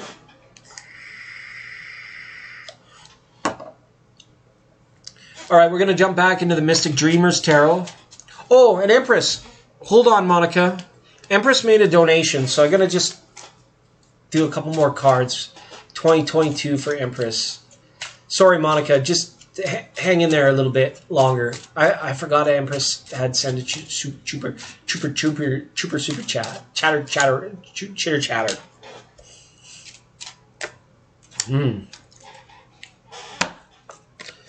Okay. Fulfillment accompanied with being stuck. What is that all about? You got the 9 of hearts and the 4 of diamonds up here.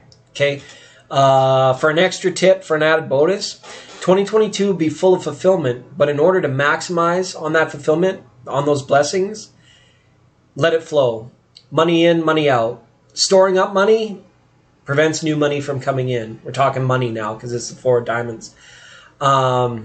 Right? So don't block your stream. Don't block your flows. Be very careful about that. Remember that, sometimes spending even on frivolous things, they really give you bliss in the here and now.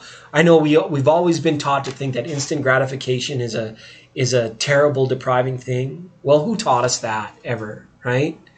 Right? In relationships, it's not very good. But when it comes to being worried about choosing Starbucks over Dunkin' Donuts, don't let it bother you. You're just taking away from your happiness in the now. Okay? Got a lot of love for you, Empress. Thank you so much. All right. Back to Monica. Switching back to the Mystic Dreamers Tarot.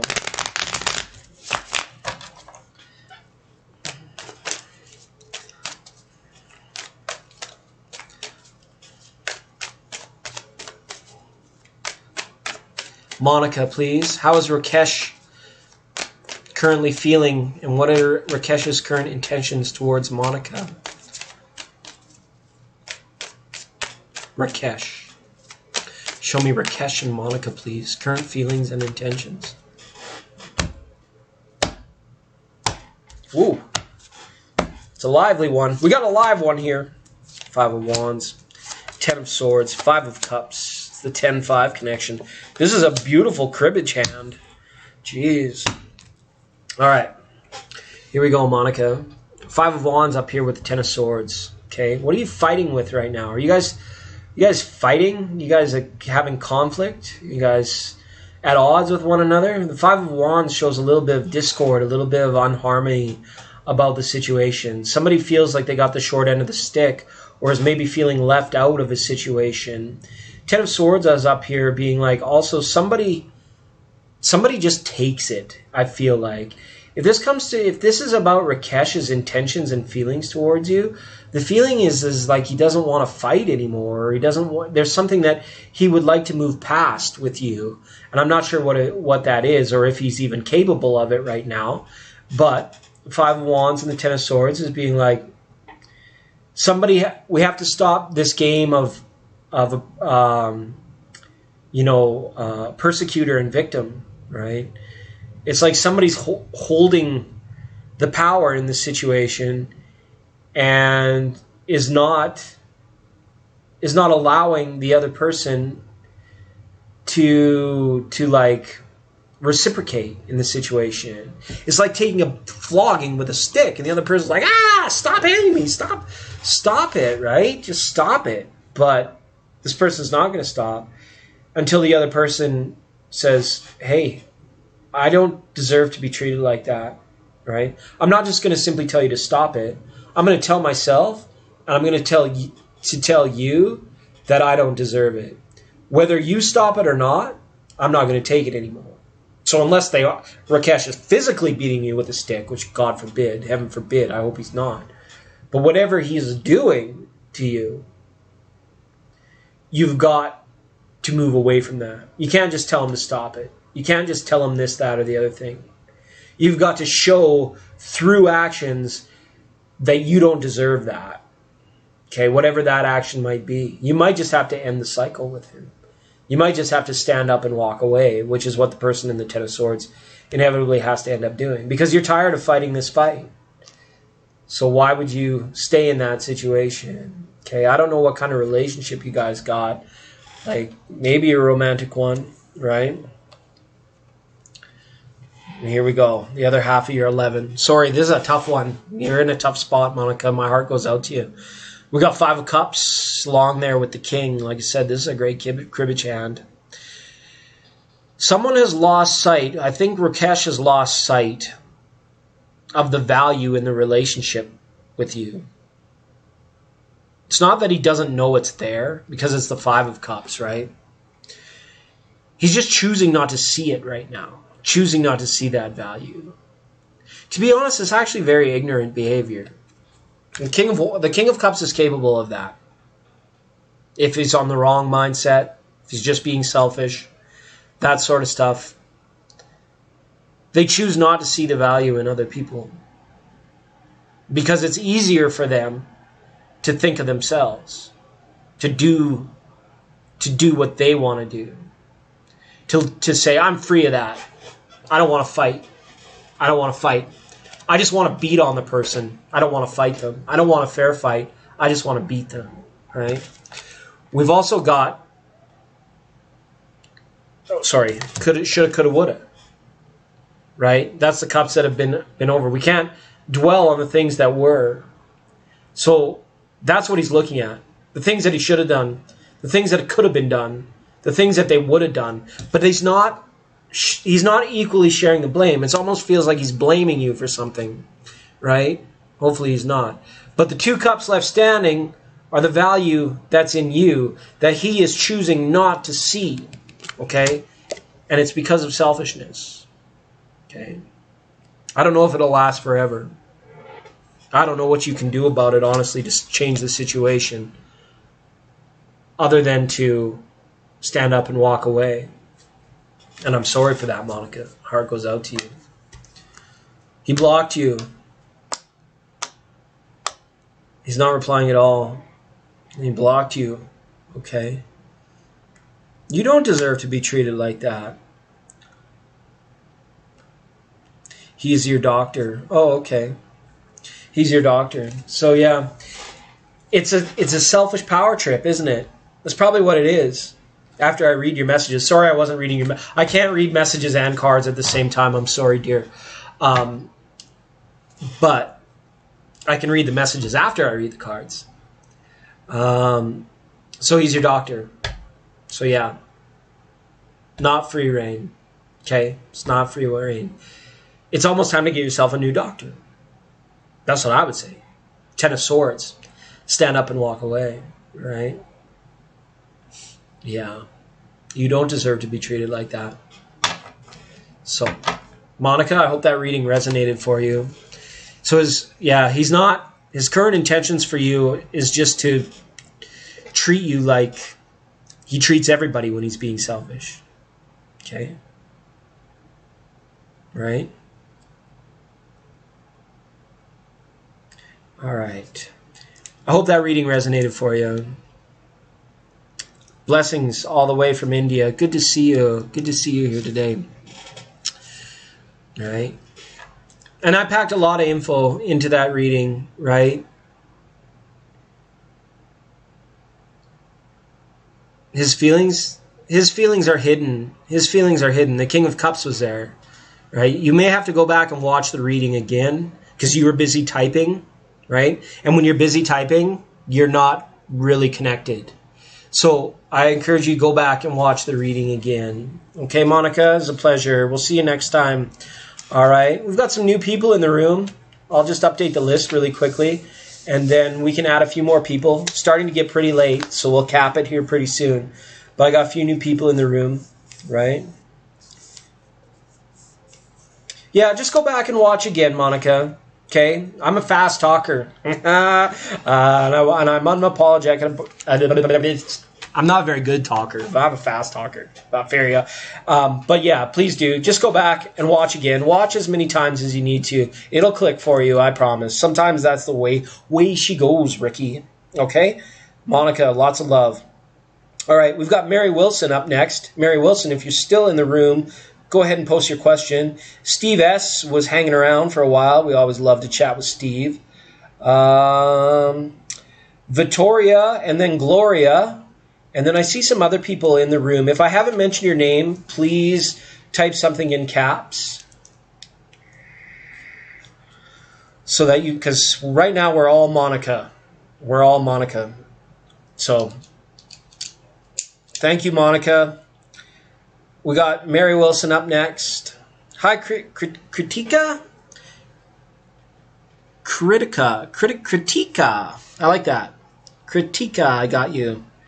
All right. If there's anybody else listening in the room, please let me know. Second call from Mary Wilson. Got you, Kritika. Hopefully I'm saying that wrong. Kritika. We've been on for quite a while now. I think it's like a 3 or 4 hour live stream here. Let me just have a quick look here while we're third and final boarding call for Mary Wilson.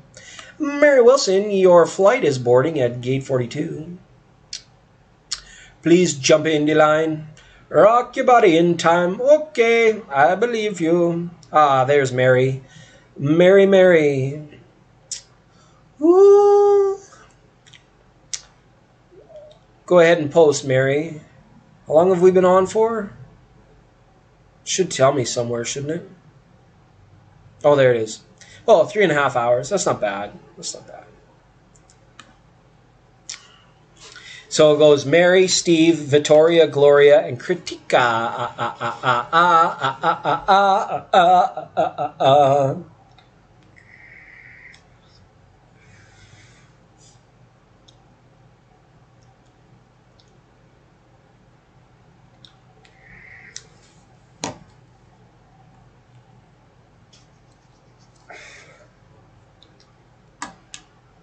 And if I missed anybody, just please let me know.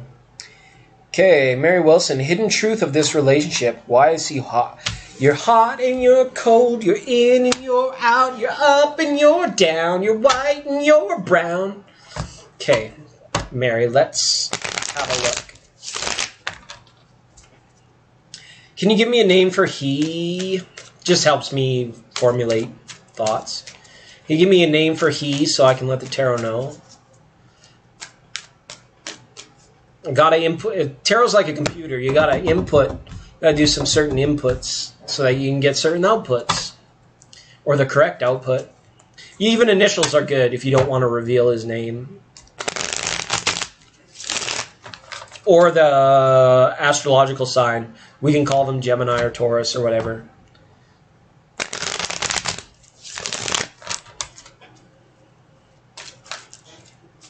We got floor cards. Uno momento.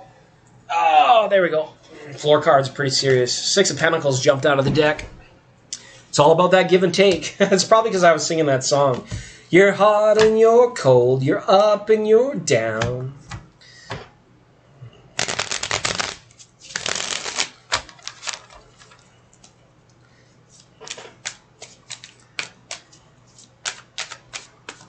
All right. We'll just go with he then. Hopefully we get an accurate message here. Hidden truth of Mary Wilson's relationship with him, that guy, some guy.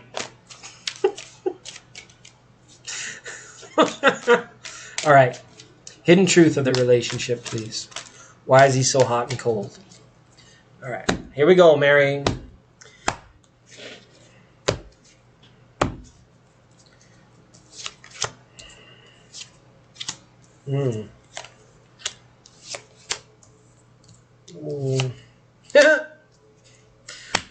Glenn. Male menstruation mean anything to you? Physically impossible. Kind of quite, but not really. Okay. I feel like Glenn can be really secretive. He's always been that way. Okay. 9 of Cups up with the Queen of Cups. This is like emotional secrecy. This is like about not wanting to feel vulnerable. The hot and the cold nature of the connecting and then disconnecting, probably what it is, right? It's because when he feels threatened by being open. It could be like a past relationship where he was like hurt really badly when he was completely open.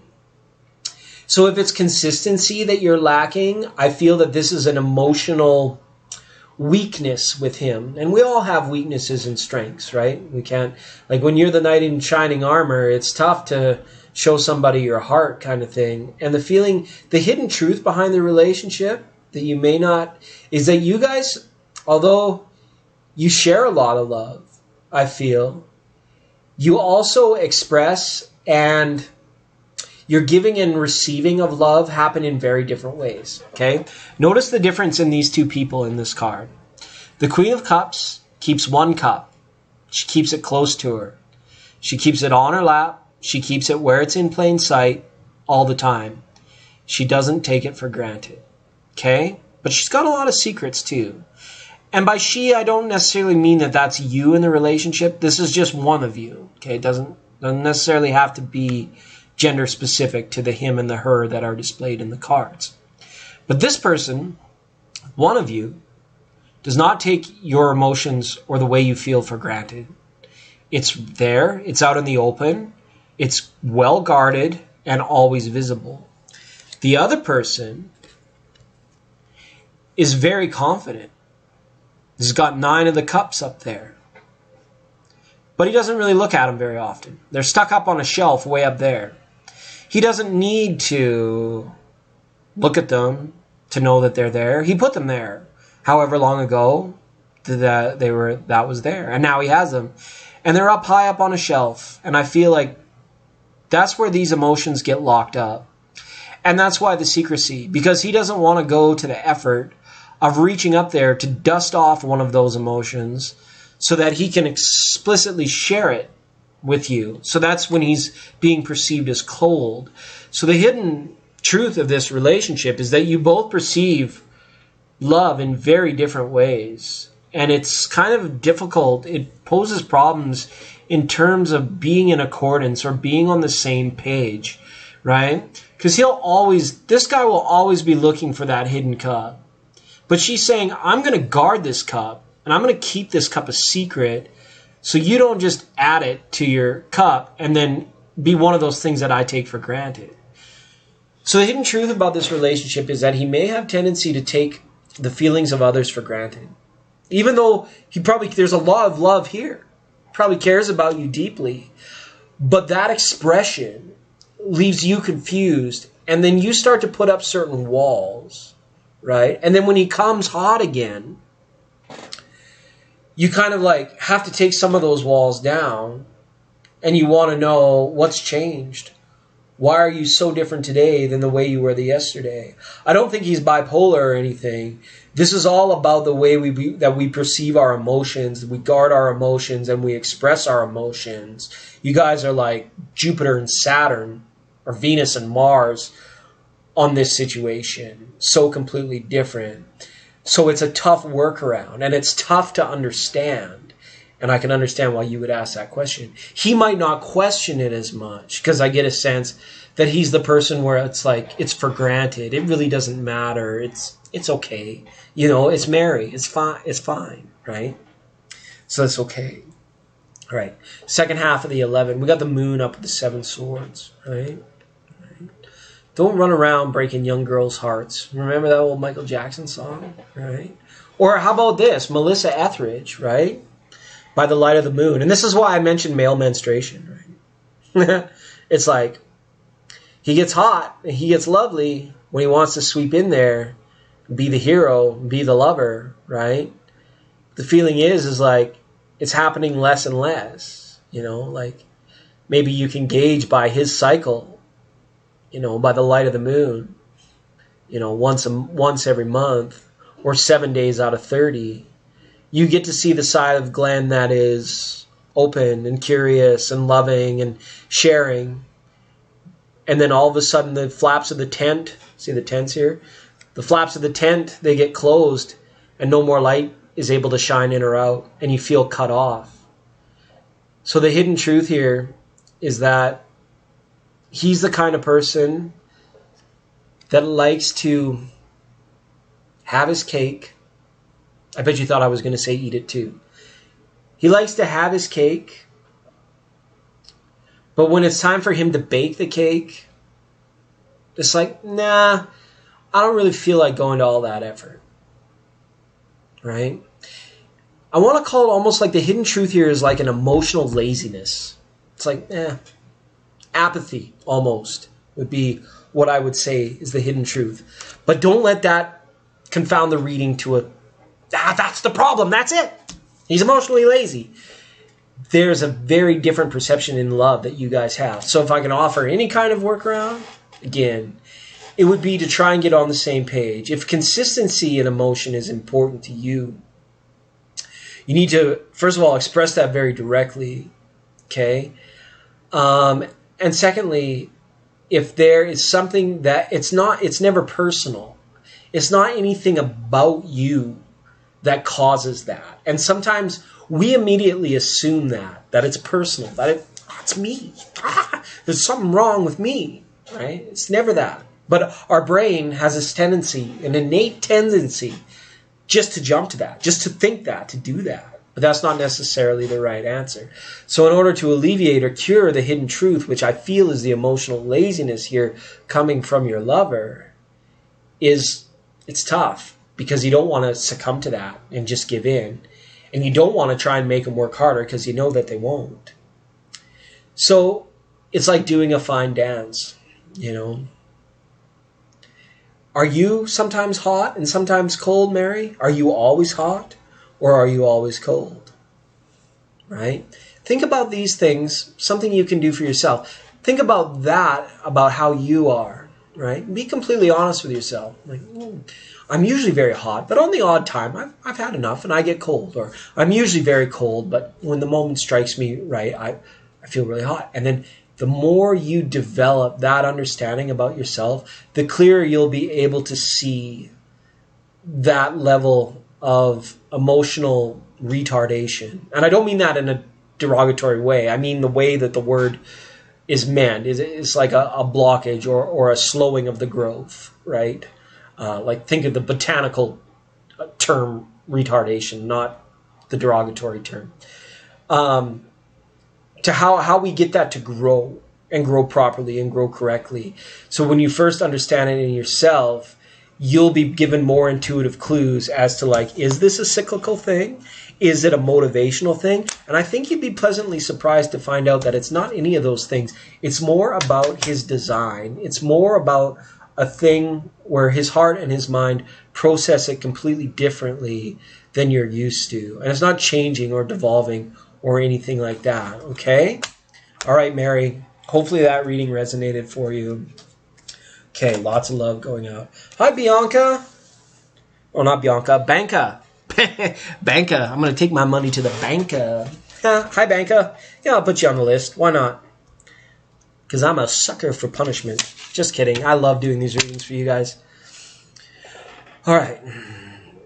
The list update is like this. If Steve is still here, it's Steve's turn. If not, we go to Vittoria, then Gloria, then Critica, and then Banca, Everybody's names ends in the letter A. That's pretty cool. What are the odds? What are the odds? Damn it, Marty, you broke the flux capacitor. My brain is on fire and my sinuses are draining, all in the love of tarot. All for the love of tarot. Okay. Dun, dun, dun, dun, dun. Mary, thanks for being on the program. We'll see you next time, okay? Thank you so much for coming.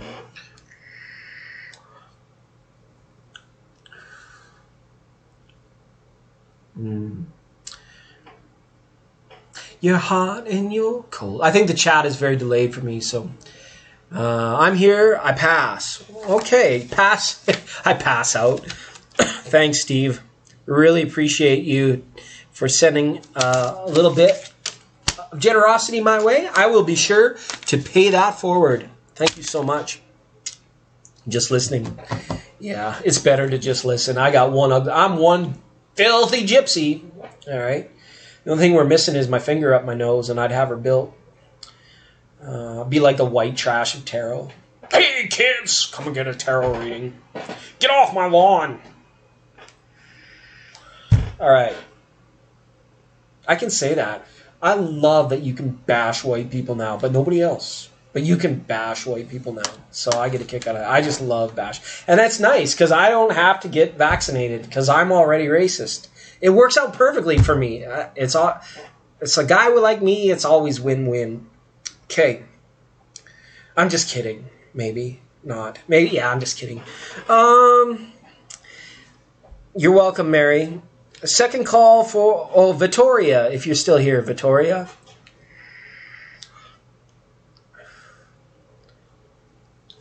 You're welcome, Mary. That was an interesting reading. It was probably because you worded it so properly when we put it into tarot. I know I was concerned about having the name, but I didn't even mention it all the time. But the way you worded that question was perfect for tarot because you asked for hidden truth. And that's what we specialize in. New to your channel, can I get a general reading? Absolutely. You can. You can and you will. Hi, Victoria. Thanks for being new to the channel. We're all old friends here. We're like a spiritual family that comes from the outer reaches of Andromeda or somewhere. Baby, let's go, 'cause you know that the light here really hurts my eyes. I come from a world where the light is dim and the people are so jive. So fine, you know it's gonna be. So come on, come on, come on, come on, baby. Come on if you want it to be. Ooh, the night, everything'll be alright. Come on, come on, love me tonight. And I'll be yours till the sun comes up again. All right, enough of that. Victoria, general reading, please, for Victoria. All right, here we go, Victoria. General reading for you. Thanks for being patient. Thanks for being here. Ooh, I like that. I like that. That's cool. And that's just all right. There, you're done. Just kidding. You're not done. You're not done. We're not done. We're just getting started. Ace of Pentacles up here with the Nine of Pentacles. This is really good. Money matters. It does. It doesn't really, but it kind of does. Ever get that feeling? It's like, money's cool, but I wish I didn't have to deal with it. I wish I didn't have to think about it. But finances are going to be pretty good for you in the very near future. I have a feeling. I don't necessarily see a windfall per se, but I see gifts and I see the growth of money. Okay, well, you got the Nine of Pentacles. This is the lady in the garden. This is the lady that comes to abundance through appreciation. And not just of fine material things, but because of a fine spirit, but because of compassion and understanding, which I think you possess these values. And Pentacles for me as a reader, they're not just coins, they're not just material things. Pentacles to me are also the element of time, not just earth, but of time. Now, perhaps you're in a situation where it's like you feel maybe a little bit, not lonely, but a little bit kind of cut off from the world. There might be some isolation that's going on, and not just because of this stupid pandemic that's been happening, but it might be time for you to sort of go through that metaphorical, what do they call that? The cocoon and the metamorphosis, the butterfly to caterpillar. No, the other way around. The caterpillar to the butterfly. That's what this is kind of all about, right? There's a cycle. There's something all about the circle for you. The cycle of life, the circle of love, what goes around comes around. Very important to you in this general reading. And I feel that karma is being worked out in your life at present time. And it's like you're almost through. You're almost done. And you've almost kind of caught a glimpse of the light at the end of the tunnel, whether it was through your vision questing, meditation, or something. But you got a peek at something that was much more than just the nuts and bolts of life. And you kind of like, you're holding on to that, but not tightly, like an idea. See, the birdie for the lady in the garden comes to her, not because she grips it and doesn't let it fly away, but because she lets it come and go as it pleases. Same as the money in the person's hand here in the Ace of Pentacles. The giving and the receiving, if you can allow yourself to just be open, and I'm encouraged to tell you through this spread that you can gain control by giving up control. And whatever area of your life that applies to, that's the area that you were inspired to think about when I said that. That's the area that's right for. And I don't know what it is because I don't read minds. I only read tarot cards. So with the ace and the 9, that makes 10. That makes the complete cycle, the big 10, right? 10 of Pentacles, which is financial success, financial abundance. Not necessarily a windfall, but an end to any money woes that you're having, I think will soon be coming to an end. And I also have the feeling that you're going to gain control by giving up control, whatever that means for you in your life. Because guess what? Life is a carnival, believe it or not. Life is a carnival, 2 bits a shot. The Wheel of Fortune here up to say, don't take life too seriously. Life is meant for play. You know, we're here for a good time, not a long time. So have a good time. The sun can't shine every day, but make sure to take advantage of it when the sun is shining. You've got Wheel of Fortune here. I didn't see a windfall in those first 2 cards, but we're not ruling it out. There could be something big coming for you. The wheel, God, the universe, the big picture, the big kahuna, however you vision source, God, the divine creation, has big plans in store for you. I don't see this card a lot. I'm practical and I'm a spiritual tarot reader. I don't get this. I don't see this card a lot. This usually comes for people who have no expectation of big changes in their life. But it's there, just knocking at the door, just waiting to burst itself in and fill it up with light and abundance. And I think that's what we're experiencing here. Contrasted to the bit of the darkness in this card. Ooh, but actually the 4 of Swords is a very good card. It means to stay rested. For health, if you're dealing with any health issues right now, sleep is the answer. If you're waiting on any ideas, and if you have spiritual practices such as yoga, meditation, prayer, we actually even see him praying, and whatever it is that you do, increase that. Make that part of your daily routine. You know, not just when it's necessary to meditate, not just when you feel depleted in energy or patience and it's necessary to pray. Do it all the time. Do it nonstop. Nonstop hip-hop, right? Endlessly. I think Ephesians, it says that, right? You can just keep up the good work. Keep up the work that you've been doing and stay rested, because with these cards here and this abundance, like your career could take a big pole vault very soon, or something new and major is coming in for you next year, and you're going to need to feel at the top of your game for it. Don't necessarily think it's windfall, but it could be with the Wheel of Fortune being there. But there's something coming on, ready to impress upon you a lot of new opportunity and a lot of new potential. And you've got to be ready and have the ability and the willingness to accept it when it comes. Okay? Those are the messages for you. Appreciate you for being new here, Victoria. It's a pleasure to read for you. Okay. Chicky Chicky Bang Bang. Welcome, Chicky Chicky Bang Bang. Good to see ya. I'll put you on. We're getting close to winding down here, but I like to get as many people in as I can. Chica Chica. So I think, yeah, these are going to be the last 4 readings that we do. I think I'm going to start issuing rain checks to anybody that comes in after. Yeah, I'm happy you caught us too. We're rare. We are okay.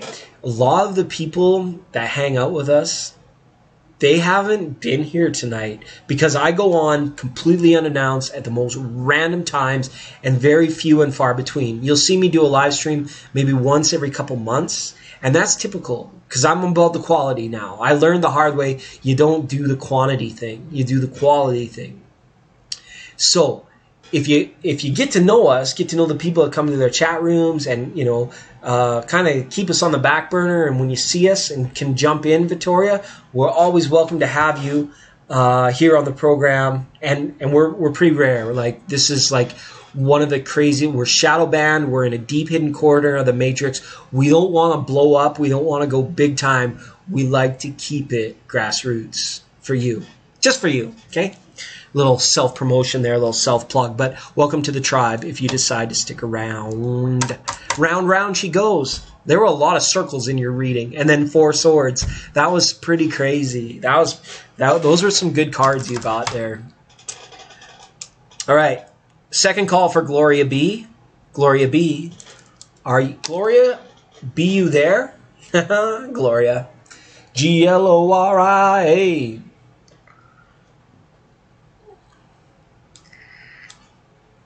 And after Gloria, it's Kritika, then Banka, then Chicky Chicky Bang Bang. Good times, good times. All right. Third and final call for Gloria. It's tough to be patient to get through all of these readings. How about Kritika? Are you here? Kritika? Kritika?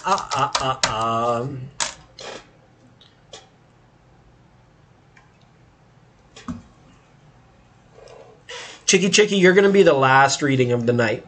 Okay? That's always a place of honor and distinction. Don't get me wrong.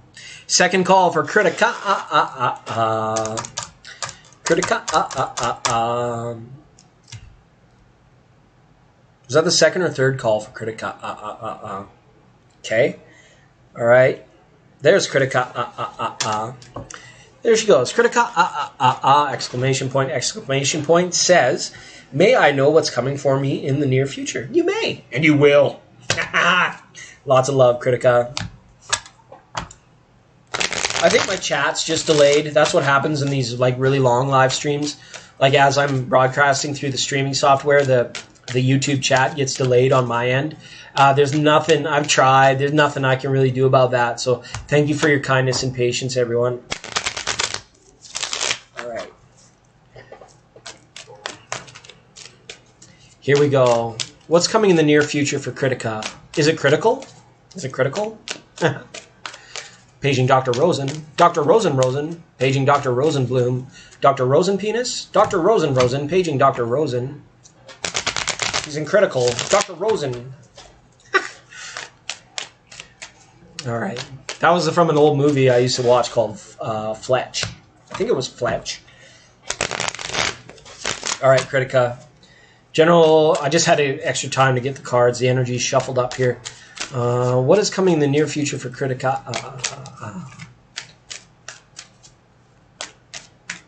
All right, here we go. Future for Kritika.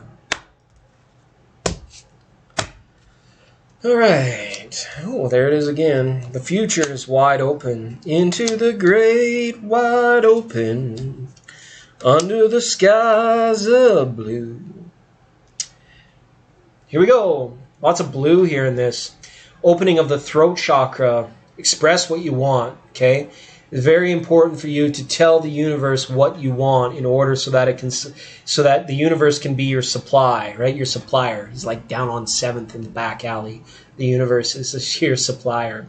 7 of Cups here. It means the future is wide open. It always has been and always would be. That's the way the future was designed. To be infinite potentialities. To always be in the great wide open. So that's what you can expect. Expect that you can't expect anything in the future. And that's the truth, gall, dang it. And you're there with the Hermit card. So, the Hermit's okay. It's not the best, not the worst. But the Hermit, by choice, keeps the lights on at home. You know? Security over freedom. I'm going to go up and live in the mountains. There's not much to do there, but at least I'll be away from all the terrible hardships, you know, that are going on down there in the valley. You know, I don't have to deal with other people. That means I don't have to get wrapped up in their bullshit. It's very true, and it's a very safe place, right? The 7 of Cups here is saying sometimes you need a little bit of entanglement in life in order to change things, in order for a future to become more dynamic. So if it feels right now like life is kind of stale, life is kind of humdrum, life is very mundane, Kritika, that's because the Hermit is here. And it's saying it's due to a lack of entanglement. Some people, by choice, like to have tangled up spiderweb messy lives. Other people, by choice, don't like that. Okay, and the people that do the spiderweb, you know, entanglement with everybody, usually they get run down, they get played out, they get frustrated, they burn bridges, you know, they disappear in the middle of the night and you can never find them again because it all just got too much for them. And that's the 7 of Cups, you know. Too many MCs, not enough mics, right? Too many things to do and only one lifetime to do them. So pick something and do it. Pour your heart into it. Then you will be able to know what the future can hold for you. If you like more of the same, if that makes you feel confident and secure, more of the same, pick what that thing is going to be. That's more of the same. If it's love, if it's prosperity, if it's working on yourself for your body, You are the director of the movie, right? It's your movie. Cool story, bro. It's your movie, right? So when it comes to future, the future is just, it's fictitious. It doesn't exist. It always comes down to the present moment. And the present moment is nice because if you're present in the present moment, you become the director of the movie. Okay, you're not just the actor anymore. You're the director. You're even the producer. Okay, executive producer, right? You get to decide how it's shot, who the other people are. You get to choose. Life stops happening to you, which is what the hermit is so afraid of.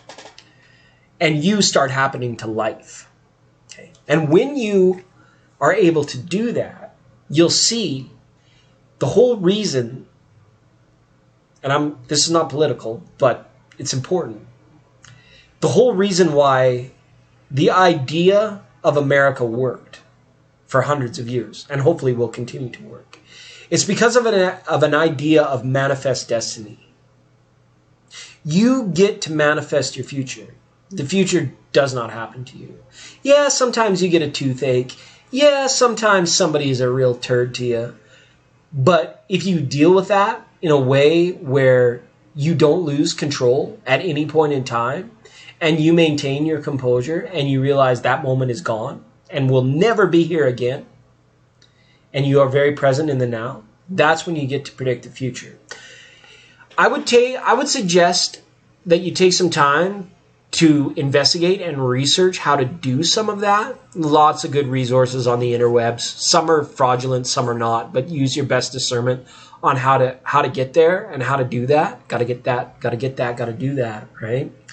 And be mindful that if life is humdrum, there was somebody that was responsible for that. And that was you, right? If life is too hectic and crazy and the future is just, it's so stressful, there was somebody that was responsible for that. And that person was you, right? So, self-love, self-care, self-acknowledgement, and that work helps you steer your ship through the future.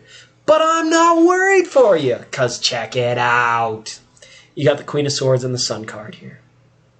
Start cutting through the bullshit to get to the sunshine. Sunshine, that's what this is all about. Use your analytical mind to discover the spiritual side of yourself that will give you complete and total control over your whole life. And then that way, it's impossible for bad things to happen in your future. And you'll never have to answer that question or ask that question again, what the future holds for you, because you'll be friggin' directing the movie like a boss nonetheless, because this is the Queen of Swords and she's the queen bitch. She is the boss. There's nothing or nobody or no power that can stand up to this lady. Right? She's the one that knows. She's the buys that buys the ship, and she's the buys that sails her. Right?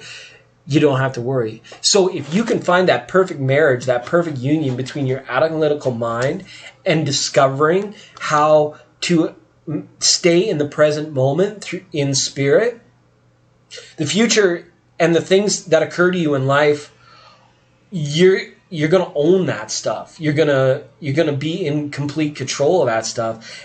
And the fact that you answered that question and I gave that reading for you is an indication that that is yet to manifest in your life. That's going to happen for you. Whether it's by you listening to what I said or just sometime down the line, you being fed up enough to say, I'm going to go and try something new. And then you find a book on presence or about manifest destiny. And you start coping. Stop coping and start incorporating those things into your life. Once you start incorporating that stuff into your life, you're going to see amazing, amazing changes. And the past and the future, they are no longer issues. They don't even exist. How do you think we get from the Pleiades to Earth so fast? It just happens like that. Time is a rubber band, right? Time is a rubber band? Something like that. Okay, hopefully that resonated for you, Kritika. I love the question. Okay. As for what's coming for you in the near future, I never answered that. I apologize, but not really. What is coming for you? Lots of sunshine. Use that sword. It's brighter days ahead. Don't worry about that. But the premise of your question had to be flipped. because nothing comes to you from the future. You happen in the moment, and whatever manifests in that moment is because you did it, right? So, lots of sunshine, lots of security, lots of safety. These things are continuing with the Sun and the Hermit card being there, okay? There's nothing to be afraid of in the cards that I saw about your future, which is why, but nothing super exciting either, which is why I went on that big tirade about learning to manifest your future, okay? Well, I hope you don't mind. I love you lots. And sometimes I'm a real jerk. All right. Whatever you said was right. Whatever I said, I don't even know what I said. You might have to go back and watch it again. That stuff happens. We'll see you next time, Kritika. Thanks for being here. Lots of love. Sungaya, welcome. Good to see you here. It's good to. Thanks for the birthday wishes. It's 11/11 celevenbration for free 4-card readings for my 44th birthday. All right, it's good stuff. Thank you so much. All right. Okay, we got a lot of new faces, and it always happens.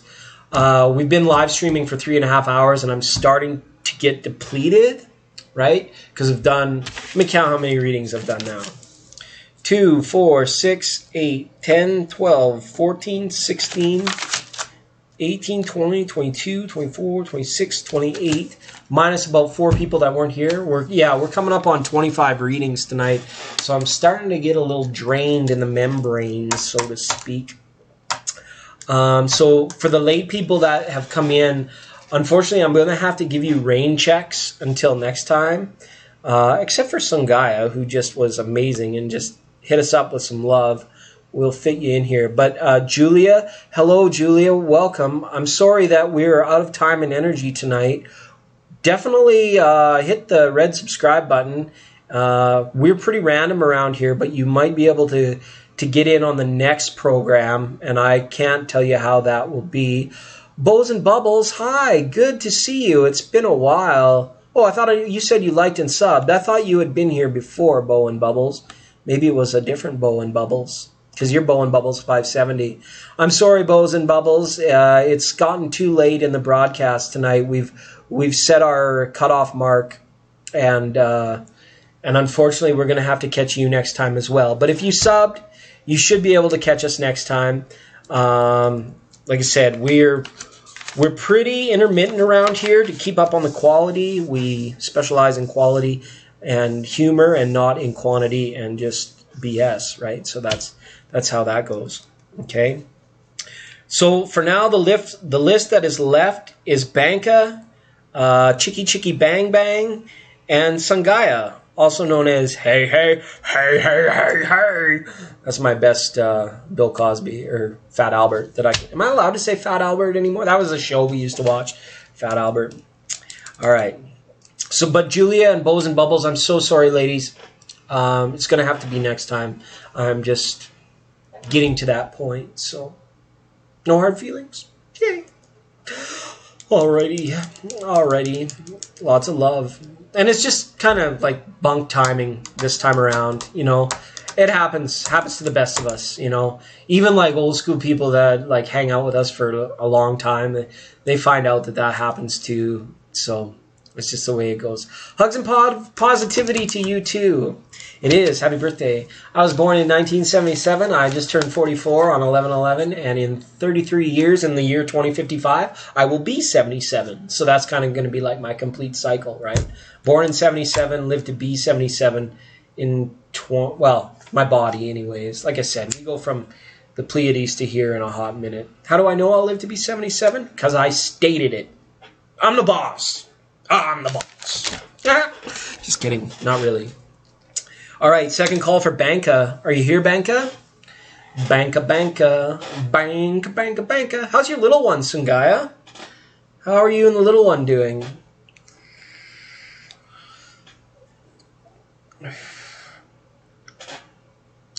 Chicky.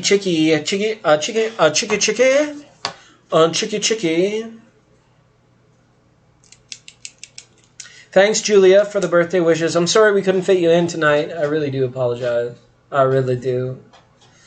It's just the way things go. Okay, second call for Banka.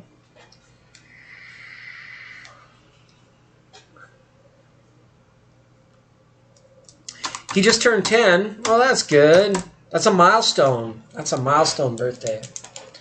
10 years on planet Earth earns you like a badge of honor. Okay, Chicky just jumps right in there. Gotta love that. Gotta love that.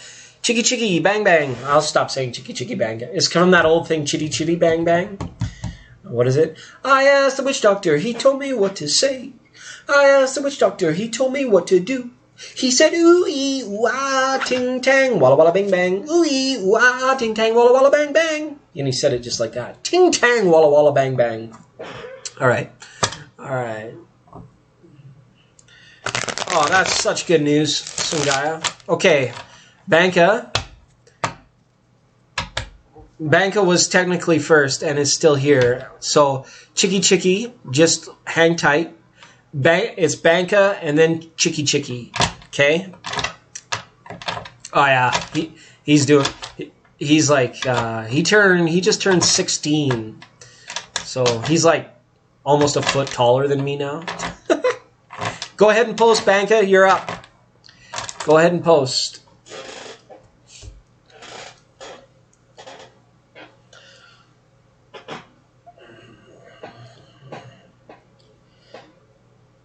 He told me what to say.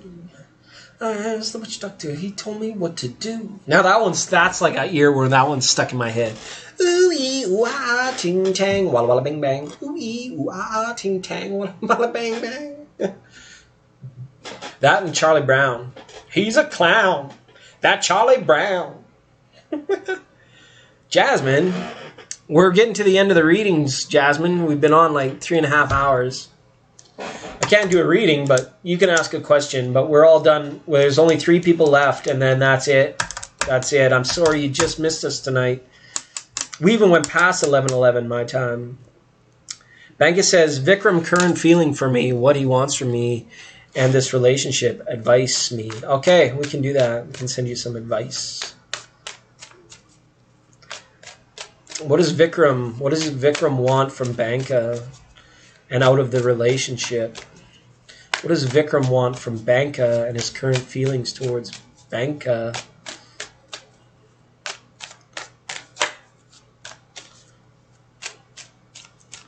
All right. Here we go, Banka.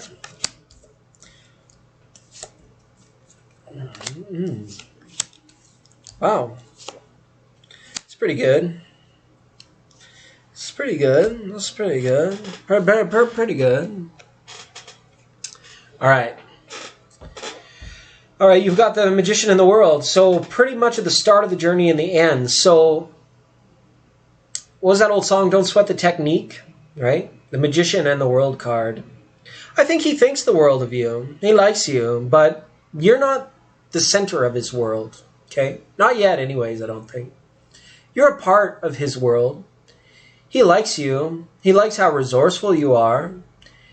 He feels like you're important to him, which is nice to have.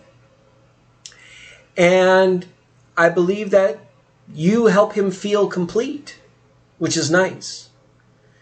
But for right now, you're not necessarily the center. It almost sometimes feels like you're on the outside looking in. And that's a tough situation for you to be in because most men, have difficulty expressing that, right? You're on the outside looking in, right? You mean the world to him, but this is not in a practical way, right? This is more about thought feelings, right? So there's not really anything practical happening here in this relationship. This is all like beginnings and endings, right? So the illusion, the other half of year 11 is this disillusionment that comes with the Moon card and the Two of Cups, right? Are you even really together outside of like thinking about one another, right? Like, are you really together? Do you even really want to be together? Or were you together? There's a lot of confusion and disillusionment as to this relationship. Like, I'm having a hard time seeing it as being a relationship. It's almost like an imagined relationship with the Two of Cups and the moon being here, right? Okay. So you mean the world to either one another, but you're on the outside looking in, right? You're not the center of this person's world, but he thinks the world of you. But we also have the moon here saying that the practical side of this being an actual relationship, right, is not really there. It's an illusion. So it's not really, it's either a long distance relationship or it's not a relationship, right? Right? But he thinks the world of you, but you're on the outside looking in. So I'd like to see this be more like physical, because that's like the disillusionment this time about the moon. But he still has good feelings that he's setting forth towards you and about you. So that's good news. It's just, why can't you be together? Right? You're at opposite ends of the world, or opposite ends of the journey, opposite ends of the spectrum. Something's keeping you apart. Some kind of disillusionment is keeping you apart. So he's got good feelings and good intentions, but he's unable to act them out. He's unable to do anything or express them in any kind of way. Okay? Hope that made sense for you. You're in no contact. I get that a lot on this channel. What does he think about me, but we're not in contact? That's tough, you know? It's important to stay in touch, right? And if someone's not staying in touch, I'm notorious for it. There's people in this world that I love that I just do not stay in touch with, right? And then they reach out to me, and then, boom, yeah, sure, let's hang out, let's do something. It's human nature. It's the way it goes. What's that? What does he want? Well, the Two of Cups is there. I think he'd like to date you and do the things that people in relationships do, but something's preventing that right now, Banka. Okay, so whatever that is, distance, time, anything. All right, thanks, Banka. We'll see you next time. Appreciate the question. Appreciate you being here. All right. And Chica, sorry, now it is your time. Now it is your turn. I believe you posted. So because I'm a good person, sometimes I'll go back and check the post, so you don't have to type all that in again. What does Angel want to tell me about this person R? I'm getting to see or hear his name. Thank you. Okay, what does Angel want to tell you about the person R? Okay, I can do that. You're welcome, Banka. What does Angel want to tell Chica about R? That's an interesting question. We can do it, though. We can do it. Positive. I'm positive we can do it.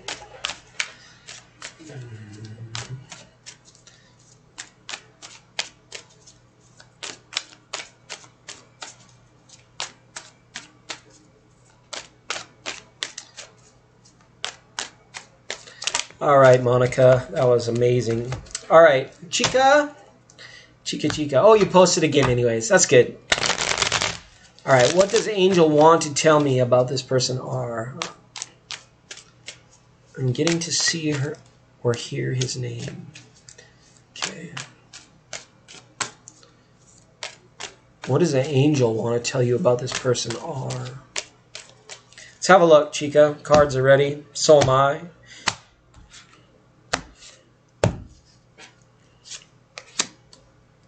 Whoa. Whoa. Whoa. What's going on here?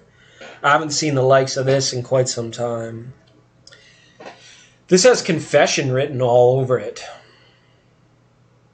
I think the angel wants to tell you about something bad that they done. Okay? In plain terms English, like, this is not so good. Somebody has missed the mark, which is Latin for like sin, right? Or like a transgression against somebody else. This person done somebody else wrong, and now they either want to come clean about it or need to come clean about it. And maybe this person, this angel, knows exactly what this R person did wrong. And this angel wants to tell you about the thing that R did but is kind of sworn through secrecy with the Hierophant being there, right? Because this is kind of like washing clean of sin or transgression or letting go of guilt. There's a lot of guilt coming, right? Maybe they want to tell you that this R person is guilty of something. It's pretty crazy. And it doesn't end there, because the other half is more swords, right? We've got the 7 and the 5 up here, and now we've got the 9 too. So this is all thought forms. Somebody is feeling anguish, like deep anguish, really, really guilty about something. I can't express that to you enough. 5, 7, 9 of swords is like the guiltiest of the guilty. It's not good to convey or to carry guilt with you, but I think this angel person wants to tell you something about this person's transgressions or what they did wrong, okay? And what that is going to be exactly, I'm not sure, but it's something that should be confessed. I know that much. I don't know if they hurt somebody. 7 of Swords is here. They could have stolen something, right? They could have betrayed somebody's trust or fucked over a friend, because that's the 5 of Swords, right? That could have easily happened, right? This R didn't do a very nice thing. And I think that the angel wants to tell you about that, okay? So hopefully that answers your question. They want to tell you that they either need to confess their sins, they want to tell you what exactly it is, or show you what exactly it is that they had done, or maybe the angel is wanting to prepare you for news that's going to come out about R that could be very damning against his reputation. Okay? It is what it is. Sorry, those cards, that was pretty strong. I don't get that combo a lot, so thanks, Chicky. Hi, Rouse, Sarah. You know what? For those of you latecomers, we are at the very end. Sungaya is the last on the list. And then that's it. I've already turned a few people away, but Sarah and Rouse, it's good to see you guys. Thanks for coming in. I'm going to have to give you guys rain checks. I can give you quick little one-card messages, but that's it, okay? And then we gotta rule, because I've been on for quite a time now. I'm just about depleted, so they're not going to be very meaningful. All right, so Rouse, 7 of Spades, all right? Make sure that you're keeping things out in the open, okay? So you asked a question, but you got the 7 of Swords. It's saying don't hide anything right now, okay? And then Sarah, you got the Ace of Spades, so that's pretty good. Inspiration. If you have inspiring ideas, now is a good time to write them down, okay? Those were a couple little quickies for you really latecomers. All right. Sangaya says, you know me. You know me. I'm open to hear what the divine wants me to know. Okay, let's have a look. And then we'll wrap it up. Yeah, you guys keep in touch. Come back next time. Hopefully we'll get you in before the end of the program. Okay? Because as Wiedersehen, farewell, my friend. We'll see you in the future, down the road, around the bend. You're welcome, Chicky Chicky. Sorry I couldn't pin it down any further than that. All right. I'm open to hear what the divine mind. What does the divine want Sangaya to know? All right. Huh. Yeah. Ooh. Yeah. Oh. Interesting stuff here. You got a lot of major arcana, probably because we asked the divine, right? The hero and the high priestess. Or sorry, the hero. I call the fool the hero. It's the fool and the high priestess. What a lovely combo this is. Not very far apart on the journey. What I take from this, Sungaya, is remember, life is real challenging and the world can be really tough, right? So the fool is here saying, life is only as serious as you treat it. If you treat it with like fire and brimstone, death and gumptions, all things matter. Everything is so super important, then that's the way that your world is. If life is a carnival and you approach the world as like kind of a game, not in a nihilistic kind of way, but life is something that's meant to mold, like arts and crafts, and have fun with it, and giggle and laugh and have fun, then that's the way life will be. For not just you, but for your little man too, right? And these are important messages that I think you're displaying through example for him, and that's really good. But it's tough to stay on that because we can't just goof off all the time. We can't just be goofy and weird and silly all the time. But we can't be super serious all the time. And everything is high decree and edict and order and all this stuff. And you may be feeling a little bit of pressure from, I don't know, outside forces. It might be work. It might be, things that are, making you have to go the extra mile. And you're just like, oh, just when I thought things were getting easier, I comes along and now I have this responsibility and now I have to go out and do that. And it just doesn't seem fair, like it's worth my time anymore, like that sort of thing. Don't give up. And the things that are toughest, remember, it's not personal. And you don't have to take things as serious as somebody else's ego makes them out to be. Because that's just a mind game. That's just it's not even real, right? The fool and the high priest is. He just wants to play, work, work, work, do what I say. And this is like play. It doesn't matter to me. It's all fun and games, right? This sort of thing. So it could be a situation where you're dealing with somebody just, it's so serious all the time. And this requires your utmost intention. And this is ASAP. And this is super important, right? And yeah, it all will be, but you find ways to make it play, to make it easier. And it's all about your frame of mind. Hey, it's just an ordinary day, and it's all your state of mind. Okay, Divine wants you to remember that. How you think about it is how it projects back to you. It's all about your state of mind, baby. And it can be that easy. Now you got the Ace and the Wands of the Tower. Very last card of the night is the Tower. How crazy is that? I haven't seen it all night. You're the first one. Ace of Wands of the Tower. Right? Maybe you've been a little bit concerned about all the weirdness going on in the world right now. Maybe the messaging that's coming from media and other certain places and like bureaucracies and things like that.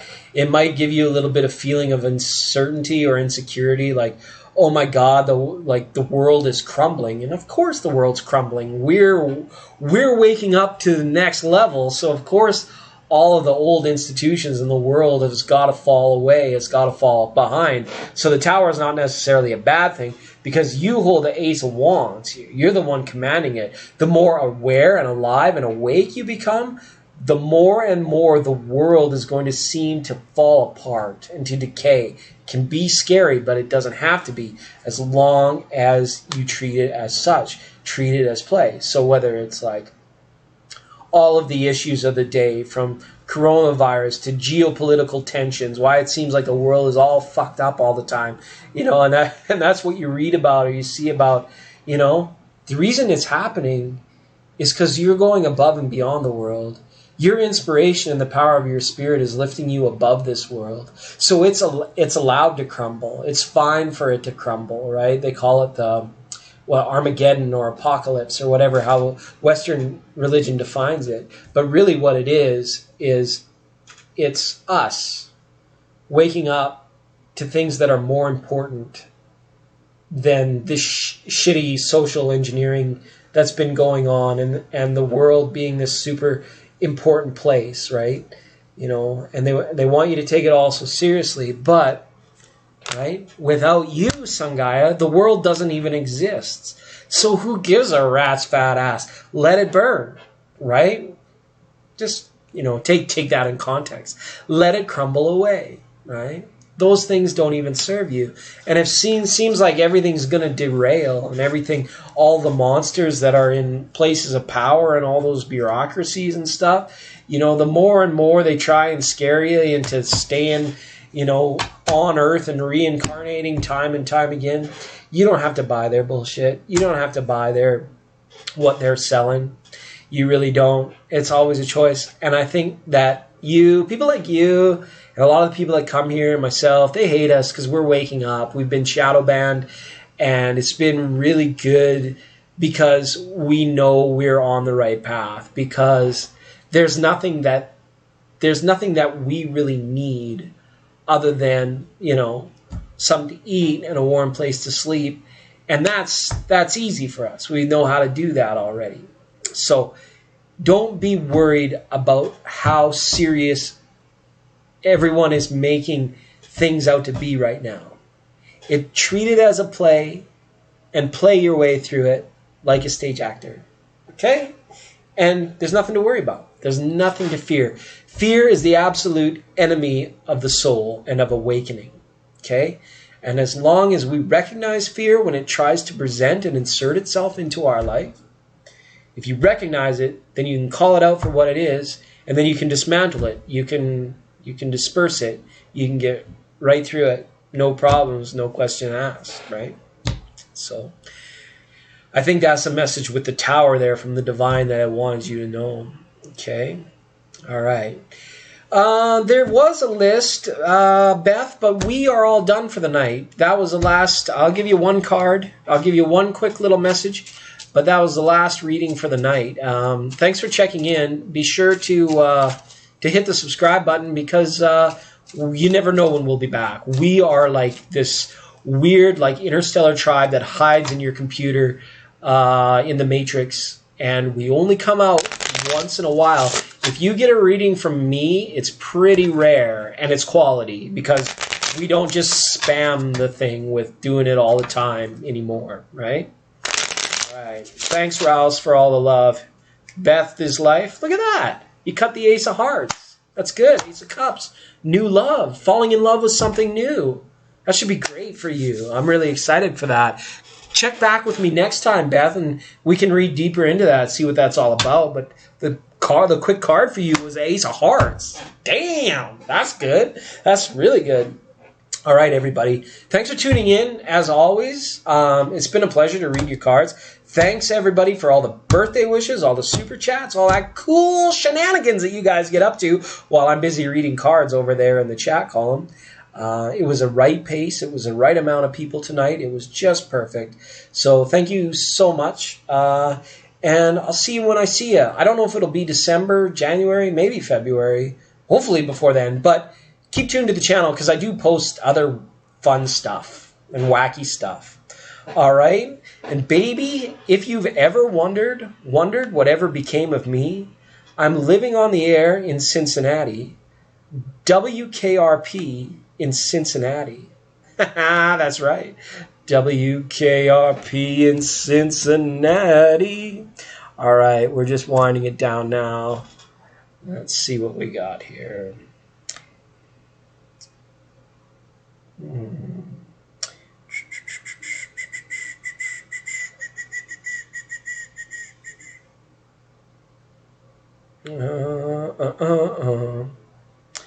Desktop audio. Let's see. Oh, yeah. Like that.